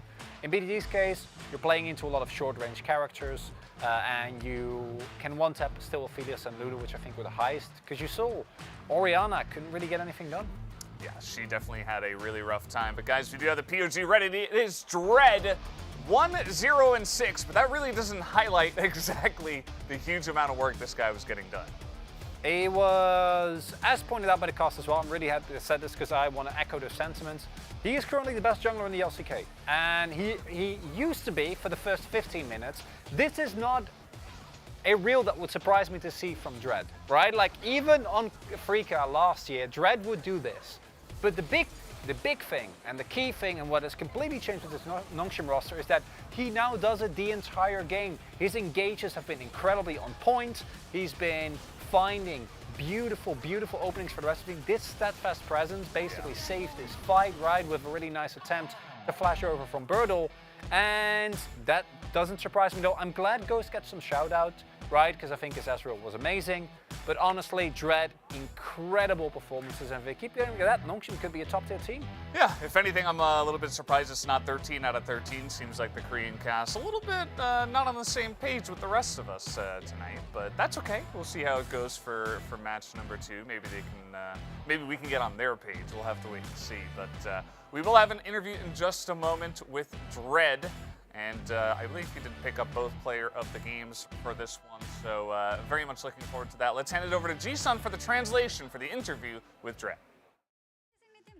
Thank you very much, guys. This is Ji-sun, and I'm here joined by Subin and also Dread, the solo POG from Nongshim Red Force. Congratulations! You guys are able to win after having a first victory last week and then got another one against Kia. I'm happy that we won, and also I'm so happy that I actually won the PUG as well. but I would like to perform better next time around.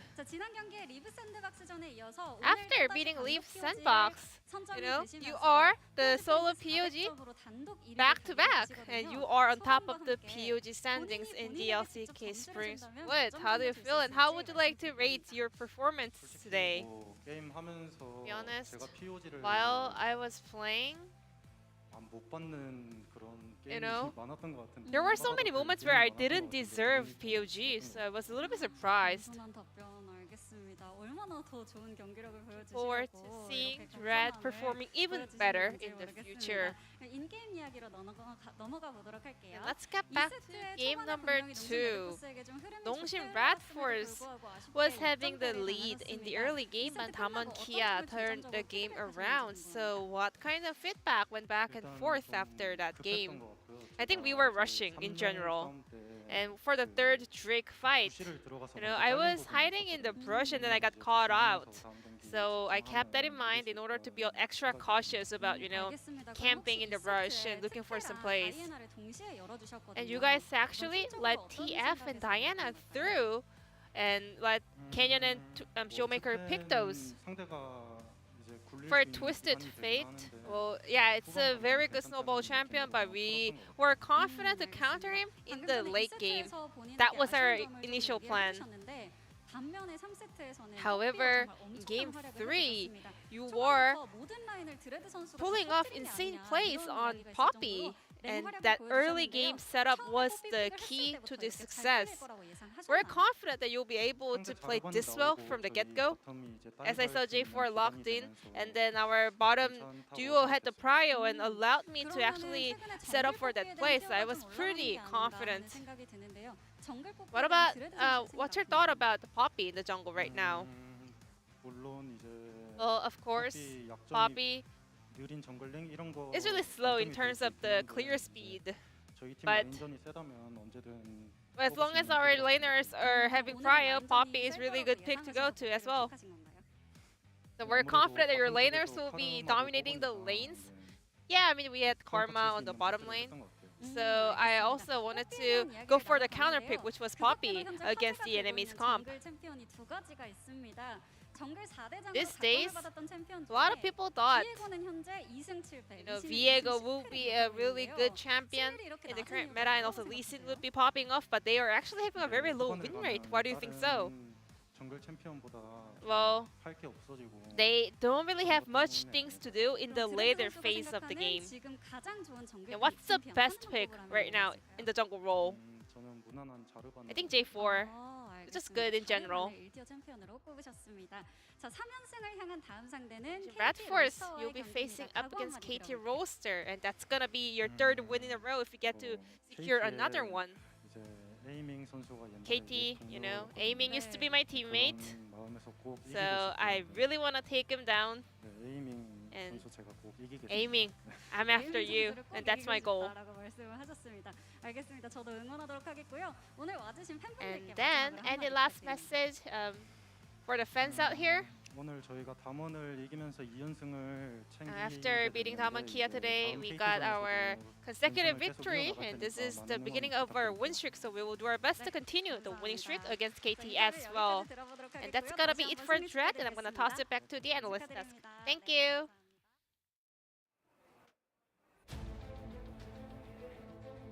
Thank you, Ji-sun, for that wonderful translation of the analyst desk. Good to hear Dread's thoughts, saying, you know, what we kind of expected, Jarvan being the strongest jungler at the moment. We get to see some of the standings here after that.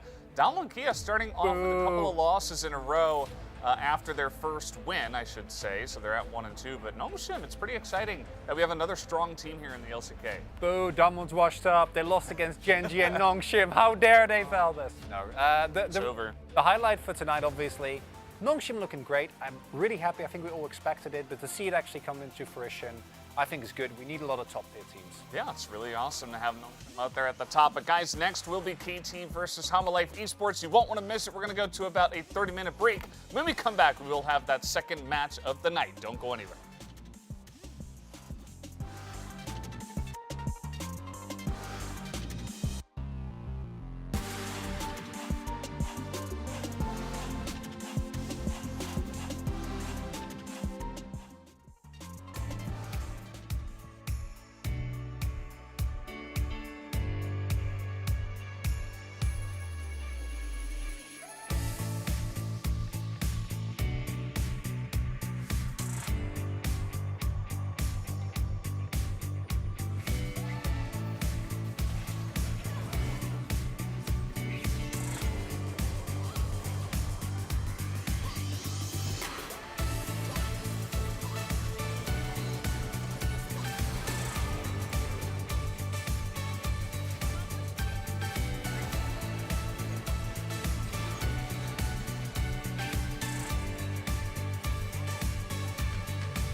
their spot to be here.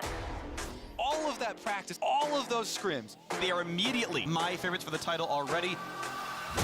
We got a banger to start ourselves off. Take off, don't take a day off, not wasting no time. Can't focus on yours while I'm focused on mine. One day at a time, it'll be fine, I know. Climb to the top, then you reset your goals. We do not stop for a bump in the road. Countdown is running, I'm ready to go. So get you a seat and start watching the show. La promesa, listen. It's a slaughter. T1's not leaving any survivors. Oh, yes! JJ steals it away! Danny will dive your entire face. That one was personal. 야리마사! 야트크레마사! The Nexus will fall. In the end, it was themselves they had to overcome, their own mistakes, their own demons.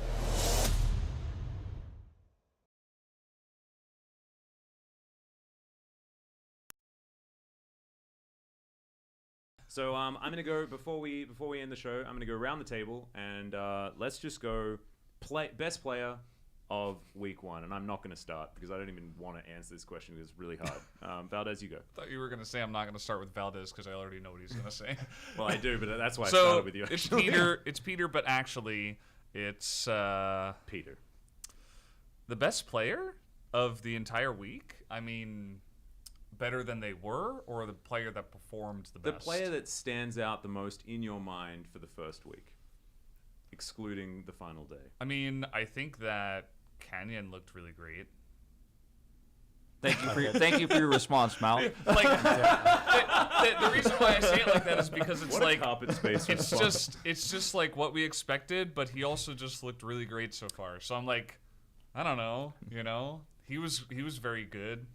He was. I thought Dread was really good. Yeah. I'm very excited about Dread. I think that yeah, good take. He kind of like dumpstered Live Sandbox, and that wasn't very fair. But he's showing that he's back again. He's ready to party. He's like getting in there on very aggressive junglers, and I like that a lot because that's where he was last year. But he didn't really have the team to back him up on Afrika. So now like, Dread has Peter. Yeah, he's got Peter, you know? I was getting to that, but, you know. So the question was Yumi's pick really one strong. player.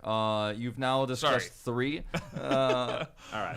Okay. No, 2. 1 and then 1 unit. We'll get to you soon, Wolf. It's okay. Chronicle, can you let us know your best player of the week? Lance.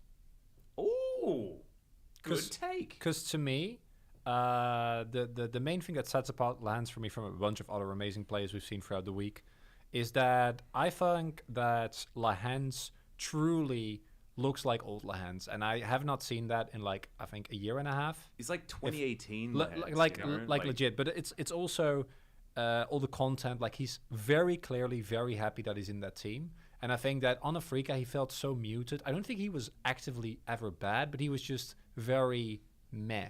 And that was one of the things that with this Gen G signing, I was like, we know he's done it in the past. But will he actually get to the level again? And then in week 1, he immediately looks so good. Flashing in lane, setting up Ruler, and then the flip side of this, of course, also the fact that Ruler now suddenly is okay with playing weak side and plays Ziggs, which we've harped on him for like a year. But I'm still going to go with Lahans. To me, he looks revitalized. I'm really excited to see how he's going to maintain that form throughout the split. It's a great take. Wolf, how about you? I think everyone at this table knows who I'm going to say, and it's Rascal. I think Rascal had a phenomenal performance this week. Even in the loss against Damwon Kia, both of those games, he was by far the highest impact player. His Akali, looking for flanks, side laning extremely well, threatening people at all times. His game sense is phenomenal. His laning is great. I feel like Rascal is one of those top laners right now in this meta that you could trust, like, might save the game. And I think it's a meta where top laners have like very low agency in the game in general, besides like split pushing, or if you are going to try to play a Gnar, you know, might be able to engage stuff like that. But Graves is just like a tank who does damage, right? Like that's as basic as a lot of the top meta is right now. But Rascal is playing multiple different champions. He's already showcasing his pool in a meta that doesn't actually ask for top Akali. He can make it work, and that's really exciting for me. He's also Rascal, right? And his top Akali is just amazing. And now that it fits, it's really, really cool. His teleports have always been good. His flanks have always been good. And making that Tryndamere work definitely is very impressive. And when, like, because we mentioned this backstage, when you mentioned it, I was like, Rascal, that can't be right. But the more I think about it, the more I kind of agree with it. I found this extraordinarily difficult. I had to phone a friend. I I needed to talk to Jisun about what do you think the obvious choice would be? And I think Gumayushi is the obvious choice. And Like it. This was given to me by Jisun. It's not my idea. Thank you, Jisun. He was so good this week too. I mean, he was really just amazing. But I think the reason why I found it difficult to say Gumayushi just straight out the gate is because he was playing a lot of Aphelios games, and it felt unfair.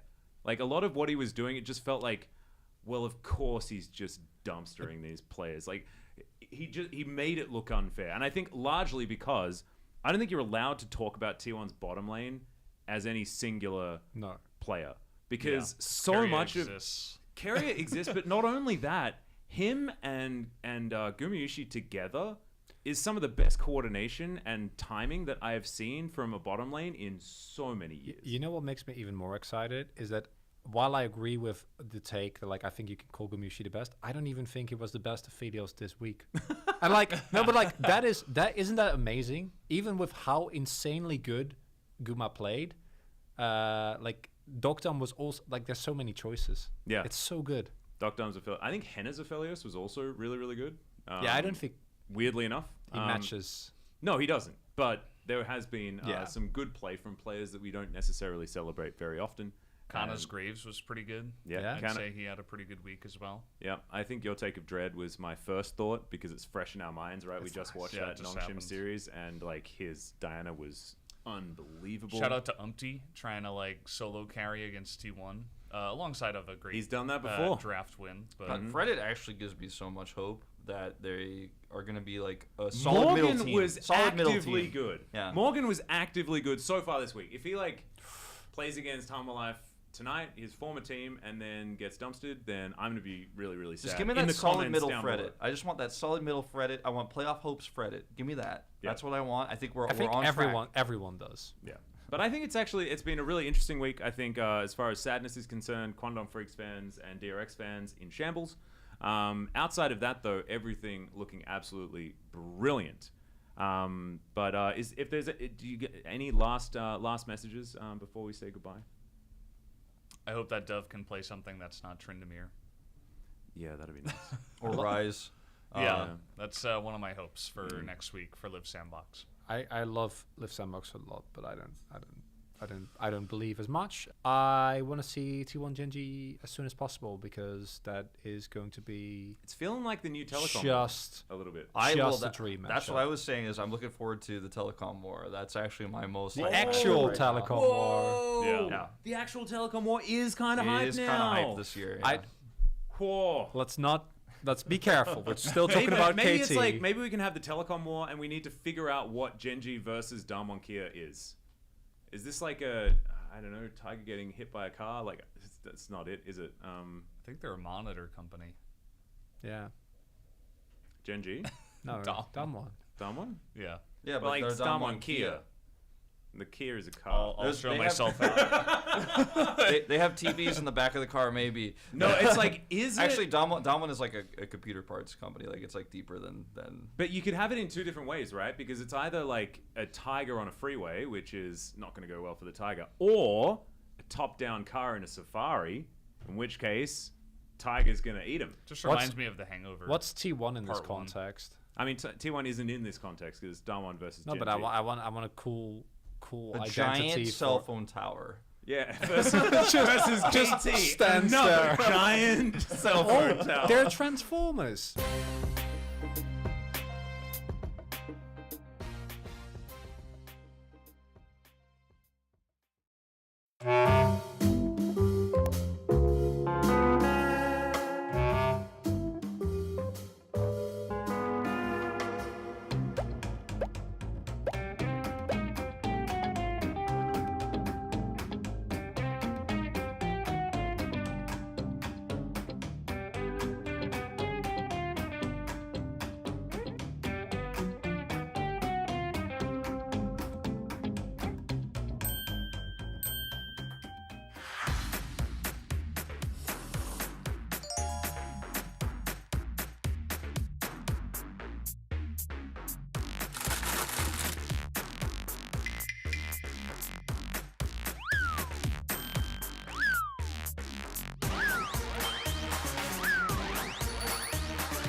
나 뉴클리어.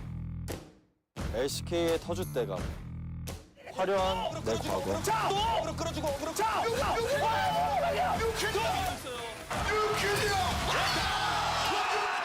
은퇴 후에도 방송, 중계, 해설까지. 오늘 좀 괜찮은데?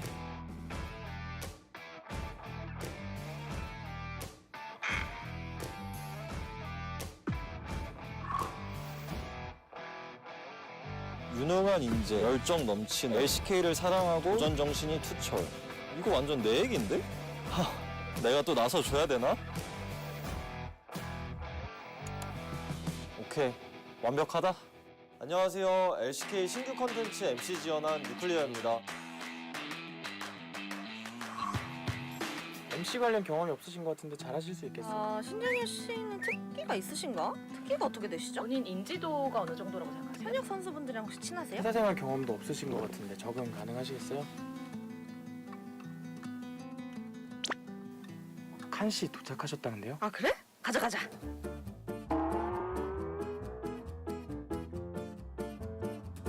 이 라코놈들, 내가 누군 줄 알고.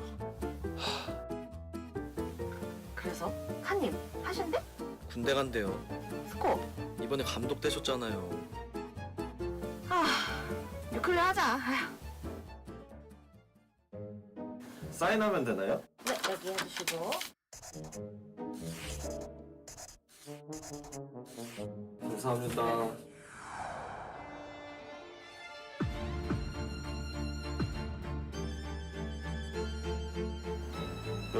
여기가 숙소라고요?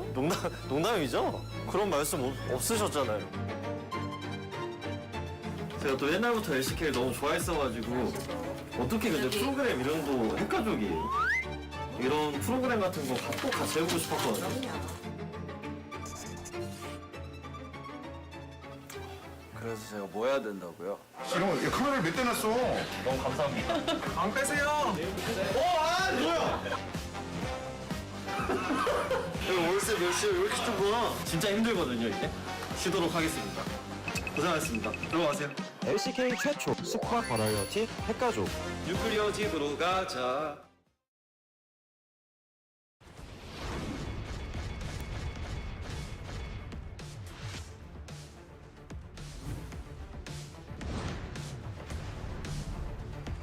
To win this game still. The Fred Brian have just been outfighting them. They don't have vision right now, though. They have so much damage on this Baron right now with the Vicar and the Aphelios, but the fourth fight comes in and Delight gets blown to smithereens immediately. A lot of damage here on the front line still. Senna holding on to that final. What did he say? Are you serious? They do it again! You have to be kidding me!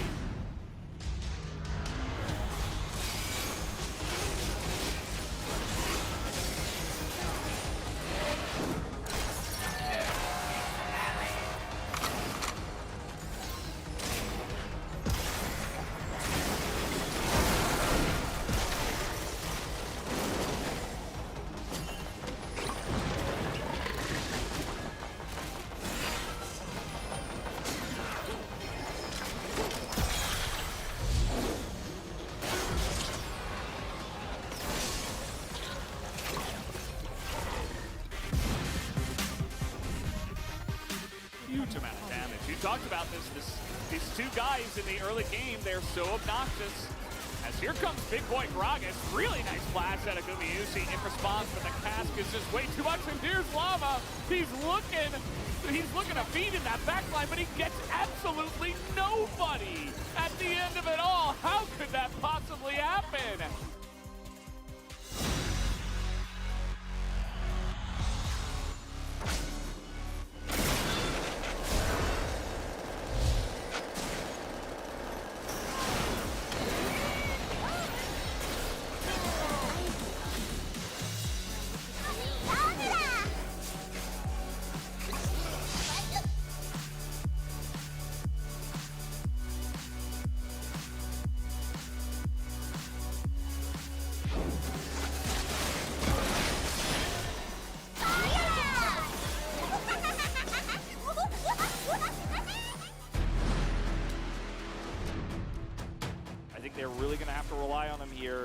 or never. This Mega Gnar is everything.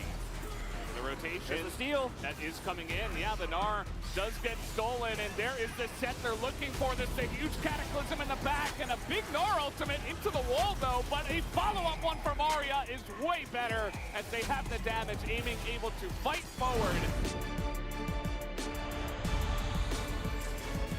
빅토르랑 바로 보면 빠를게. 요번에 나 이니시에 가면 나와 천천히 봐줘.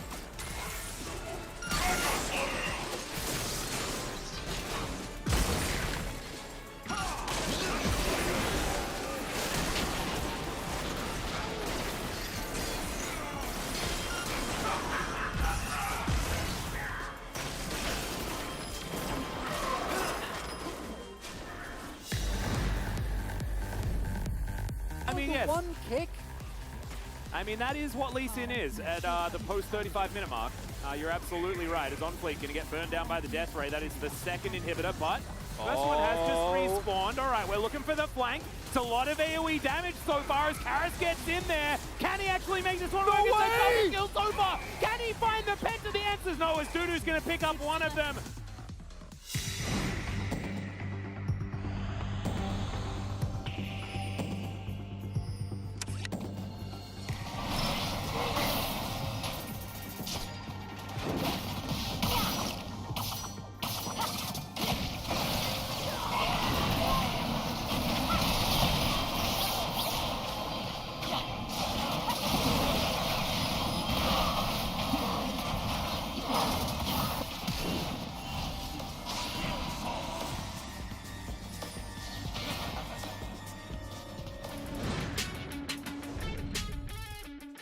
They should be able to take it. It's going down so quickly that they should also be able to contest this Baron. Damwon here wanting to do it. Rush it down as fast as they can. You can see they're not wasting any time, but the teleport will come in. Doran doesn't have the needlework, but he'll bring them all in. He kills one, but it is going to be the Baron locked down by Genji. What the heck? That is a massive Inferno trigger as Peanut at least finally gets the dragon to come down, but my god, Dom.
We run on the edge and across the flames. The world we knew is not the same.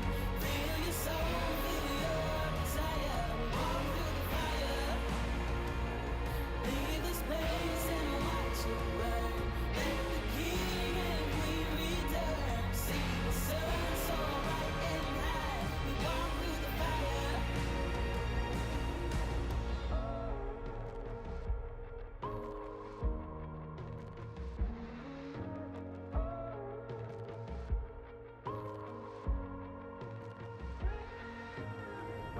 The embers glowing, we're waiting for the blaze, ascending from the ashes, bonfires in the haze. Standing tall now, your feet are on the ground. You fought your demons, nothing breaks you down. The tide is changing, floods are coming clear to see. The page is turning, can you feel this energy? Light breaks through the darkness, they are fires in the night. Nothing can break us when we rise. We run on the edge and across the flames. The The world we knew is not the same. Feel your soul, feel your desire. Walk through the fire.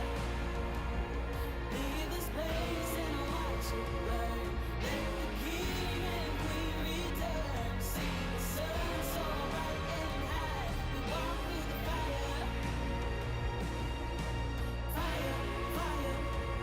We walk through the fire, fire. We walk through the fire, fire. We walk through the fire. We walk through the fire, fire. We walk through the fire, fire. We walk through the fire, fire.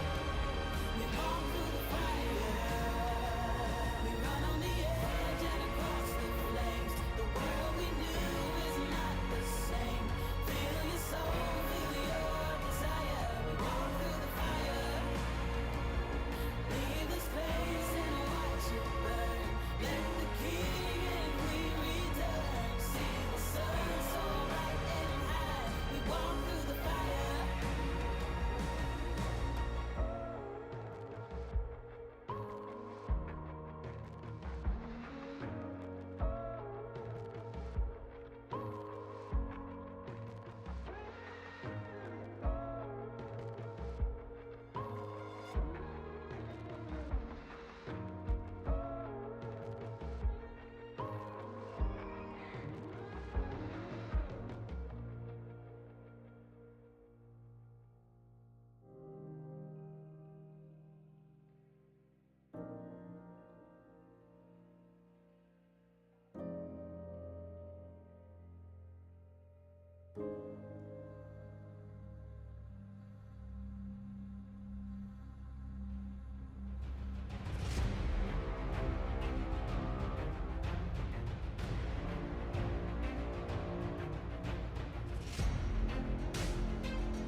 I just came here and I haven't thought this through. Heart on my sleeve, ready to bleed. Wish I had another drink, then I'd have left it. Instead we're gonna go to the brink. Don't you think that we should forget it?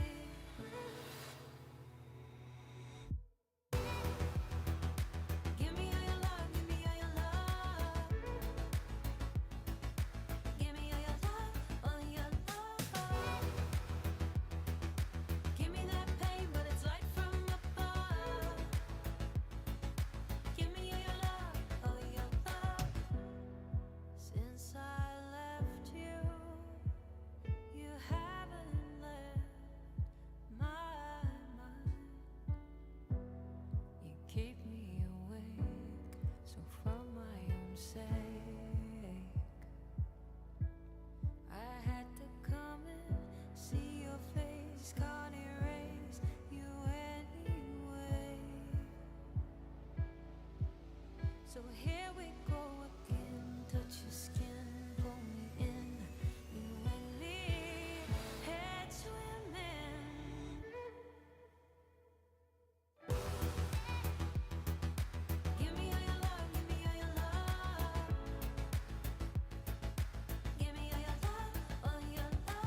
Welcome back, ladies and gentlemen, to LCK Spring 2022. I'm Atlas, joined by Wolf, and it is indeed snowing here in Seoul, which is very, very exciting to me because in the country I come from, snow doesn't exist. It is a myth, and I didn't even know what it felt like to have snow come from the sky in a natural way.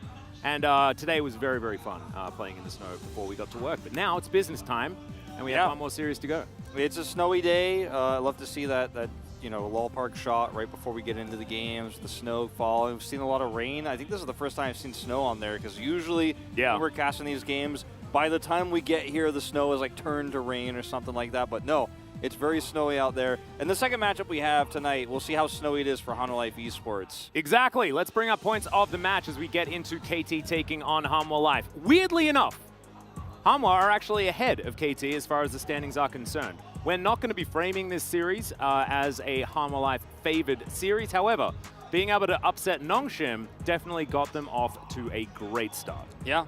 Then, of course, in this mid lane, which mid laner will show a great presence because this is a tough call, right? You have Arya returning from the LJL, and then Karis, of course, getting kind of promoted sideways here into Hanwha Life Esports out of Genji's Academy Girl. So they played him a few times in LCK, but doesn't feel like he's being promoted per se because he does have some LCK experience. Going to be an interesting matchup to see. I think this is going to really determine a lot. And then the other big key matchup, of course, is the bottom lane. Aiming 4-1 currently against Samdi in the LPL for both of those round robins last year. Yeah, Aiming was on a better team, though, guys. That is what we need to make sure that we iterate as much as we possibly can. Samdi was definitely on a lower tier team, so take those that stat with a grain of salt. But, ladies and gentlemen, let's first introduce KT with their beautiful new jerseys as well. Really love the black and white, the simplicity. Just beautiful.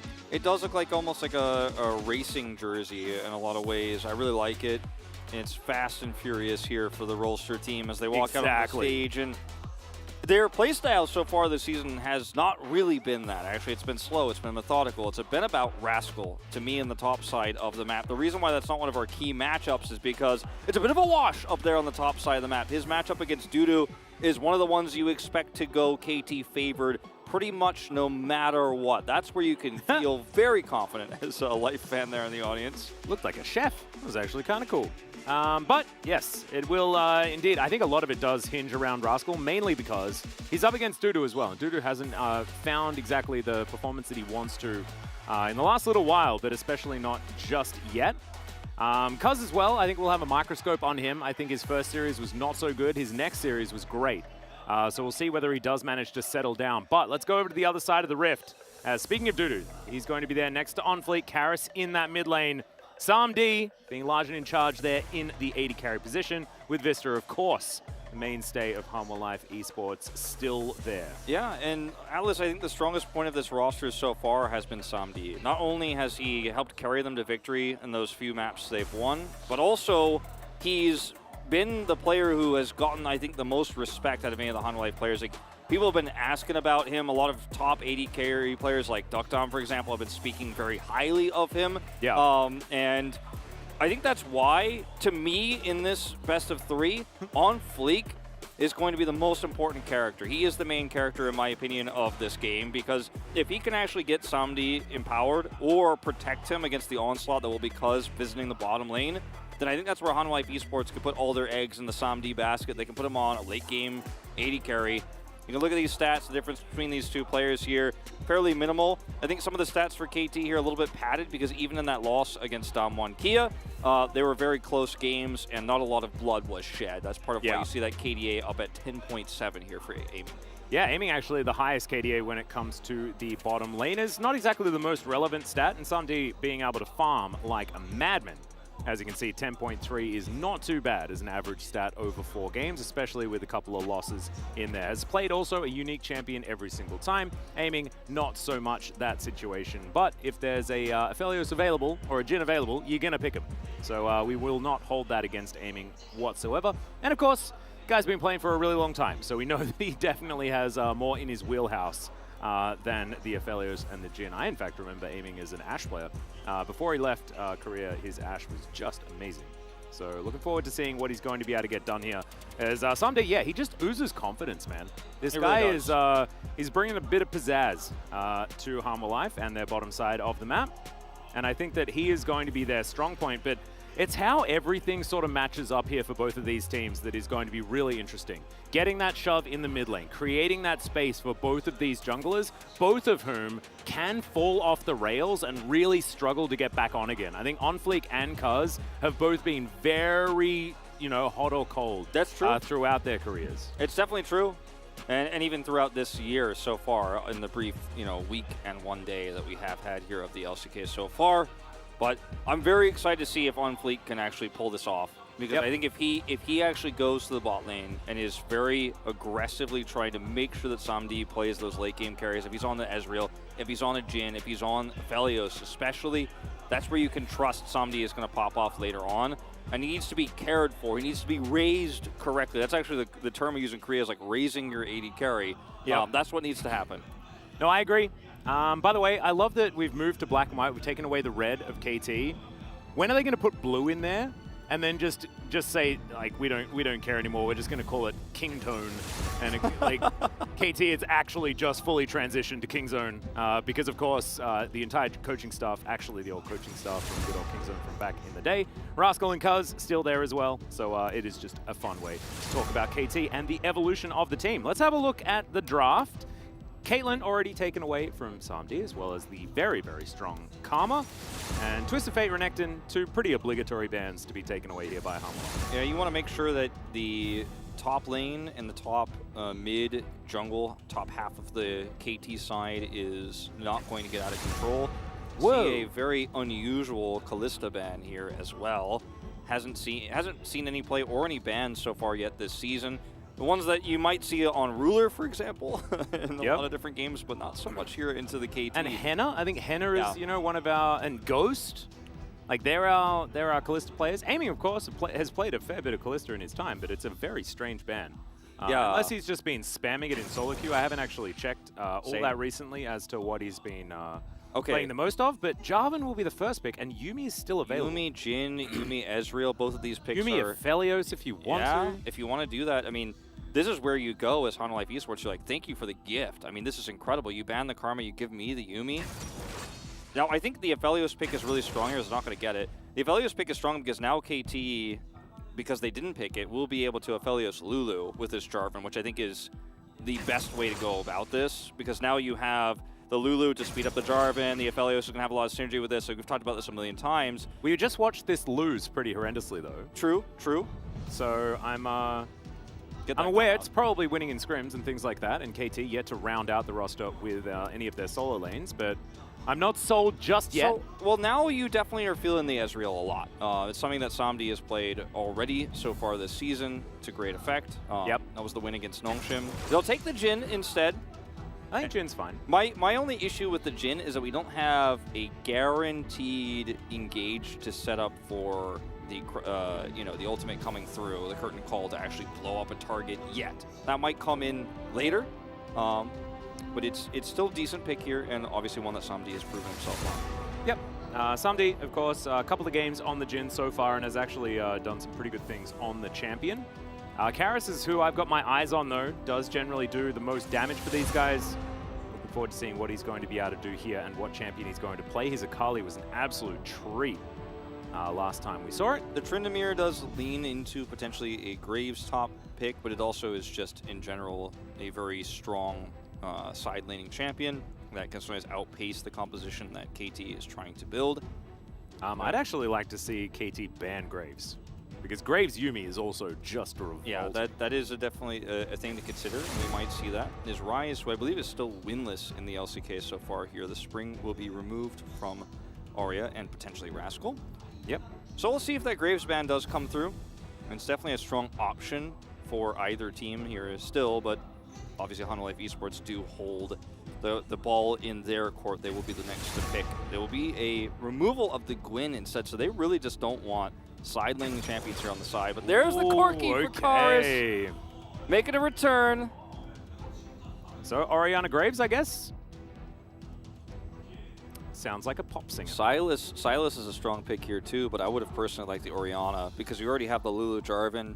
You can put that ult exactly where you want it. Ooh. Now this is a really interesting response to the Corki. We've seen this go both ways. I'm not a big fan of it. Actually, I don't mind Arya playing LeBlanc just because it's Arya, right? It's one of his best champions. Was certainly phenomenal in the LJL as well as at Worlds, so wouldn't have minded seeing it. However, I do feel like Orianna does fit this team fight style of composition that they do already have going for them.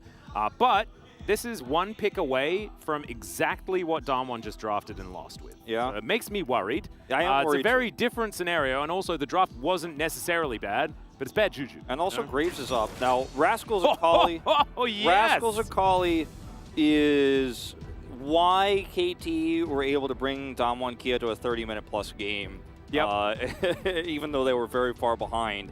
Because Rascal has been in my opinion, last week, the most impressive single player playing from behind. It was Rascal. Playing a losing game and still looking like a god, that was Rascal to me. The other player was Karis, actually. Yeah. You know, like completely thwarting that push on the top side of the map. We saw that super play in the Mad movie. Really, really cool stuff. It is Dudu that's now on Gragas duty. And it's going to be Rascal's Akali that's up against him this time around. A lot of different repositioning options now for the Akali, so it might be able to play around all of the disengage options that the Gragas does have. In this draft, when I look at Honor Life Esports' lineup, the critical thing to happen here that needs to happen for them to be able to team fight is Karis needs to hit those rockets, the big ones especially. If he can do that, then Tank Dudu can come forward, look for an engage, then you can, of course, curtain call, you can blow somebody up, then you can win a longer fight, then Viego could start popping off and getting all those resets. But if you're just looking at the blow-up potential that KT have, like, they have an Aphelios that's going to be so difficult to kill. It's going to have so much agency because if he just hides behind that poke, nobody can really engage on him. He's going to take cleanse. Then you have Rascal and a Jarvan who can non-stop threaten the backline and actually look to blow up a Corki, for example. If Corki gets hit by a shockwave or a flag and drag, or Rascal just finds him on the side while he's trying to look for some poke, he's dead. And then that's the end of the story. Like, there is no what happens next. There is no Jhin fight. There is no Gragas coming in. This game is all about whether Karis can position himself well to hit that poke. He's going to have a Yuumi to help him out, but this is still not going to be easy to execute here for Hanwha. I think a lot of it has to do with Vista as well and how well he plays because, I mean, the idea of Corki with a Yuumi, right? I mean, it's cat dog. Like, it actually is. Assuming that Karis is going to use the only appropriate skin that you should use on a Corki. We have seen an Earth Corki and not a fan. I think it always has to be a Corgi because that skin is just one of the best in the world. And now we do have cat dog available, which is definitely fantastic. I guess the original would be Nasus with Yuumi. Yeah. That would be like actual cat dog, but no. He didn't do it.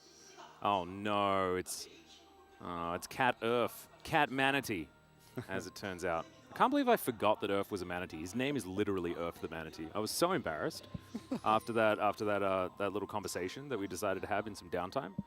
Oh, yeah. Not a good time. It wasn't a good time for me. It was pretty funny, though. It was a pretty good moment. All right, well, I'm glad that you enjoyed yourself, Wolf, at my expense. Valdez and I were having a chuckle. Well, here we are.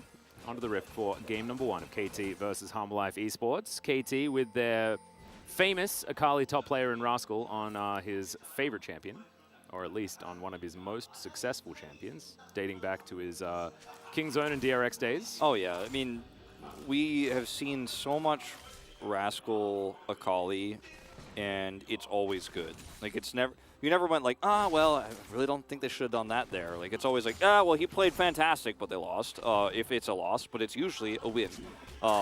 It's one of the most terrifying champions Rascal can be on in a meta like this. And due to, in this lane, Gragas loses to almost no one. But if he makes 1 or 2 missteps, then suddenly Rascal gets so fed early on and actually just terrorizes the map. And if you go even, eventually the same thing happens to Rascal. Yeah. So...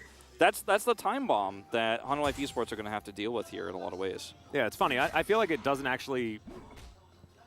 matter that much what Dudu does. It's just whether or not Rascal can have that pop-off mid-game, whether he can find those skirmishes to get himself into a backline, destroy Karis or Samdi, and then go from there. Because they need to be decisive. KT has to make the moves before they just get blown up by this Corki.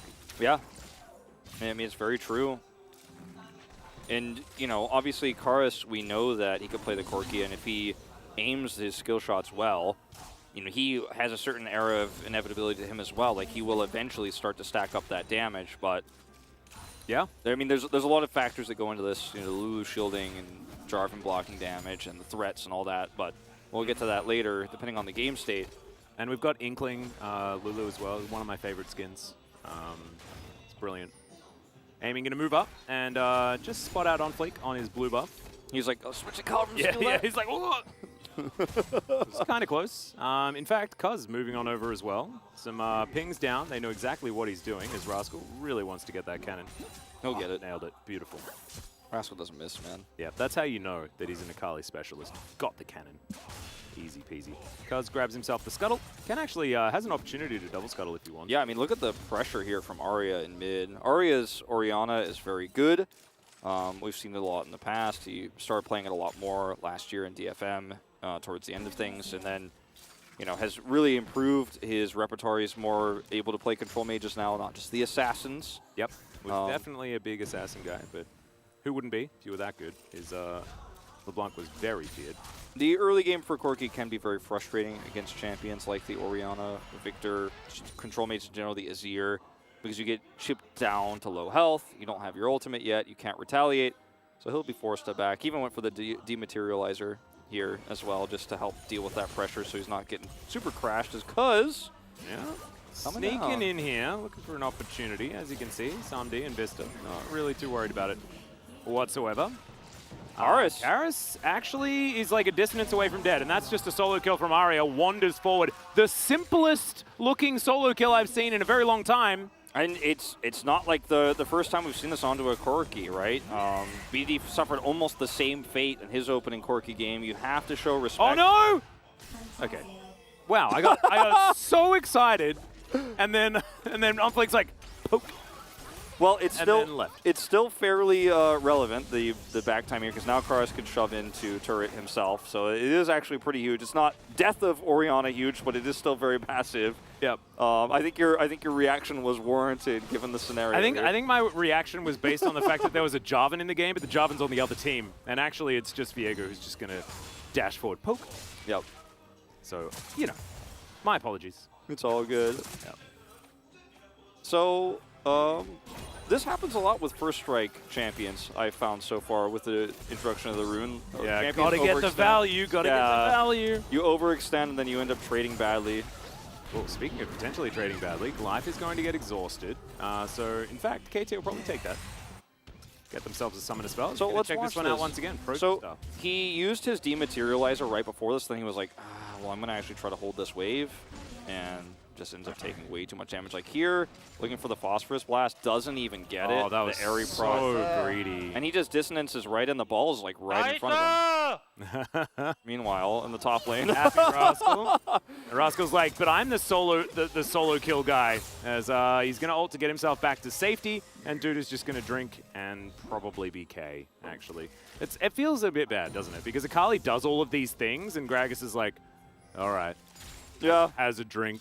And before Akali's fed enough, it really just it doesn't really feel like it does enough for the amount of things that you do. He's a functioning grogaholic. He drinks all the time, but he gets everything done. It's just not fair. It's a bit like Jackie Chan, you know, with his drunken boxing. Yeah. It works for him. Brass was like, you know how long I studied the art of the shuriken, and I'm such a specialist here. And this guy with his big belly and grog comes over and actually, body that's where it is. He's going to teach us how to do the solo kill. And he's like, nah, I can't be bothered. My flask ran out. Something like that. I need some Gatorade. Wait, is he using that skin? Oh, I didn't actually see what skin it was. No. No. It's a boat, though. No, it's not. It's a submarine. It's like a toilet submarine or something. Is it Scuba Grass? It is. It got changed. Scuba Grass became a lot different after the updates. It was never the same after that. No, it wasn't. In fact, it's better. But it does confuse me now when I try to figure out which skin's which. Because it looks similar to the Frosty one. The Frosty Gragas type skin. It doesn't matter. As long as you always recognize Hillbilly Gragas as the score skin, then there you I think we're all okay. That's the most important part. That's the most important part, absolutely. On Fleek going to get this stolen away. Arya's positioning is too good. I say, as he steps forward. Yeah. So Dissonance comes in. That's the stun that's going to land. Ari's going to flash. Shockwave. Pins on Fleek against the wall. Man, that was so close to being way better than that. Well, I mean, Cuz is here. Unfortunately, he's spotted and a little bit late, so I don't think they can make anything of it. Rocket goes wide there just a little bit. Karis. Some poke damage, but On Fleek's not interested. Won't do too much more. You can see about 500 gold the lead here for KT right now as Vista takes a bit of free damage, but he's a cat on a hook. Yeah, this bot lane can be very frustrating to play into the Calibrum because you're just going to get chipped down during this early part. Obviously, Jin can retaliate somewhat, but they're pinned down here. This is started by KT. Rascal had some very slight top prio. He's going to give that away for the Herald secure. But KT are just going to run away with this without really losing too much. They're going to lose a few minions mid, a few minions top, but this Rift Herald is absolutely going to be way worth the trade-off. I mean, yes, Arya is down 11 minions. The back timing wasn't amazing for him here for, Corki to push through, but he got a kill earlier. He got the first kill of the game. First blood means that he's still ahead.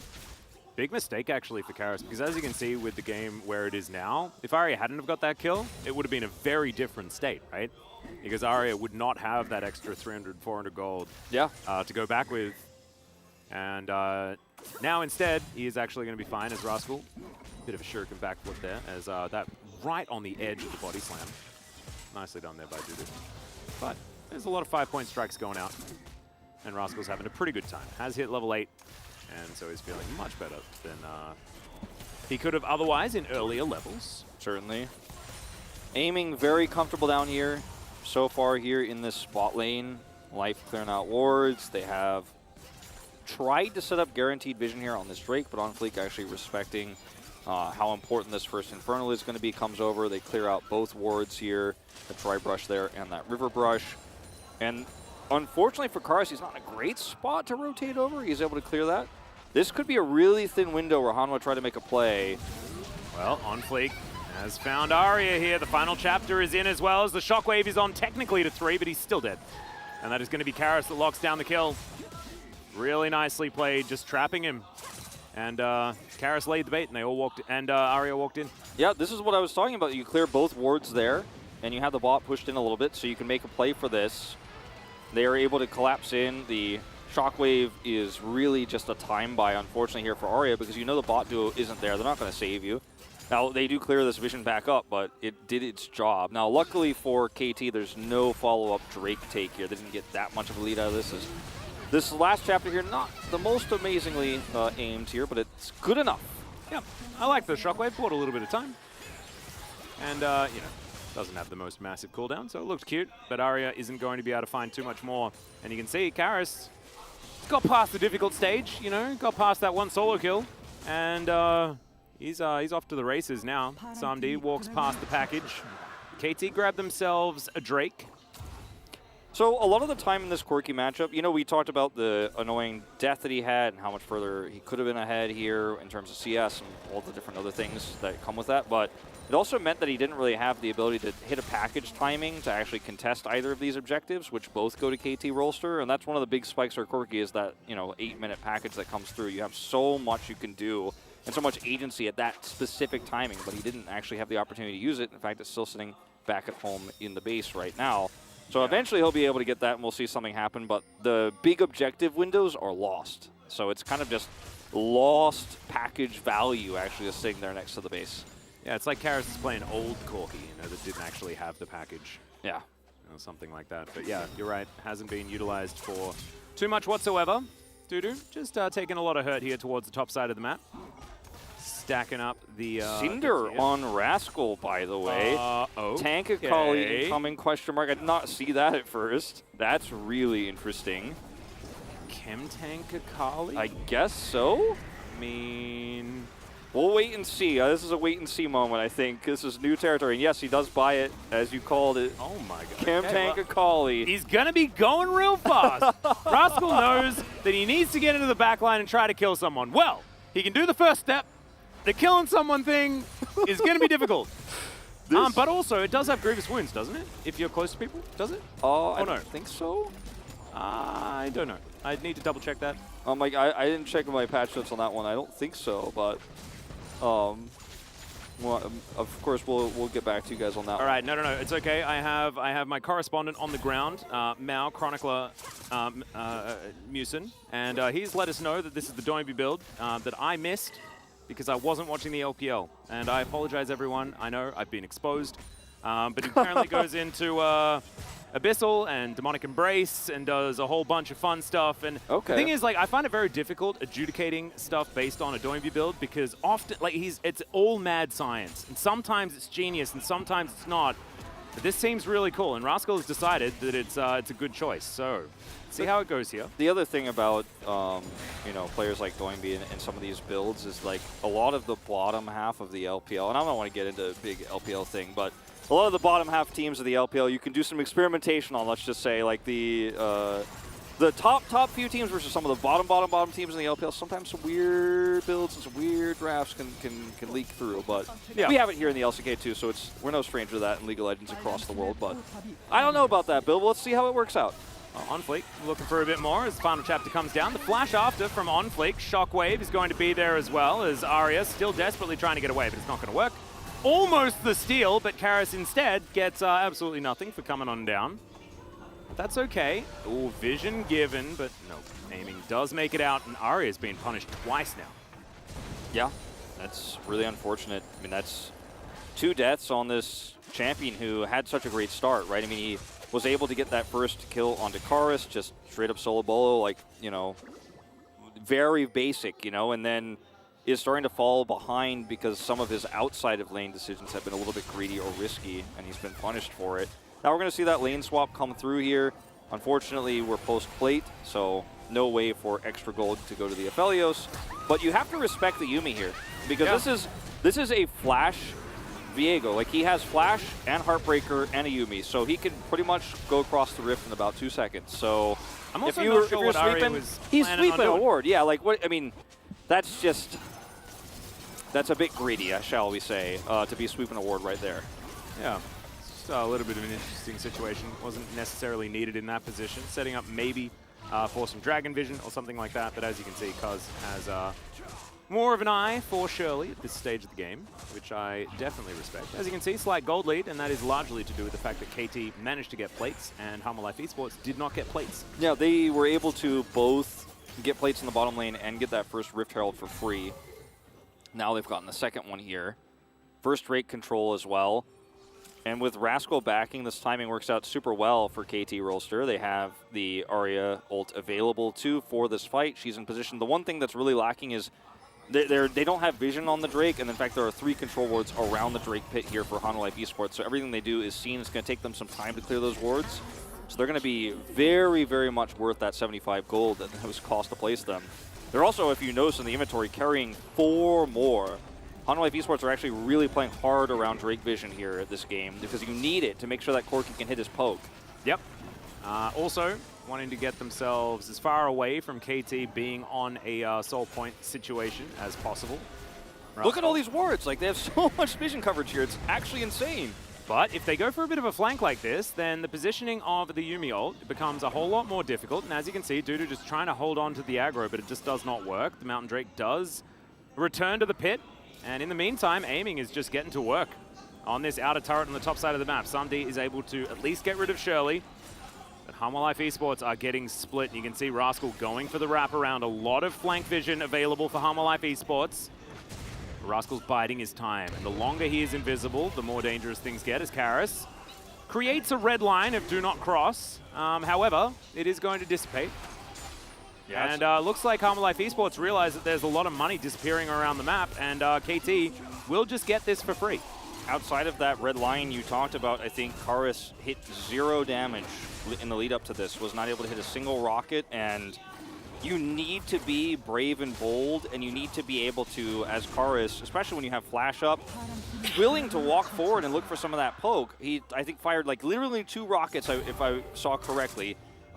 Didn't hit any, and then they were like, well, we got to get out of here. The point you made about the choke point was super critical too, because Hanwha Life Esports weren't able to really go into the Drake pit and actually set up for that early. And then when they pushed KT away, KT was pushing both bot and mid. The Rift Herald crashed through. So what I'm worried about here, my general point at the end of this is Kars needs to hit that poke, because if you have poke and you have a Corki alone, it doesn't matter if you can't actually utilize it, if you're not brave enough to use it and then start chipping people down to then hard fight and actually go in for the engage. You can't just like throw rockets out and then go, well, I guess we didn't hit it and walk away. That comp won't work unless you actually pull it off.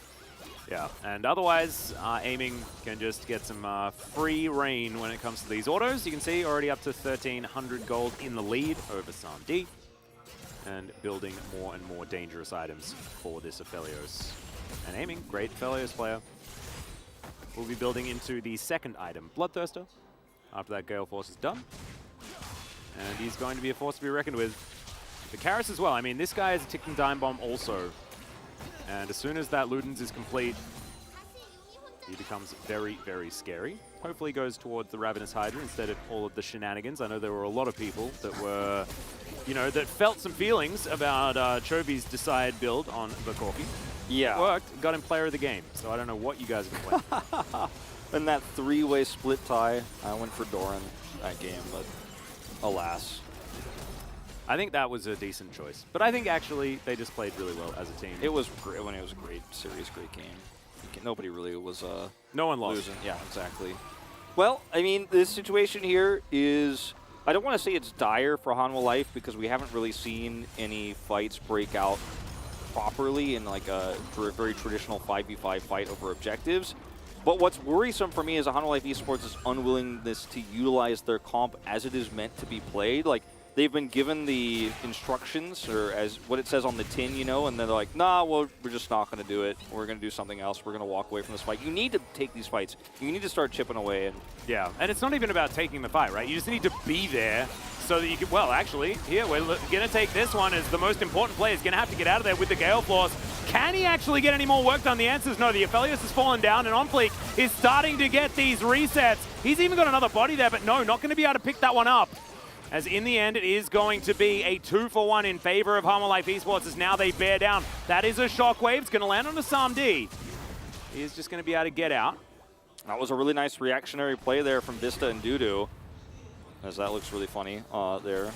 Yeah. With a visual bug perhaps there on that dead body, but... Well, it's aiming doing kind of what he was doing earlier on, which is like he's just standing there in front of his team. Yeah, he's like, I am dead, I think. Yeah, it's just something that he, yeah. He It's was a about symbol. as dead when he was frontlining as Aphelios as he was there in that visual. Yeah, it's just showcasing his relevancy in that team fight, unfortunately. Now, he actually got pretty far out, but he steps on this Jin trap, and then he's caught here by SAMD. The follow-up there from OnFleek and Vista is great. And he got pretty far away with the flash, heal, etc., the Gale Force, but it's not enough at the end of the day. And this was a bit of an overextension here for KT. And at least Hanwha Life Esports will pull the trigger on the free food here. We'll see how it works out on further objective fights, but that's a lot of extra gold going over to this Jin as well as the Viego. Yeah, SAMD having a good game.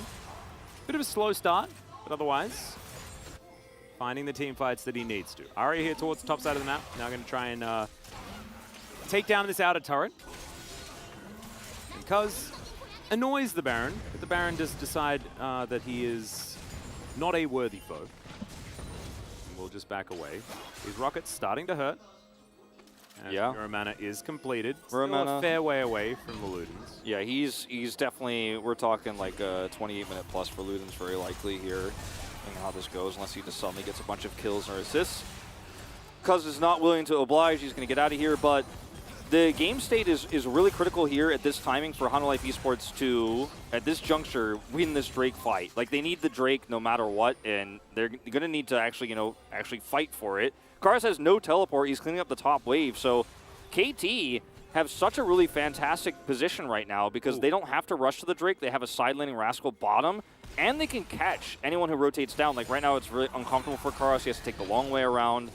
And again, Rascal continues to push in that bottom lane. Yeah. Hanwha Life Esports getting pulled apart here. Exactly. Arya does have heal and not teleport, and he is on top side. So it means that Hanwha Life should be able to get people down here. And KT can give away Drakes if they want to, right? They don't need to worry about it too much.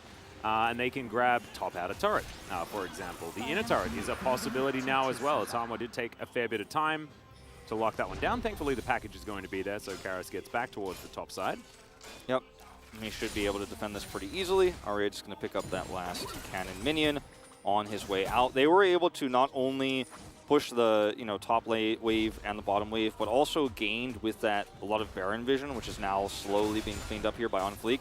They don't have full Baron vision control like they think they do, though, and OnFleek is able to spot this out.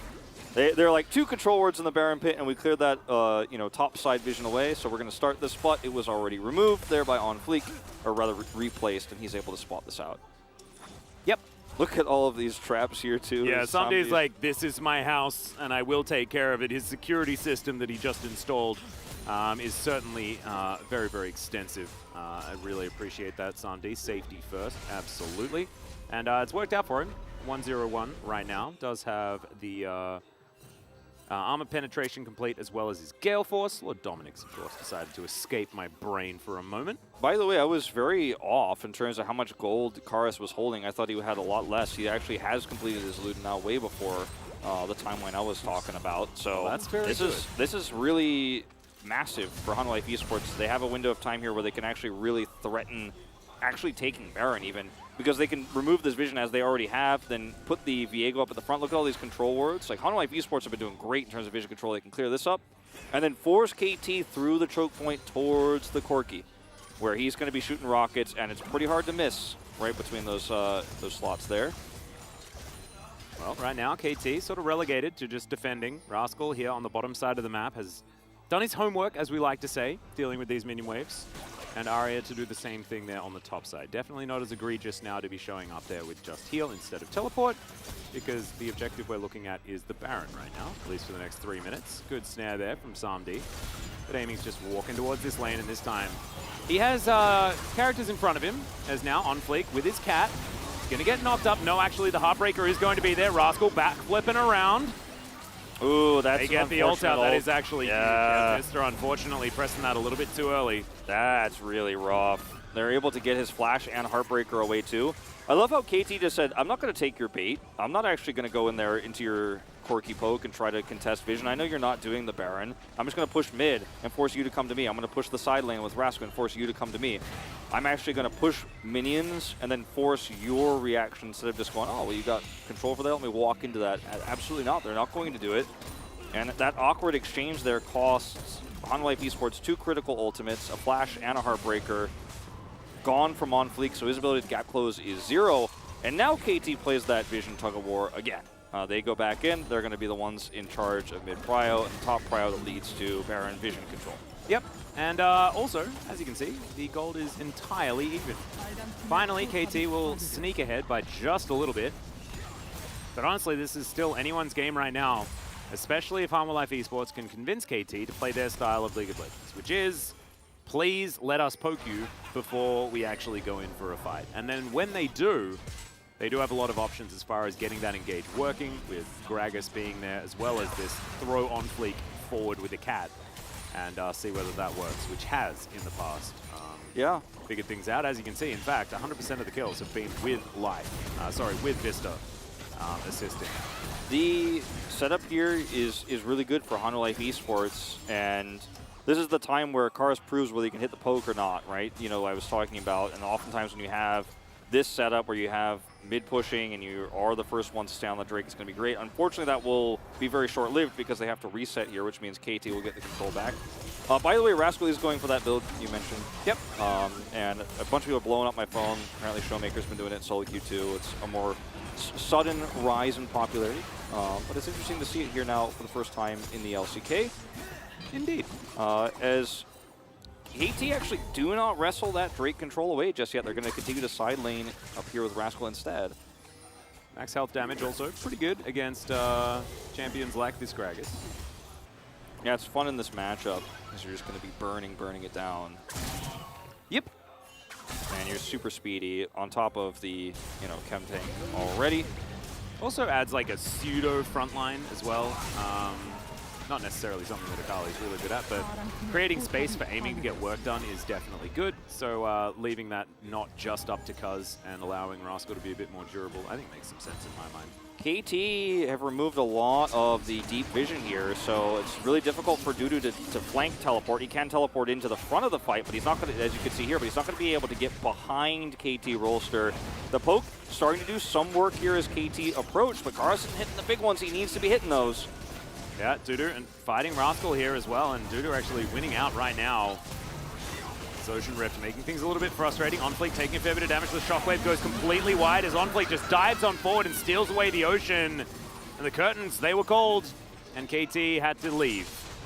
KT do leave here, and empty-handed at that. The really scary part of this fight looked like it was going to be for Hanwha Esports that they weren't doing enough damage, that KT was just going to hard engage. But unfortunately for Rascal, Dudu did a great job of blocking him out. He could not enter the fight, he couldn't threaten the backline. So it was basically a 5v4 fight, even though Dudu couldn't get that teleport flank like I was talking about. He was very happy to sit on the edge and play keeper basically for Rascal as the rest of the team fight ensued, or rather poke war, whatever you want to call it. It wasn't really a traditional fight. Yeah. But Hanwha Esports do survive this from the skin of their teeth, and now have a lot more regen available for this Gragas. Not the greatest Drake for them, but they'll take it. It's more about denying at this stage. Yep, but still, I mean, it actually kind of works exactly the way they want if they do manage to get the soul, right? Because Ocean, for a poke comp, I mean, heck yeah, constantly refueling your mana, allowing you to go in for these short trades, then back off and try and do more damage, right? Yeah, the soul will be amazing when we get there. And it's also going to be the quadruple soul, so it's going to be big. Yeah. If we do end up getting that online for Hanwha. Very oceany soul. But it's also really good for KT, of course, if they can get it, because they can heal up a lot of that poke and lick their wounds a lot faster. So incredibly important either way, the soul itself more than the individuals. As KT just seem like, even if they lose skirmishes or lose objectives or quote-unquote team fights that aren't really happening or a 6-kill game, they're just in better control over the map. They're clearing vision quicker and more appropriately. Like, they're clearing vision right when it's important to have the vision cleared because they're going to actually threaten the Baron, whereas Hanwha Esports will kill the vision and then be nowhere near the Baron, and then KT will be like, okay, well, I'm going to take it now away, as they did here. Yep. And it's happened once again. Yeah. And it is just like, it's a spin around. Now they all team up, they go in, clear out the vision, and it's because Vista doesn't actually have the ability to go by himself at all. As Sandy taking a fair bit of damage there, is now going to dash forward. The flash on in, Wild Growth is there, but it's not going to save aiming. Karis as well is able to get out of the way of Cuz as he flashes. Rascal was looking for the flank, but unfortunately his entire team is so far away, and he's just that little bit too late. And aiming is just, he's been a sitting duck to all these flash plays from OnFleek. Oh, can they find the Corki and the brush, though, is the question. It looks like the answer is no. And it's really easy for Karis to blast cone away and join the rest of this Baron fight. Look at that poke damage starting to come through to as KT bunch up. Karis is in prime position to deny them from this Baron now. And unfortunately, without an AD carry here, there's no way to actually look for a real fight as KT Rolster. Maybe you could try to kill someone. Maybe you go in with the Arya ultimate, the follow-up from Rascal. You can get a single kill, but you're not going to be able to contest the Baron. It's so high risk. As we'll watch this once again. Cuz is in position to try to cut off Karis. So there's a disconnect here between KT, as that's a beautiful flash, because otherwise it would have been maybe 2 more kills there. The disconnect there between KT looking for a pick and where their AD carry was actually in danger is what allows Hanwha Esports to make that play. And it's really looking like Hanwha are now taking that control all the way back. This Corki is getting more and more terrifying as this game goes on. The Ludens now, as you mentioned, was completed, but more of Malmortius is on top of it. Void Staff will be coming in very, very soon. And Dudu is incredibly tanky. We've got 3 items very close to Infinity Edge for item number 4 for SAMD. And it just feels like this throw your Viego at the Aphelios strategy is working every time. Yeah. I mean, as long as KT is going to continue to position like this and continue to get out of position with an Aphelios that didn't get cleansed, by the way, which questionable decision here in this draft. You have huge opportunities as Hanwha Esports without the Corki. Yeah. Well, the poke starts land, and then it's like, well, like, what can they even do? And KT, not a whole lot. KT didn't grab, they didn't secure that third and fourth Drake. They weren't able to actually close out the map, basically. So now it's this inevitable Corki comp that's going to suddenly get value, and now they got the package up for this one. Drake in 30, they're going to grab a turret. It looks like KT in dire straits. They had such a nice position, but not anymore. And aiming still, standing up here, trying to clear out these minions. Rocket's coming on through. He's got a fair few shields and things like that, but honestly, through the wild growth, through the shielding from Lulu, things like that, it was never enough to really save him. He needs to be behind the rest of his team, staying safe, so that he can actually do damage in these fights. Cuz flagging and dragon, but using it defensively is a bad sign for the Jarvan as KT relegated towards their red camp. Got to be so careful about this package cutting the team in half too. It can be disastrous. Well, Sandy actually caught maybe unawares. Rascal dives on through. That's actually going to be aiming that grabs the kill in the end. Great backflip there from Rascal as in he goes once again. Good knock up to interrupt, but unfortunately, it's just not going to be enough as Dudu gonna have to try and chase him after the flash, and Rascal's gonna survive in the end. Adakali really working out here as the shockwave comes down. Karis does a lot of work and does in fact have more Malmodius, but not enough. The Maw to get through the stopwatch. The Maw keeps him alive for a little bit, but it's not enough in the end. And unfortunately, the way this fight went, we'll break it down to the replay. It's not even done yet. Dudu caught. Yep, Cuz diving on forward, looking for Dudu here. And he has absolutely no mana. Vista as well, not going to be able to do anything. So this is going to be Soul Point finally given over to KT. And they did get the team fight they were looking for. And I hate to be the critical guy of Karis in this game, but he's been, in terms of some of these neutrals, fairly invisible, and this package in particular actually disconnects him from his teammates. Could have actually used it to control this choke point where everybody on KT... so much damage, though. Like, it does a lot of damage, but if he uses it in this choke point, then KT can't actually follow through like this, but he was trying to save his teammate. It wasn't the right time. He's going forward here trying to trade out Arya, but there's a stopwatch, and Malmodius, as we mentioned, doesn't save him. I feel like he's playing Corki, like we know that, like he is hitting some poke and he's doing the functions, but he is not making the impact that some of our other Corki players have made so far here in the LCK. As the gold graph, again starts to diminish a little bit here for Hanwha Life.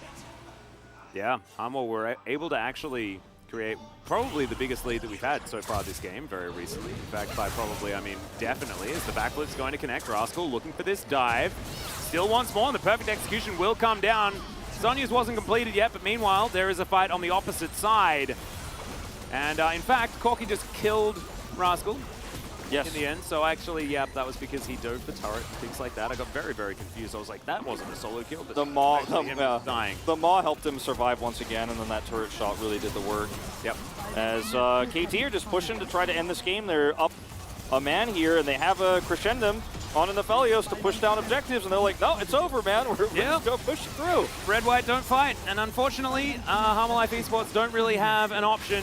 With Karis not there, there's just nothing they can really do. 3 minutes on the Ocean, and the Baron isn't available for the next little while, as this was the story. Yeah, Rascal executes this very well, but the Maw is going to keep him alive for just an extra turret shot. Looks like he probably would have been trapped and died either way, but the most important thing is, because they kill the Corki and then they're able to pick off on Fleek here, which was just a small overextension, nice execution here from KT to pick him off. But I got very confused because as that happened, the Corki like dies underneath, gets the kill underneath the turret. I'm like, wait, what? But without the Corki to defend, they could just walk up with the Aphelios and say like, yo, what up? That's my inhibitor. Thank you very much. I'm going to sign my name on it. That's what Aiming did. Now Hanwha Life Esports grouped on Baron. This Scuttle going to get a ton of value spotting this out, and then we'll have enough time to regroup. By the way, I really kind of like this Tank Akali type situation. Yeah, it's really interesting. I'm into the Shadow Flame too at the end, and now he's going to end up building Force of Nature, it looks like. Is Shadow Flame a mask? Yes, I think so. Well, then that's triple mask. I absolutely love it. Just Leandri's away. But you can't build Chem Tank and the Leandri's. This dude is going to have to flash, cuz for a little bit more, but doesn't actually commit the Cataclysm. They just wanted to create the space. His life, he is Corki food this stage. I always thought of the Shadow Flame mask as like Joker's mask from Persona, kind of. Like it does kind of look like that. But I just didn't really know, because it could also be like a shield or even a weapon. Yeah, it could also just be like a spirit in a jar or something. You never know. Yeah, there could be all sorts of things. The other one is a cloak, so at least there's that. He's got some shoes, a cloak, 3 masks. Okay, the wardrobe is skewed. This situation now that we find ourselves in is quite unique because there is so much pushing power in mid, but KT wish they had either other inhibitor because it would be really a lot more difficult to deal with because HunLife were like, well, I'm already in mid pushing this wave out anyways, but it's, as you can see, good enough to actually push this through to where HunLife Esports are 1 step behind. And they have enough damage KT do to clear this Baron quickly, but they're not ahead enough of the curve to actually start it. Like, it's not that good. This is really cute from Cuz. Karis is going to get knocked up, but is Cuz too far forward? The answer is absolutely not, as aiming blows everyone up. That is so many years that we just experienced, as in the meantime, Rascal gets in towards the backline, snipes Samdi. Sniping the sniper, and once again it's now Dudu with just Vista alongside him. Vista, in fact, is licking his wounds right now. And yeah, Dudu, nothing he can really do.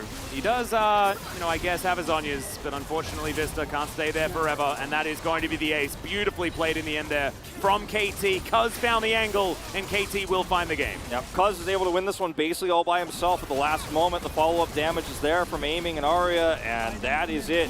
Just found one pocket of no vision wrapped around there and trapped a HunLife Esports that were so desperately trying to clear mid because they needed to make sure that Baron wasn't going to get rushed down. Very, very messy game. It was not the cleanest on either side. There definitely some moments of indecision between both of these teams. You can see a KT fan looks a little bit, she's holding the KT sign, she looks a little bit disappointed even though they won. I think that's the right way to be for a KT fan, though. You never get to look happy. You're not allowed to, because otherwise it might be the jinx and it might be on you. So you have to be very, very careful. This was a game that could have gone either way, really. Getting that, you know, first inhibitor led to what ended up being this amazing play from Cuz, and everybody was on the same page there at the end. Emperor Rascal here on that phone sign, and that tank Akali build, I guess you can call it a tank build, was pretty cool. I did like seeing it. We'll see if we'll see more of it here in the LCK. It's very difficult to blow him up. And it also means he can take a few more rocket shots on his way into assassinating people. No, exactly. I think that a lot of what Hanwha Life were doing towards the mid-game was working really, really well. I liked OnFleek's play, being able to pick off aiming time and time again. But sometimes the Jarvan just gets the god tier flank and everybody dies. As you can see, Rascal doing so much damage. This Akali build really working out for him. But the gold, I mean, everything was so close throughout this game. You saw eventually we got to about, you know, what, 3,000 gold, the lead, but ultimately in the end, it never got to 4,000. So Yeah. a huge lead just never really existed in this one. It was like a Jenga game, you know, where it's like, well, how high can we build this tower before it all falls down in one spell swoop, one Jarvan ultimate? Yeah, exactly. That's the end of it. A lot of build up that game, but in the end, it was KT that were victorious. We are going to go to a short break. When we get back, it is the Analyst Carpet Space with Valdez and Chronicler.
미드로 가자. 우리 미드로 간다. 가자.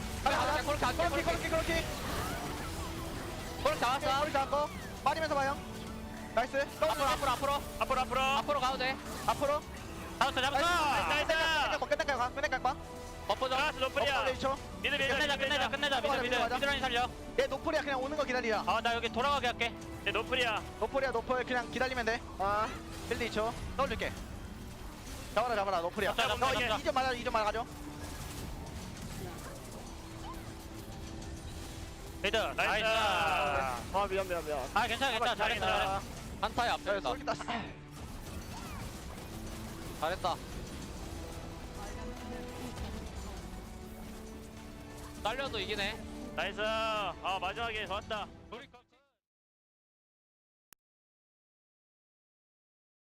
Speaking of entertainment and speaking of the fans and speaking about the actual priority for this show, because we've been working our way here throughout the entirety It of has this. to be said. And the true battle that exists, the real battle. The real battle. You guys will never get that reference. That's an in-joke, but Ian, we might actually be able to give Ian the clip of the real battle. Maybe it needs to be shared. I think it needs to be shared. It needs to be shared with the world. I'll send it. Let's head into the real battle! The off-season was definitely a fun time for some people and less fun for others. But yeah, okay, we're not going to go into it, but it's hilarious. So welcome to the real battle. And that is the battle between Analyst Chairs and Analyst Carpet Space. Team Carpet? Yeah. Team Chair. Team Chair.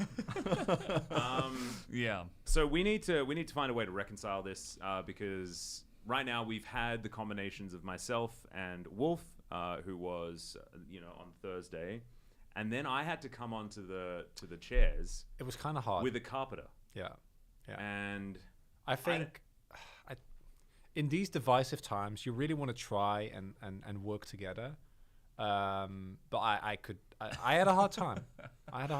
Really. I mean, you did. Your microphone wasn't even on, and you had to talk into a. That was even worse. Analyst person's microphone. I had to get close to someone who believes that the analyst desk should be called the analyst chairs. It was very like Romeo and Juliet, with you two together there. It was from opposing families, and it was a much we're happier bringing ending. the Montagues and the Capulets together. That's what we're trying to do. But I don't know whether we can come to a consensus here. We might need to delve into the YouTube comments in order to get some sort of realization. I'm very sad because LCK Global Twitter did do a poll, and there was a clear winner. The carpet space actually just rolled all the way over the Pretty top. sure that was AstroTurfed. Pretty sure they used bots. Pretty sure it was a rigged vote. I'm just gonna put it out there. Yeah, that's definitely what happened. The carpet isn't real. It's not even a carpet; it's a rug. I think it got brigaded. And actually, maybe it doesn't actually make sense because there are actual chairs. However, there's no actual carpet. It sounds. Oh my! That's what I'm saying. It sounds like a bunch of sore losers. Everyone loved the carpet space. Everyone was happy about it, and you guys just can't stand it. And I think, frankly, it's offensive. And what? Okay. I don't know. Yeah. It's offensive. So thank you, Valdez. It might be offensive, right? But I like to feel like I tried to make you as at home as possible. I did introduce our analytical segment as the analyst chairs and collaborative carpet space. I know. Is that a worthwhile? It's is not that fair enough? because carpet space actually comes ahead of it alphabetically. So when you're trying to mention it analyst at the same time, chairs, collaborative carpet space. Yeah, but carpet is ahead of chair, so it should be analyst carpet space and collaborative chairs. I don't know about that. Actually, I saw a little bit of bias. Actually, I wasn't going to say anything. I didn't want to bring it up, but I'm glad you did. Yeah. I was brave this time. Well, I think we just have to talk about the definition of a carpet because a carpet is the I floor. don't want to rug get is into something that. We don't talk about that. No. Actually. This is rug space does sound a bit nasty. This is our definition of a carpet, and we will hold on to that. And despite this fight, I think that outside of that, we can agree on that. It's been so fun. Oh yeah. I've had a great time. If you want to bring it back to having a real conversation about this, instead of just, well, I could go on with this for hours, but I don't think we should. No, it's probably true.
Welcome back, everybody. We're here at the Analyst Carpet Space. It is me, Valdez, with Chronicler. We're going to break down that first game. There wasn't a whole lot of action, but then all of a sudden, things did start opening up towards the end. We had a couple of really big fights, and KT kind of just took that game by force. And if there's any criticism that I think we both had on the draft, is the fact that the Yumi pick, that's fine, but that Viego, that could have waited a little, and you could have picked up Corki early. The fact that it didn't actually end up mattering, because Corki just went through the draft until the 4th pick. Kind of whatever, but that pick, honestly, should have been picked up early. We saw how strong it was. Outside of that, like the KT draft, very versatile, great comfort pick for Rascal, and one of my criticisms would be that can be a little bit hit or miss, but as we're going to see later, there was a good reason as why it all works out in the end. Yeah, it absolutely did, and I believe we can look at the cool item build that we did actually see from Rascal on the Akali. This is something that's gaining more popularity, not just, you know, these specific items, but this kind of tanky build with some of those tanky AP items that Riot has been really trying to push. We found a champion that somewhat uses them pretty well. Yeah, as far as I know, popularized by Doinby in the LPL, of course. And key thing here is obviously Akali has a lot of sticking power, but the new addition of Chem Tank uses both movement as well as attacking to get stacks, and then those stacks do a large amount of damage, extra max health. And then Demonic Embrace got buffed. The more health you have, the more AP you get. So especially between Chem Tank, which gives more health to your other items as well as Shadow Flame, which is a build that gives both AP and items. You have an frankly insane amount of AP, but also you don't die. And it's pretty busted because you all are also fast and you stick and you just basically do everything. Yeah, you're super fast, you do a lot of damage as well, maybe like a little bit less than the full AP build, but you have so much more in the build, and we saw how strong it was. We're going to take a look at the first highlight and delve deeper into what happened in this game. Yeah, honestly, the first, I want to say 30 minutes of the game, barely had an impact. It was all extremely even. Here we see the power of the Corki, right? In the backside of this fight, Kara's basically single-handedly make sure that the game isn't lost right there. Then, very good illustration of the very thin difference between making a great play. I think the Valkyrie over the wall was fine. The subsequent flash, absolutely not. Very unfortunate. And I understand it from Karas as well, because I do think that his team felt like they were very much on the back foot there. And they pretty much were, especially in that fight, right? I think there was a little bit of him trying to be the hero in that moment, and you feel so strong when you're nuking people for half their health bars, even when you got picked 4th in the draft somehow. Yeah, pretty interesting stuff. I think that he could have done a lot more, but I think we'll see also Corki continue to rise in terms of rankings here in the LCK. Why don't we go ahead and take a look at our second highlight of this match. Just a beautiful play and flank here from Cuz. It's just a game-winning play. Like, this is the one that gets it done. There might have been other plays. I personally think that Rascal, as mentioned previously, had the biggest impact. He has only Shadow Flame as like an extra AP item. Yeah. Just want to reiterate, that was only Shadow Flame. And okay, he has Soul Pen boost. But still one-taps people, right?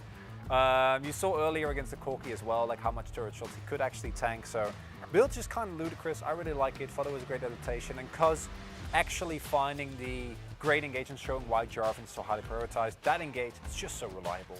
Yeah, I mean, there's a reason why a lot of our junglers here in the LCK are calling Jarvan the 4th, the best jungler at the moment, and doesn't really get banned that often either. A lot of the times it's going through, it's getting first picked or second rounded. It is very, very quickly being picked up across the board. So interesting to see what else follows. We're seeing Lee Sin drop a bit after it having a pretty abhorrent win rate so far, something like 16%. Yeah, I think what we're seeing is that as the meta is more slowed down, junglers like Xin and Jarvan, who can be relatively low eco and still be fine, are getting a lot more popularity. I wouldn't even be shocked if we saw some early gank from some tanky junglers, Sejuani in the right situations, could be a thing as well. Yeah, and maybe Zac, one of my I favorites. would love Zac. Zac would be pretty nice. We saw that actually coming out at the end of last year. Yeah, but the problem with Zac is that like his early game is just very meh. Outside of the ganks, like his 1v1, 2v2s, not gonna make you happy. Yeah, it's definitely not going to be too fun of a time. Curious to see who does pick up player of the game for this one. Not sure if we have that ready yet. Don't believe so. So a lot of these fights were pretty much Rascal running around everywhere, so he was kind of my pick. Yeah, it's that or the game-winning play, right? Like, I think Cuz had a great game as well. I don't think overall he was necessarily super high impact, but he was there for every play. He was serviceable. The problem is that the game basically felt decided by like the one fight at the end, because it was dead even until that point. Yeah, so we do have that POG ready to go right now. Let's see who does pick it up for the first game. It will be Rascal with that very interesting build and fantastic play.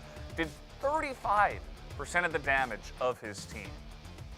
One damage item. Again, I wanna reiterate. Yes. And it's not hard to see why this build has really gained rapidly in popularity. Would not be shocked if you see it picked up on other champions that can utilize a similar range of stats. The really interesting thing to me is that this is Rascal's first POG, when I think that, especially if we think back to, for example, the Monkey games, he was also a really big part, right? Really showcasing that solo kill potential that he has kind of become known for, I think, within the LCK. Not necessarily for his depth of champion pool or his consistency outside of that, but when it comes to solo killing, it doesn't get better than Rascal. Yeah, he's hard to lock down. He's kind of hard to lock down in the draft as well. Maybe you want to take that Akali way. 11 out of 13. A couple of votes do go to Cuz. That is very understandable. But that's going to do it for our analyst desk here for now. We will perhaps join you after game 2. But for now, I'll throw it over to Atlas and Wolf. Thank you so much, Valdez and Chronicler, especially for the breakdown. I would argue that Demonic Embrace is at least a little bit of damage item. I was going to say, I think we're stretching. I think we're stretching. We're saying it's only one. Maybe it's 1.5. Maybe it's 1.5 damage items, perhaps, is what you could get from that one. However, there are some Keck Ws required. Wolf was one of the Cuz voters, but I believe Keysun was the other. I mean, so, you know. I mean, I think what Chronicler said in terms of why you might vote for Cuz is just because he won the game. He was like, I win now, and they won. Yeah, that was true. But it was also an overextension. For Hanwha Life Esports, you could argue they wouldn't have been in that position if Rascal wasn't so far ahead, side laning so well. So it's a tough call to make. I went for Cuz. 5 for 5, or 4 for 4 rather, on my jungle votes today. So I'm very jungle biased, I guess, now, even though I'm not a jungle player. I mean, Dread did actually win both of the Player of the Games for the first series and was absolutely fantastic. So I would not hold it against you whatsoever. Canyon won his too. I'm 1 in 3. That is true. That is true. All right, here we are, into the draft for game number 2. KT were on the blue side. That was actually, weirdly enough, their first win on blue side. And blue side has been very strong so far. They were, I believe, 0 and 2 on blue, and then 2 out of 2 on red. So stark difference, and now KT back on, theoretically, their strong side, as Kalista once again just being banned away. Yep, just not going to let that one go through, regardless of what the reason is Xin Zhao will get looked at here. And I wonder if there will be a follow-up Jarvan ban at some point, because it has risen to popularity. We talked about Lee Sin. He was 2 and 10 going into today's games, and I think everybody kind of collectively looked at each other across the teams and said, maybe we shouldn't play that champion anymore. And now he's 0 involvement in today's games. Yeah. Not even a ban, not even a pick. So he is out at the moment, but see what's left open here as the Karma is banned, which means you either have to ban the Yuumi here, or that one's going through, or the Renekton. I think the Renekton is a must ban. I think Renekton needs to be banned. Yeah, absolutely. So there's an opportunity for Hanwha Life Esports to Yuumi here. If they leave Renekton available, then it is 100% picked, because there is absolutely no way in heck. Dudu's that, he's not leaving that one open. No, but there's also no way that you ever let Rascal play it. It has. They had to pick it. And so it's caught between a Crocodile and a Cat in a Book, and the Cat in a Book will win out in the end. So looks like it could be a very similar draft. Yeah, I mean, I think we're just kind of switching the sides here a little bit. Probably going to be Felios here with the Jarvan, and then later on the Lulu to follow. And then Hanwha Life Esports is going to go, okay, well, we'll take the Viego and the Jhin, perhaps. Yeah. Wow! I've seen this one before. Literally the same. Yes. If Lulu is picked up here, then it is identical. And I think she will be, because it would be ridiculous not to. So now is where things can change. Yeah, and so it's likely that we actually have the Corki question mark, right? I thought perhaps they'd lock away the Corki instead of the Lulu, but Corki will definitely be banned, so we'll see the mid lane matchup change up a little bit here. Now, alternatively, I mean, Kara's had his moments, but otherwise he was not a standout Corki player compared to the ones we've had most success with. Chovy in particular being the biggest one, but Lava I think you just as well. don't. Yeah, Lava too. I think you just don't want to even put that opportunity into the hands of Hanwha Life Esports, force Kara into something else, and I would have banned the Corki here too. I think we're all on the same page. Victor ban, which means that, you know, if you're looking for real scaling here, you might consider something like an Azir ban. Orianna might be banned here from KT. Yep, I'd like to see the Graves considered. It was Tryndamere and Gwen that was banned second round last time. Gwen's still available out of those two. So they might throw at least a little bit of a nod towards the top side of the map. I really wouldn't mind if aiming just locked away Akali, just because then they can flex it, actually. Yeah. And that would work out just fine. That's actually a good call. I hadn't really considered. Now, that might, if Hanwha Life Esports are thinking the same thing, they might ban it because it's so multifaceted in that regard.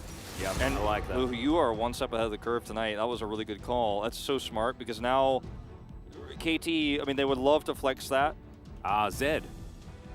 The Orianna is still a strong option here for Arya, but he will go to an old favorite in the LeBlanc. So somewhere there's a Nymera who's really, really happy with the fact that Arya is now on one of his ultimate comfort picks. As glad that we do get some Zed hovers. Not going to get baited into that one, though. No. So, in response to this, I mean, Lissandra is pretty boring. The Vex is the new hot pick to counter the LeBlanc, and I like this one a lot better because I think it has so much more functionality than a Lissandra in terms of what it's going to do for team fights and later on outside of the lane and outside of just countering LeBlanc's interactions. Gragas will be a very unfun but very safe top blind here. Lee Sin top from Rascal, all right. Could also be Jarvan top with Lee Sin in the jungle position, but I doubt it.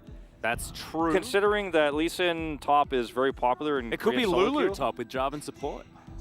That is also technically possible. Yeah. It is life. It could also be Lulu jungle with Lee Sin support Jarvan top. Now, it could also be Lulu mid with nah. But this is the more common setup because, as I mentioned last week a lot, it didn't end up happening. We had that swap bug that one time, but Lee Sin top has been a thing in Korea again a lot in terms of solo queue and challengers and stuff like that. Jarvan going to be the jungle choice here for the strong engages and how powerful he is across all points of the game because right now in this meta, Lee Sin is kind of a kick bot oftentimes, and if you're losing and he's the jungle player or the jungle champion, then you really have a big problem in terms of how you can set up late game fights. But if he's a solo laner, he actually has a lot more items later on. Even if you're behind, he's a lot tankier. He's a little bit more difficult to deal with.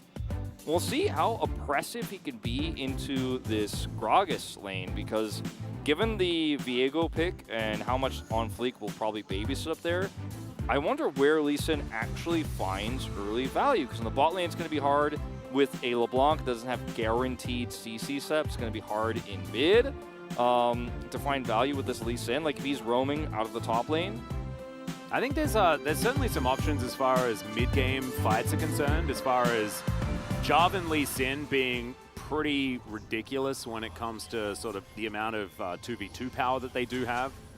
So I'm looking forward to seeing whether Rascal can actually escape that lane and really get some work done. Every time I see Gragas and Lee Sin, by the way, I always get reminded of my old friend, Jake Spawn Tiberi, just talking about Lee Sin and Gragas and how Gragas is just better Lee Sin in almost every way. But this was back in a time where both of these champions were balanced differently. So perhaps things are different now, and they certainly have been in the past. So not sure how it really stands, but basically Gragas has an AoE version of Rascal's ult. Yes. So it's just... It always rings a bit true. But, I mean, the Lee Sin ult goes the direction you aimed it every time, and it's like, as long as you're aiming the right way, it's pretty easy, whereas the cask can be a little bit more volatile. You might pull a Hoya and accidentally deliver that. We don't have to talk about that anymore. Poor Hoya, he's suffered enough, I think, at this stage. The Jarvan with the Lee Sin, the Jarvan with the LeBlanc in terms of kill pressure in these soul lanes feels very difficult to pull off as Rascal is different kind of happy feet here in this lane so far. 7-3, actually a decent win rate so far on the Lee Sin for Rascal. And they played a few games, but certainly fits his wheelhouse, absolutely. Just going to walk up to Dudu and start punching. He went Conqueror, so he can trade extremely well. Grasp not going to get value until Dudu's ready to body slam. So these early runes, even these masteries, are going to be very annoying. Yeah, Tempest Cripple is also just really powerful in the early stages. Even now that it has been fixed and doesn't just go off randomly twice for no reason. Yeah, that was a really weird time. Yeah. I used to think that it actually always did that because my ping was so bad that it just happened every single time. It was really weird. Something about if you press the button too many times, multiple inputs were registering and all this sort of stuff. Sticky keys. Yeah. Yes, I always I bound E to shift every time. That's just how I played the game. There you go. Well, Rascal actually, doing pretty well right now. Of course, Safeguard is going to help you stay absolutely safe in lane as far as that health bar is concerned. But right now, Dudu actually finding himself a pretty good trade in that body slam. Cast Curse, perhaps? Yeah, perhaps. A little bit of that. I do wonder about this Lee Sin pick, though. Like, I trust Rascal always in everything he does, especially this season so far, where he has basically been the carry player for KT.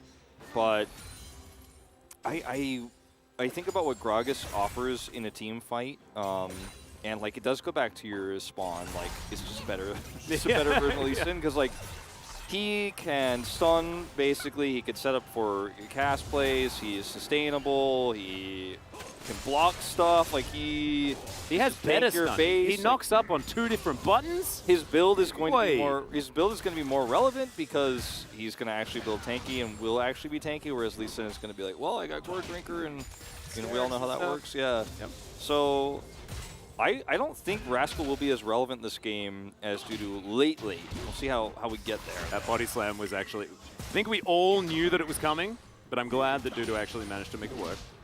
There was no way Rascal wasn't taking that. As Cuz grabbing this Rift Scuttler. No camps left on the map for either of our junglers, and of course already. Okay, never mind. Here on the bottom side of the map, bit of action perhaps. Grab him. Not going to be rooting anyone. No, right now. Not this time. Yes. Definitely not stunning anyone. Absolutely not stunning anyone, Wolf. Absolutely not. It is unable to do that. Absolutely. Definitely not going to occur. We can promise that to the viewers at home. Indeed. Blazing Walk, that was for you. It's getting famous already. Yeah, it's a fantastic name. Not going to lie. Couldn't even stay mad. As OnFleek will find himself, a few treats around the jungle here that weren't taken away by Cuz or anything like that, but he's booking it towards the top side. Rascal, do it again. Don't be scared. Oh, I wanted to see it. It did not happen. There's a root. Okay, decent AoE damage to come out here as Deadly Flourish not going to find the mark whatsoever, and Samdi down to under 100 health. KT really ruling this lane right now. And Yumi's out of mana, so, this is the beginning of what can actually start to be a really oppressive bot lane, especially because aiming, at this stage can very easily just continue to spam his ammo out. There's no upcoming objective, doesn't have to manage that at all. He's got a full mana bar. And he has Gravitum still, so one more root and then poof. Yeah.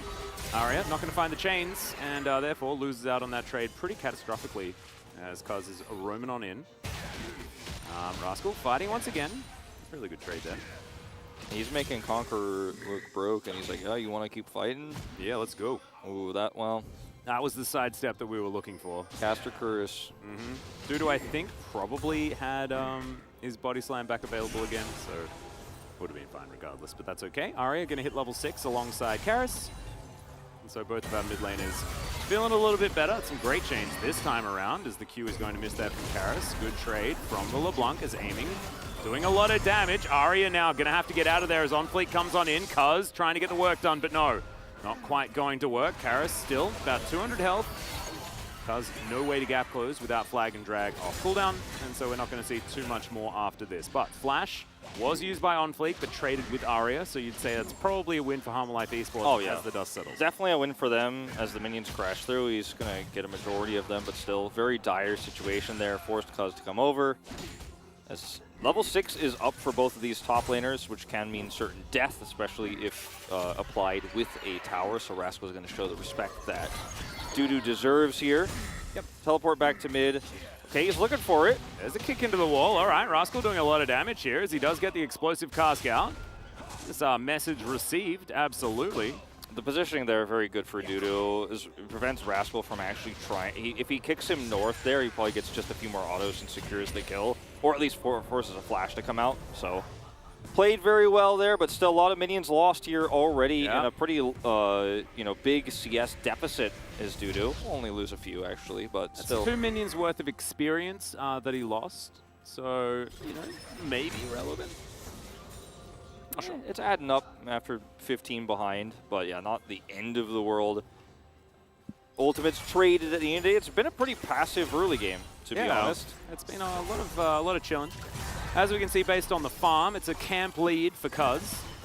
No real lead in the mid lane, as Karis is up by about 5 CS, but does manage to have the flash advantage. Now, Rascal's been farming a bit better than Dudu, but outside of that, I mean, he's got an Iron Spike Whip versus this Barmy's Cinder. Yeah. And look, Dudu's just going to get tankier and tankier, and he's going to be Gragas in the later stages of the game, and there's not a whole lot that Rascal can do about that. It's about affecting the rest of the game and seeing what can actually be done. Speaking of which, we're getting to the first real objective here, but neither team has a clear advantage so that they can rotate. Like, the bottom lane obviously is really pushing hard for Samdi and Vista, but they want to really hold that pressure on into the Cephalios. So they're not actually rotating up early. They want to just kind of grasp this lead here and kind of hunker down onto this. And at the same time, the mid lane isn't going swimmingly for Arya either, so you can't try to row shove her and cut across to where Rascal has an advantage.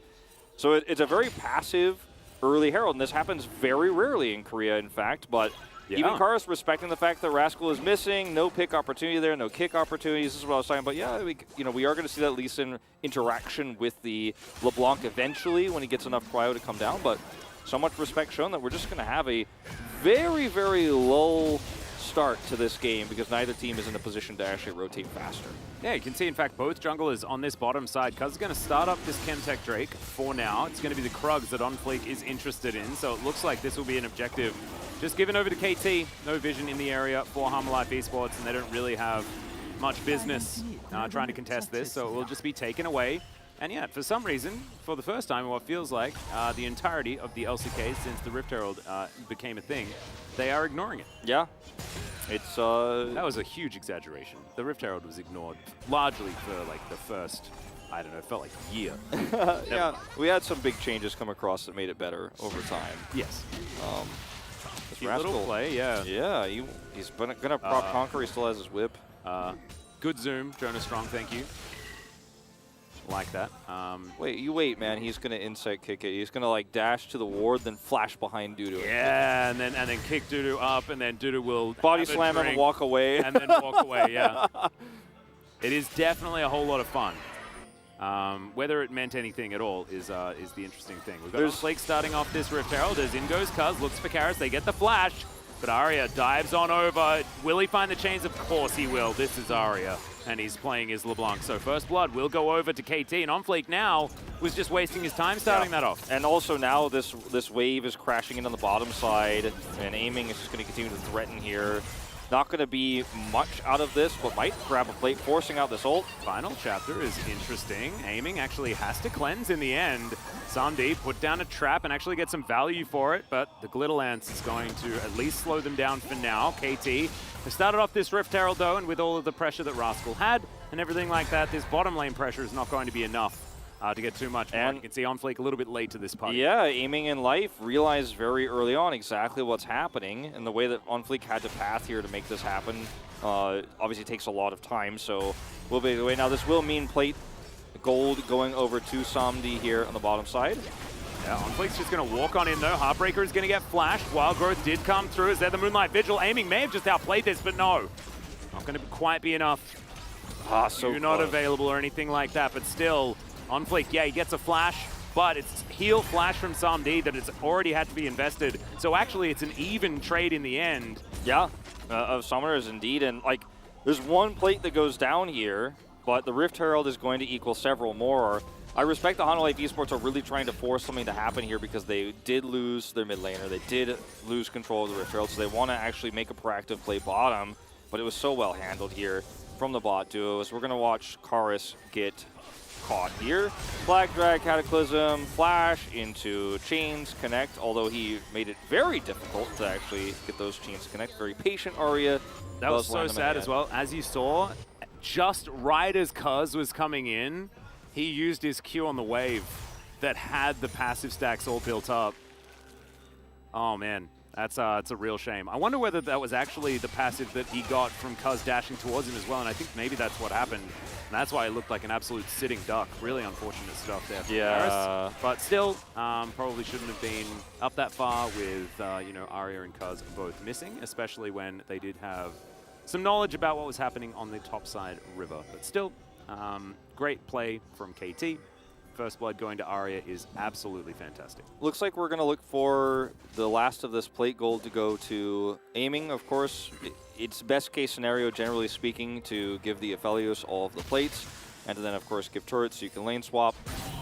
That's the group up here, and with Jhin and Yuumi respecting this super hard, it's going to go over without a fight. As Arya is even going to get a root here, so this just goes off without a hitch. Yeah, it's really, really nicely played. Aiming might actually be able to get most of this turret as well. As you can see, that is hanging on by a thread. And Rascal's even going to be able to start off this blue buff. He's like, no, Lee Sin's still a jungler. I'm going straight in. Yeah, exactly. Got to make use of all that execute damage on your resonating strike, know what I'm saying? Arya does have teleport, so, like, and if he goes off the rift and then you see a kick top, like, Arya could look for a play up there. He's not going to look for it, though. He's going to actually head bottom. Although, well, I don't know. Actually doesn't look for it. I'm, like, watching the top, and I'm like, is he going for it? Is he going for it? No. No, he's not. Oh, Rascal. Not going to find the Q. Safeguards away from the body slam. Everything's missing everywhere. There's another one. Love it. Sometimes you just gotta press your Q button and not find it. That one was a hit. Really like that as Rascal. Now just going to have control of this wave. Misses a couple of CS, but that's okay. It's the Qs that you finally do hit after missing a whole bunch that feel the best. Yes. So Rascal's getting as many misses in as possible so that he gets as much value out of it. A lot of vision, a lot of wards on the top side of the map here. Dudu drops down the missing ping right before Rascal comes back to the lane. Yep. And look at all MIA, I believe, is something that Wolf has been teaching us here on the Korean broadcast. Yeah, I'll link that to people eventually. I'm doing an English teaching show on the Korean stream. It is actually fantastic. I'm not even lying. Triple. I wish that we could put it on the English broadcast as well. Well, it's going to be on tomorrow, apparently, so you guys will check it out then. Triple control wards means Hanwha Life have no vision to contest this, so they have to slowly walk in. They're way too slow. Yeah. KT's objective control, generally speaking, there were a few flubs last game, has been really awesome to see, especially in the early game. They just, no holds barred. Look at all the control wards bought. Both of these teams are really just buying all the reds, or pinks if you want to be old school. Yeah, I like the pinks. Been a fan of calling it that for many, many years, but that's okay. Control wards is also a thing. Okay. Arya going to get finally feared. Ends up going back to his distortion, though. Really beautifully done. Q's going to connect. Great fear. I thought that was the right one as well. Oh, my goodness. Arya's playing so well. He will immediately be punished, but it's a 1-for-1 in the end as Dudu's going to get Rascal away, but the ulti's not really going to work out. Can this dive actually happen? The flash comes in. Body slam is so sick from Dudu, and he outplays the solo killer. Yeah, he wants to try to kick him away there, but he's not able to pull it off. The body slam is so perfectly timed, and it looked like a bridge too far there from Rascal to actually really pull that one off. He didn't proc his Gore Drinker either because the body slam just chained him to death there as Dudu was able to kill him with the turret's assistance, but very aspirational move from Rascal. Dudu is like, okay, I just body slam you. Kind of like the meme we were talking about earlier, but actually in real life. And he goes for the really sick play and then dies. As Arya plays this very well, the second Q that actually fears him just barely connects as well. As you can see, it stacks up. And watch just how it barely clips Arya, because if that doesn't hit, he dies like super the flash. He like swapped position with his clone, so I was like, wait, that wasn't the clone? But actually it was just a flash. So. Yeah. But still, very, very sick. As we're going to check this one out as well. And this was honestly Rascal, bit of Lee syndrome, you know, the classic. Yeah, like sometimes you hit a Q and you're like, I gotta go in. But that body was slams so him. well played from Dudu. If he's able to kick there before the body slam goes off, then he can follow forward and then for a score drinker and get out of there. But he didn't, sadly. It was a really nice play from Dudu. Lee syndrome, I think the best way to put it. That's all right. Yeah. Everyone makes mistakes. Everybody's human. We were also like literally watching this play happen in lane over and over again. He knew what was going to happen, but he was just like, no, I must go in. The Q tells me so. And so he did. Bit of a fight here as Cataclysm goes down. Cuz getting Wild Growth, but eventually will get taken down. Knockup does come forward as Arya's in a whole host of trouble. Somehow On Fleek lasted for about 5 million years. And the Distortion will get Arya out in the end. Aiming, finding the Moonlight Vigil. Can he go forward is the question. This Lulu is very, very squishy and will die. Rascal misses another Q as there's the curtains. Arya going to get blocked there by Rascal. Oh, man, I was actually very, very scared that Rascal let his mid laner die, but that's all right. Yeah, he was just out of the cone, it looked like. We couldn't really see the edge there very clearly, so I was also stressed out, but yeah, he was just out of range there. So a pick onto Lulu. Still pretty nice here for Hanwha Life Esports. Aiming will clear up these minions. And it's a very scrappy and sloppy game between these two, which is kind of odd as we watch this fight again. Cat on a book, scary. Cat on a book on a Viego. Whew. Giving me nightmares. Son Fleek lives for so long here, gets another Heartbreaker off, and that's what allows them to push forward and look for the kill. Now, they don't end up getting Arya in the end, but they will turn and kill Life. This ends up getting rooted, and the rest is history. But it's kind of odd to watch these two teams kind of brawl out, and we're not seeing perfect plays from either team, some macro errors, etc., because both these teams look so much cleaner than we expected in week one. No, I agree. Hanwha especially surprised us in their first series against Nongshim, but they were very slow against Fred Brion. And that is continuing to be a bit of a thing, you know, not necessarily understanding exactly the right moves to take. So if we see proactivity, it'll make us and all of the Hanwha Life Esports fans very happy. Cuz going to take the Rift Scuttler and then get to work on Shirley, but no, actually decides to hop out of there. On Fleek's going to pick up that aggro as Arya in the area, slinking around, looking for his opportunities, aiming.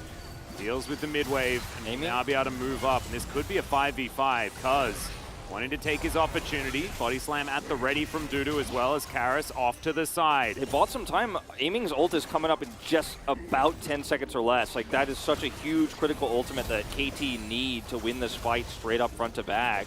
Yep, there it is. Wild Growth available as well as Rascal does find a Q onto On Fleek. As Shirley, once again, I mean, she's getting very bothered by all of these League of Legends players, just waking her up and then allowing her to go back to sleep in order to then just wake her up again. Snoozing it. Yeah, it is definitely a lot of snoozing, or it's just an intricate torture tactic, and I don't like it. Shirley deserves better as Arya over the wall. Rascal is really just trying to find a target here, but there's no good one. Good stun there from Karis, actually chaining that very, very nicely. Sunday a little bit late when it came to the Deadly Flourish, but still. Jarvan taking a fair bit, but Wild Growth still available. Rascal over this wall.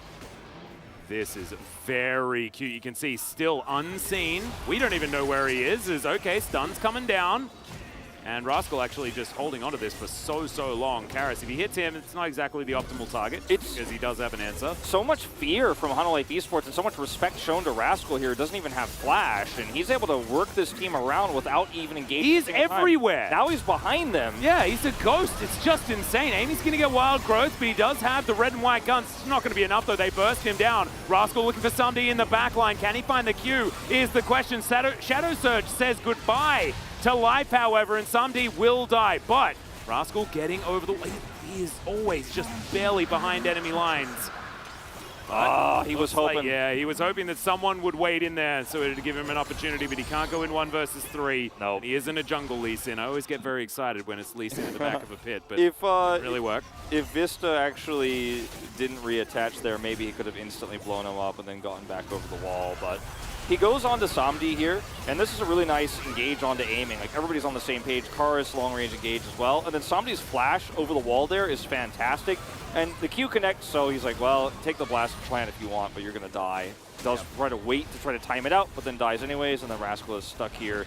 So at the end of the day, Drake going over here to Hanwha Life Esports, which is pretty massive for them. They do stop that Drake funneling that KT was starting to have happen here. You end up with a triple. You have a lot more agency, a lot more control. Now Hanwha Life Esports have some breathing room in this game. And if they can continue to play this long-range curtain call into Vex ultimate into the backline to blow up the Aphelios, so they can repeatedly take aiming out of the fight early, especially because the top lane in this game is a Lee Sin who doesn't have any sustainable damage, nor does he really have sustainable engage. Like, he gets one chance or he has one opportunity to flank and blow somebody up or kick somebody in, but if the damage is gone, he's like, I hope Samdi is going to die again, because, you know, obviously Samdi was the target he was looking for. But it's much easier said than done. But when the Aphelios is dead, man, this gets so hard for KT. They need to be a little bit more careful about where aiming is when that Vex ult is going to come through. Chain's actually connected there onto OnFleek, but nothing going to ensue. A couple of items now complete for Dudu. And I think Rascal's probably sitting on a whole bunch of gold. Will finally, I guess, go home, but no, decides to cancel that recall and look to continue pushing. Is actually uncontested down there towards the bottom side. As towards the Baron is where a lot of this vision is being collected. Looked like Shirley was not picked up by anyone, as aiming takes this turret down to about half health. Already, this Aphelios is doing a lot of damage to these structures. Yeah, I think 32 CS. The idea here with this push mid is when people rotate up, be intercepted by Rascal, who's also pushing bottom, but Unlife Esports don't go deep, they don't try to punish too hard. Rascal's able to steal these Krugs away as Dudu shows up to catch the wave, and all is even here in terms of what's happening on the map. It's such a slow-paced game, and it's very much KT's style, but in this particular game it may work against them because of Lee Sin pick. Like, the Lee Sin pick is not a champion that scales. Gragas is very tanky and is going to be an engaged champion and a peel champion every time, but it feels like the late game for Lee Sin, even though it's Rascal and he's 1-on-1, he's doing all right. It's almost like negative scaling. Like, he starts to weigh on you, like the Lee Sin. I guess, but like also that one kick can be so valuable. And if you think about it, this is exactly the same comp as last time around, except instead of an Orianna, they have a LeBlanc, and instead of an Akali, they have a Lee Sin. Lee Sin and Akali do similar things, decent backline access, and can then try and assassinate someone. LeBlanc, though, and Orianna, very different champions. A lot more AoE, a lot more protection and control from the Orianna, whereas Arya on this signature pick in the LeBlanc will be able to do a lot of damage in the late game, but also is a lot more tricky, and they have a lot more assassination potential. So him alongside Rascal, I think, could get some really interesting things done, especially if Cuz's engages are working out. So I think it's a very similar style, but I still believe that KT are in a good position if they can hold on to this game in the position that it is. That's definitely the idea behind this composition, right? Like, you're 100% right. There is so much ability to 100-0 somebody like the Jhin, right? The Vex even, who has a little bit of peel. The Vex is the real big, wrench into the cogs here, though, for KT, because she is going to be able to peel for the Lee Sin, peel for the LeBlanc, peel for even, sometimes that Cuz engage on the Jarvan, could buy a little bit of time, has Everfrost. So she's very safe. Jhin doesn't have cleanse in this case, but he's going to be so far back that catching him is so difficult. The little zoom in from Jonas Strong, I loved it. It's just that attention to detail, The -1s in chat, all right? Get him out there. That was very unfortunate for aiming. When you've got, 2 damage items, so it's not really acceptable, is it? No. As Karras here towards the top side, makes these minions all very scared and then makes them go away. Shove this minion wave forward, and we haven't seen so much from this Vex thus far, but did manage to hit double Shadow Surges on the bottom lane. Does have a teleport available, is just going to head straight back into this fight. There's no time to lose here. I like Rascal's style, diving forward. Karras actually explodes. Zarya breaks his own chains. He's like, no, that's enough damage. That's the thing, about Vex. If she doesn't fear you when you go in, you will be able to get away with taking out health bar as the LeBlanc. As Lee Sin, you kill her if she doesn't fear you instantly. So Karras' positioning has to be so careful, as they're just going to try to slowly push this forward. Yep, it's going to be stolen though. As, okay, no, never mind. Cuz actually secures it, flashes after his stopwatch. As now Rascal's delivered, but actually it all works against Dudu. Oh no! Allows him to get off the insect, and in the meantime, actually the Vex picks up a kill. OnFleek will be going down as he turns into a Jarvan and then goes to the death chamber. Very similar to what the Jarvan just did. Hummerlife lose out on the Drake and they lose out on the trade as KT look for even more. Shields come down though as Aiming has to use everything to try and escape. Samdi is just like, oh! That silly little stopwatch is going to deny him. The exhaust is used onto Arya, who then immediately backs away, and now Rascal gets in here, lands the Q that he needed to, and Karis will be taken down as well, as now it's Samdi and a Cat against the world. KT are just playing this game like, I've got the better mechanics, I'm just better than you. Like, some of the decisions we're seeing are a little bit sloppy, they're a little bit on the edge of working, but they're just able to pull it off. These really, really high-risk plays. As Samdi out in no man's land, man. Yeah, he's going to have to flash. Did pick up his Cat before he did so. However, he's going to make it to the safety underneath this turret. Aiming doesn't have his flash available, otherwise Samdi was dead. That could be potentially a game-losing move in 5 minutes' time, actually, if you get caught like that. You've got to be playing a lot safer. It's going to cost him his flash, which is actually really huge for this upcoming objective fight. Is to watch this happen once again. Rascal's positioning great. They're looking for the flank. This is a really desperate attempt here by Life Esports because KT could just ignore this damage. Like, are you shooting at KT or are you shooting at the Drake? Like, what are you doing here, Samdi? You're not really accomplishing anything. Then we have the cask debacle where he gives Rascal the opportunity to kill him. The cask incident. Oh, no. And then OnFleek is trapped out here because he's like, well, I'm going to get these resets and go through, but he doesn't have a team. As we watch this one more time, Aiming also goes very low, but look who's here on the other side. Rascal looking for the follow-up. That exhaust was absolutely huge. That could have been like 3 people dead instantly, but the exhaust was very, very well timed there by Vista. Yeah, Vista doing his best to keep everybody alive. Lots of summoners burned here for Life Esports. And it's expensive, you know. And now KT is starting to get to a point where they can actually start a Baron if they end up getting enough vision removed. We're not there yet. And Life Esports does have the more recent vision there on the top side of mid. Yep. And it's going to be a slow end to this game, I will tell you, but it feels like it's going to be decided by an Arya, Cuz, Rascal type play where somebody gets blown up here for Life Esports if things keep changing, if things don't change. Well, Cuz looking for a little bit. Not going to get it. Whew. Makes his way out again. Cataclysm here was itchy on the trigger finger as Aiming's going to get stunned up. Can they find the kill yet again? Throws out the Moonlight Vigil, tries to get the damage but doesn't. OnFleek comes through, manages to get the reset. Vex is going to go down as well as OnFleek is pretty dangerous. And Rascal not going to go in on that Q. It's a 1-for-1. Rascal does have flash. Ooh, almost a Q play, doesn't actually happen. Cuz throws out the Cataclysm now, finds Samdi with it. The Deadly Flourish is not going to save his life whatsoever, and the flag drag does get Cuz out of there. Meanwhile, Rascal was just dealing with OnFleek and the Cat, and oh man, Arya does a lot of damage. Chains will connect. Should be able to find the snare there as well, does so. The Q not going to be doing too much damage though without a follow-up. And Life are going to at least keep 3 alive for now. Samdi has to be so much more careful with his positioning. I mean, both of these AD carries, man, like both him and Aiming, well, certainly feeling like sitting ducks right now. Yeah, you're definitely right about it, but when you look at how many resources have to be committed to kill Aiming, you guarantee a trade here because Aiming survives for so long and has the wild growth, you know, et cetera, like he's also holding cleanse, so in most cases he can actually eat a little bit of damage.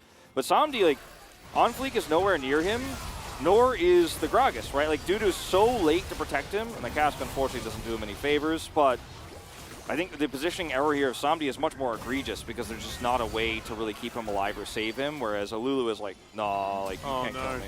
I just watched Arya put his face into the wall.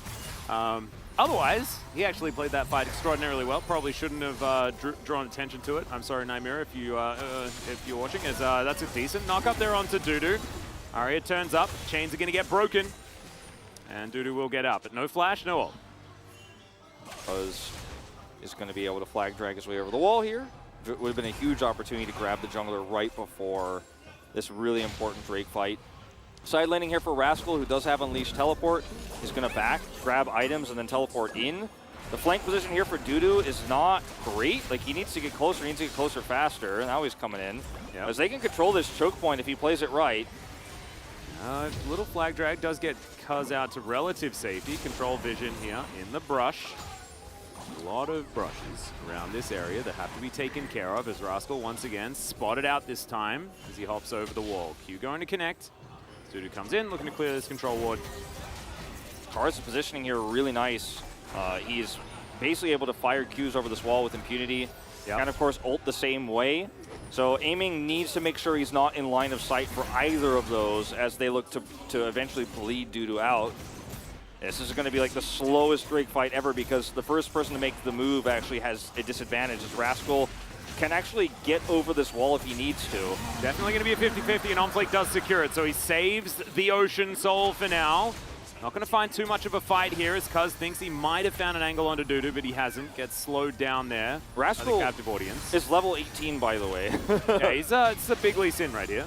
He's just not able to find any angles, though. He's just kind of partying with Dudu over there on the other side of the wall. Doesn't have any angle onto Karis because he's positioned really well on the other side of the river. And aiming can't step forward to actually start to do damage, or he will find himself blown up. So it really was a 50-50 fight that OnFleek was able to win.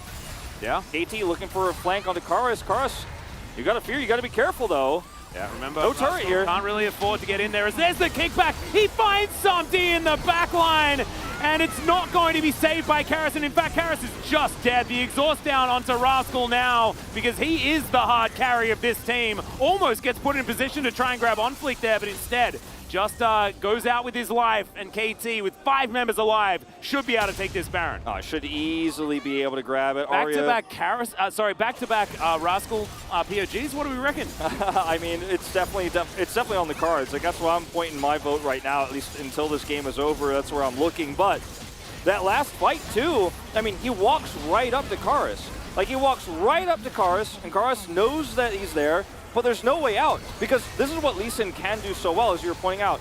Yes, one kick could end the game, and if you're Karis, like, and Samdi, like, if you just walk away from the turret, then he's still going to catch one of you. If you walk forward, then you're walking into KT, and as soon as Rascal appears there, it's like, what do you do? You're like, oh my god, I'm dead.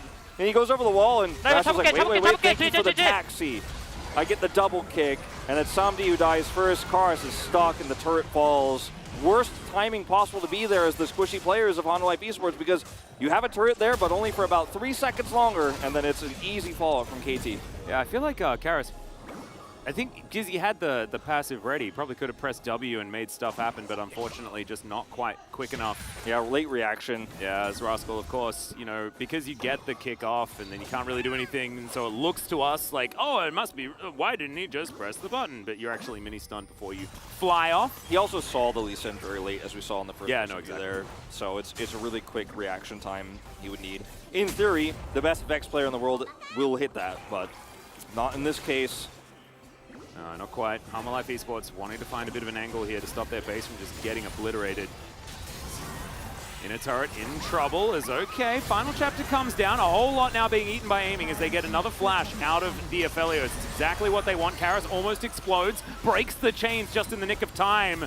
But now the Vex has to get the heck out of here. Absolutely nothing that he can do for the next little while. As Rascal's, just taking matters into his own hands here in the mid lane. Yeah, he's just killing the inhibitor turret. He's got a, Baron buffed cannon minion here, and is going to be able to take the majority of this health bar out. It's a 4-1 split. Yep, and in the meantime, here on the bottom side, it's just KT locking down this inhibitor turret as well. The inhibitor's now exposed as KT are taking everything that they want. Cuz in a bit of trouble now, does have to try and get that flag up, but he's not going to be able to do so. OnFleek jumps on top of the Jarvan, and now they might have an opportunity. Life going to have to flash to get out of the way. Heartbreaker's towards aiming, who is still very dangerous. TP from Rascal. There is the Moonlight Vigil. Goodbye, Mr. Viego. A little bit overexcited there, I think, was OnFleek as Karis trying to run away. It's decent disengage there from Samdi with the Deadly Flourish. But KT now... They can push to end. Yeah, they certainly can. Both of the junglers are dead, though, so technically it's a 4v4 with the Fountain available for Harmer Life. So maybe KT just decide, we're not going to take too much. 35 seconds to go on that Baron buff. They decide to back away. They don't want to stack this one up too hard, but what an exchange of blows here. The 4-1 split means bot 4 pushing inhibitor, Rascal's pushing mid, as you can see on the minimap here. And it's a lose-lose situation as Honda Life Esports, so they decide to play an extremely greedy follow-up here to actually go for further than Cuz. The Cuz pick, great. Deadly Flourish into OnFleek, closing the gap there and blowing up. But chasing here, there's just too much at stake, and OnFleek is way ahead of the rest of his team. Moonlight Vigil comes through to execute him, but because he's sped up so much, there's no Dudu to peel. If Dudu's there to maybe block this or get on top of the AD carry there, it's one thing, but he's not, and Rascal teleporting means if they stayed for 1 second longer, it's a wipe and the end of the game. Yeah, just over. Big Gragas going to teleport in, Dudu. Let's see whether they can stop this Ocean Soul from coming down, but their base is in shambles. As long as KT just keeps them interested, and they should be able to take this Dragon without too much of an incident. Life Esports, they have to engage. They have to start something on their terms, because otherwise time is against them. Yeah, aiming doesn't have cleanse nor flash, but great knock up there from Cuz. Zonfleek's going to get locked down, eventually gets out with the ultimate. Is now Rascal possibly caught out of position, will get feared, but KT just starting it off on the other side. Cuz getting the knock up onto Karras, and oh my goodness, the Vex just evaporated. Dudu looks for a little bit more, and Rascal says, better Lee Sin, heck no, Atlas.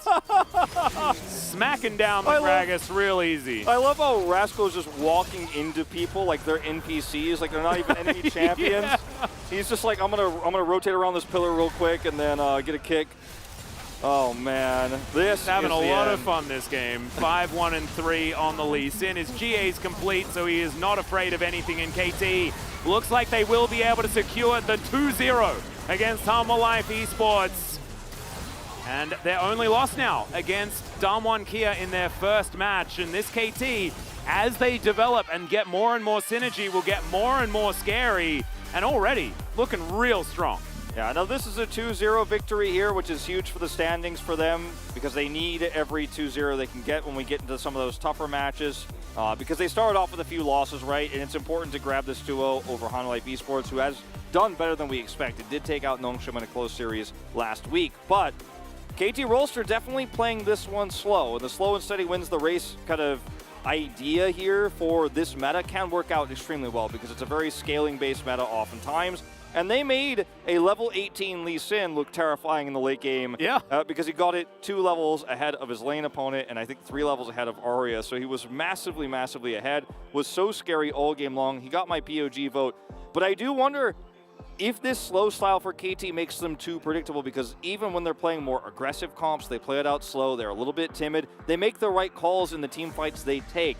But sometimes not taking the fight can be a liability. We'll see how this KT roster evolves in next week and the week after that as we head towards the end of the first round robin, because we know Rascal is super solid. Arya is starting to come into his own. Bot duo, very, very top tier down there as well. There's so many Rascal and aiming fans here in the studio tonight. I mean, Rascal just, he probably had one of the best days that he's had in a really long time. And when you saw Hirai and Supreme come out and congratulate Rascal, you could sort of feel the friendship there, right? Like, I feel like maybe Rascal is having that feeling of, oh, I finally come home, you know? Because this was where he made his strides, right? This is where Rascal became feared in the LCK, was with Hirai behind him, with Supreme there as well as Akon. So it's just really cool that it is working out. As big grins from Arya, certainly being able to have a good performance, but you can see, like, I think there's something in his eyes saying, I got more to show. Yeah, I think more to show, don't worry. I think he knows that he hasn't reached his full potential, not even close, and I think he knows that he will be criticized not only in the Korean community but abroad as well for some of those laning errors, some of the positional mistakes, but at the end of the day, he's able to be the midliner that KT need to close these wins out. And for now, that's good enough. And we know that he will continue to grow as KT Rolster shape and evolve. And it's a full house here tonight in Law Park for this matchup. You know, it does start to feel like KT Rolster fans are starting to come back in droves little by little here. I'm feeling like there's an Emily out there somewhere that's just like, this is a team I can get around. Last year was all the pain that I could handle, and thankfully things are going better now. As we have a look at some of the highlights from that game, as Arya actually played around his clone really, really well. The only other player that I've seen really maximize clone usage has been Faker. It's just he does tend to just do it a little bit differently. Arya played it really, really nicely around manipulating the clone and stuff like that. He's always played, a cool thing to check out. He's played pretty much every champion that he's very famous for, except his Akali so far here in the LCK. It was banned against him a few times. He hasn't had an opportunity to play it because oftentimes when Akali's picked up, it's Rascal who plays it instead of him. Yeah, they flex it. That's the way the majority of the That's why that ban came through that you pointed out in the second ban phase in Game 2. And I really am looking forward to his evolution of his control mages, for example, because that's still kind of a newer thing for him, even though he has improved on it a lot. So there's a bright future, I think, ahead for KT, and Life Esports Messy series here, not the worst we've seen from this squad yet, but definitely some questionable decisions in the mid game. Yeah. Hummerlife certainly got a lot of room to grow. We have a listen to KT as they win this game in the end.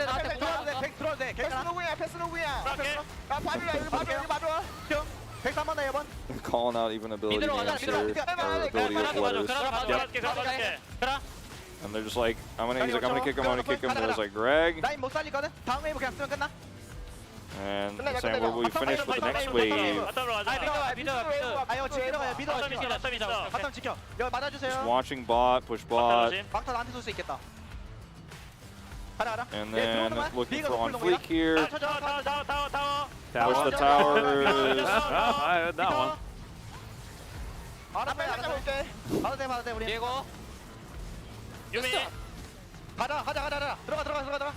Going. Rascal, what about your KDA buddy? Somebody Wait, has someone no say flash. no flash? Yeah, I think he said Jin no flash. Jin no flash. Jin no flash at the end. Nexus no flash. Don't worry. It's fine. We took it down. As you can see, it's Hummerlife Esports with a damage graph, which is a baby version of the KT damage graph. Just a little bit here, apart from the fact that Vista and OnFleek did a little bit more damage than their counterparts. A lot of work done by Rascal, Aria, and Aiming. Really, really good stuff here for the players of KT, and it's becoming a team. It's really fun to watch. I'm enjoying these KT games. A 2-0 tonight against Hummerlife Esports. Things will get difficult as the week progresses. I believe they have Nongshim as their next matchup, yeah, not which is a tough one. Yeah, for sure. Yeah, but ladies and gentlemen, thankfully, we have an analyst carpet space waiting alongside to break down the KT victory. Welcome back, everybody. Thank you, Atlas and Wolf, for bringing us the casts of those games. Was wonderful, as always. But it's me, Valdez, with Chronicler, to break down what happened exactly in that game number 2. Starting with the draft, they get that Yuumi once again. We do have a Corki ban, but it's in the second round. Basically the same draft, I say basically literally the same draft, right? As we have in the first half, then the Corki gets taken away by KT, understandably. I still think that you can pick that Corki yourself as KT. Before you pick the Lulu, I think there's a lot more options for you available to pair with that Aphelios, but clearly last time we were like, yeah, we don't really want to play it. We just want to make sure that we don't face Karas and that again. Then the whole live draft, I thought it was fine. Like, I personally wasn't the biggest fan of it. And of course, the big one is the Rascal Lee counter pick. I don't even feel like it's a counter pick. I think Rascal just said, I can win and I want to play. Because we even saw, like, in lane, he killed himself once, getting over enthusiastic. Yeah. I think that the canceling the second activation of the Q with Body Slam, also saw the Body Slam Max come out. So I just think he wanted to play Lee. And that was fine because he played great. He did. I mean, he did his job a couple of times, which kind of consisted of, you know, going pretty even in the lane and doing decently well there because he's Rascal. And then getting that one amazing kick, which we did see later on in the game, which was really, really nice to see. But first, we're going to start off with another highlight. So let's jump into that here. A fight over the dragon to start things off. And I think here you see, again, kind of the disjointed nature of Hanwha Life, and that is something that they're really going to have to fix if they want to get more done, because obviously there was some mechanical errors as well, but the main thing to me with how Hanwha are playing, and it's the complete opposite from KT, is that KT kind of reminds me of ㅅ Briand. It's very cohesive, it's very front to back, they don't take any big risks, try to really play around their big carries and aiming, although, you know, at times even he is overstepping a little, maybe counting on the Lulu just a little bit too much. But the key thing I think that you take away from this, and that happened repeatedly, is that both these two teams missed the killer instinct. And I think that it's a lot better for KT. I think it's clean. But I think they could have pushed their leads a little bit more than they did. Yeah, a lot of that game, it did feel like it was a bit drawn out. We saw that in game number 1 as well, where they had a lead and it's like, what are we going to do with it? Are we going to fight hard over this Drake? Some of those top teams are really good at, you know, just closing the door on the other teams. But we're going to take a look at the second highlight, one of the last fights here of the game, as it was over the Drake as well. And this is when KT got some more confidence behind it. And honestly, again, it was a phenomenal game on the Jarvan, consistently finding these super nice engages. And here you see the results of a KT that has basically run this game through, right? Like they built up repeated leads, they got the Baron earlier, broke open the map, and then at this point, it's on Wild Life, you're desperately trying to funnel in, try and avoid that ever so dreaded Ocean Soul. Doesn't matter, they don't get it done, not able to actually get into the fight properly, get taken down. Yeah, How Life, you know, they started off pretty strong, taking down Nongshim. We were kind of expecting a lot from them after that, you know, really exceeding expectations. But the last couple of matches have been a little bit of a struggle street for them. We do have the POG ready, guys, so we're going to take a look at that right now and see that Rascal, he's getting those POGs that I think he deserved even earlier on, but now he's finally getting some points. Personally, I went for Arya because I want to see an Arya interview, and I hope that could tip the scales in my favor, but last time around it was because with the one game-winning play. I think this time the consistency of Rascal in these team fights really showed why his team was like, Rascal, if you want to play the Lee Sin, go ahead. And one of the big differences, of course, the lane Lee Sin has is that due to the fact that he is working with a full set of farm, and he was exceptionally fed as well, not just through kills, but also the amount of minions that he was able to generate for himself around the map, meant that like you are still, I think, 5 to 10 minutes away from the point where the Lee would feel a little bit threatened, diving into multiple people. There's a reason why I think Genji was really strong during the meta last year around, when this was like the big pick. Yeah, absolutely. Wolf did a good job of pointing out that he was level 18 when the next best was level 16, which was all the other solo laners. So he was just everywhere, played it amazingly. We did have 10 out of 13 for the POG votes there. So it is you and the two observers. I suppose we finally found something in common. You and the observers who vote for Arya there. But yeah, it was nice that he got some recognition. I thought that finally he's coming into his own. I think right now, barring Doran, he might be looking like the best top laner in the LCK, and that is something that I think his champion pool is still a little untested. Also, I think we need to see a little bit more of Zeus, but it's probably right now between him and Doran also looks insane, so that's a matchup I'm really looking forward to. Yeah, absolutely. In terms of the top lane, I would agree. I was actually talking about Arya, just, you know, finally showing us, you know, what he's got, and hopefully he continues to improve. But guys, we do have the interview ready. I'm going to hand it over to Ji-sun for the translation. Thank you very much, guys. This is Ji-sun for the POG interview translation, and we are here joined by Rascal, another solo POG of the day. Congratulations. Thank you. How are you feeling? You are now on a winning streak after beating Hana Life Esports. Yeah, I'm so happy that we're just winning and winning. Rascal, today was your day for sure. So, what did the coaching staff say during the feedback after game number 1? Because on camera you look super proud and confident. I didn't know it looked so, but I was just actually just blanking out. You know, I had nothing on my mind. I was just resting. Okay then, Rascal, today you were performing the best so far, especially whenever you're playing a Kali this season, you are always just popping off.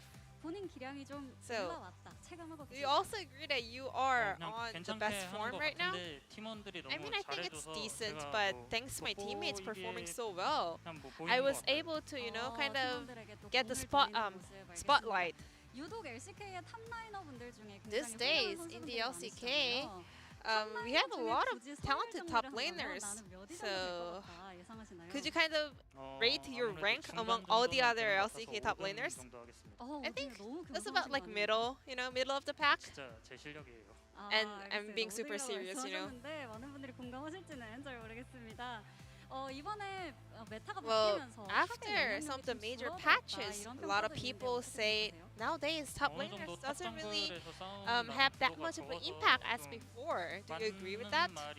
I think that makes sense, you know, kind of in a way. Are you looking forward to some more patches in order to increase the impact of top laners? I'm not really sure. Corki, a champion that is actually on top of the tier list, was not picked or banned from KT roster. What do you think about that? I mean, as long as we play properly against Corki, we weren't too worried about it, and we were able to actually execute our plan. What about playing Corki on your side? Yeah, we've been practicing that a lot. So that is definitely one of our viable cards. During the pre-season, so we saw a lot of experiments on Akali's item build, and this time around it was Camtank Akali. Could you kind of break down that build for us? I just tried it one time in solo queue, to be honest, but it was okay. So before we headed on to the Rift, I asked the teammates, and they were also saying it's okay. So I wanted to give it a shot. She can tank a lot. She can take a lot of damage, but at the same time, she can put a lot of damage. That's really crazy. Thank you, and I will definitely try that on solo queue as well. In game number 2, we had the return of Lee Sin top. It's been a long while.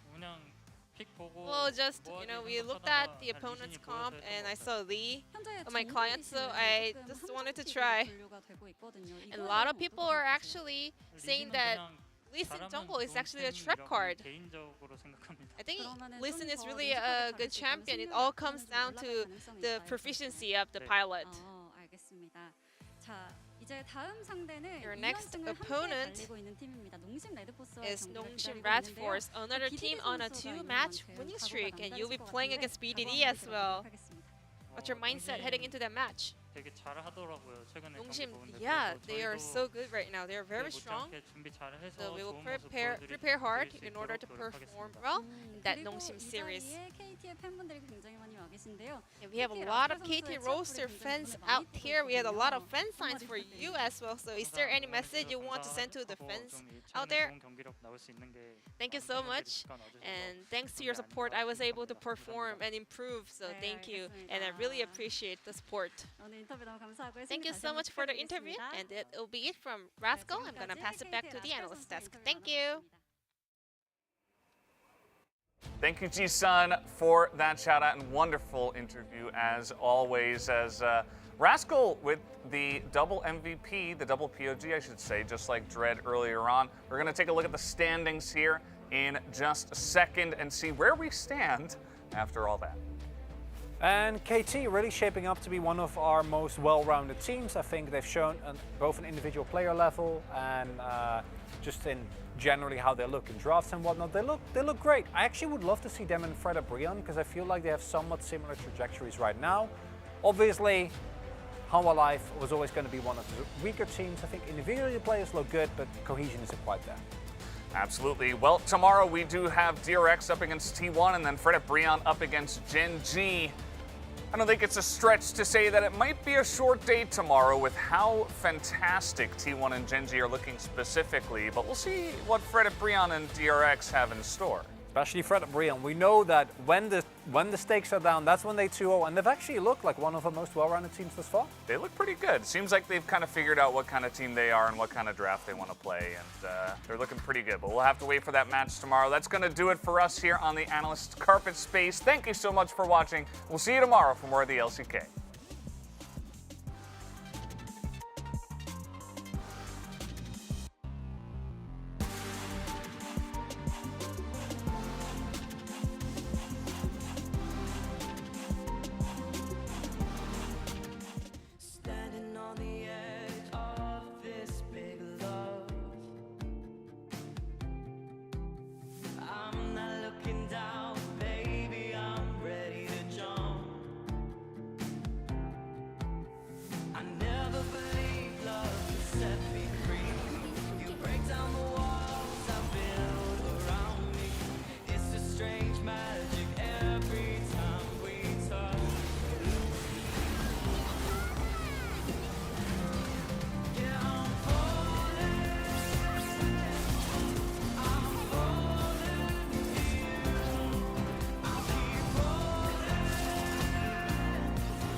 love has set me free.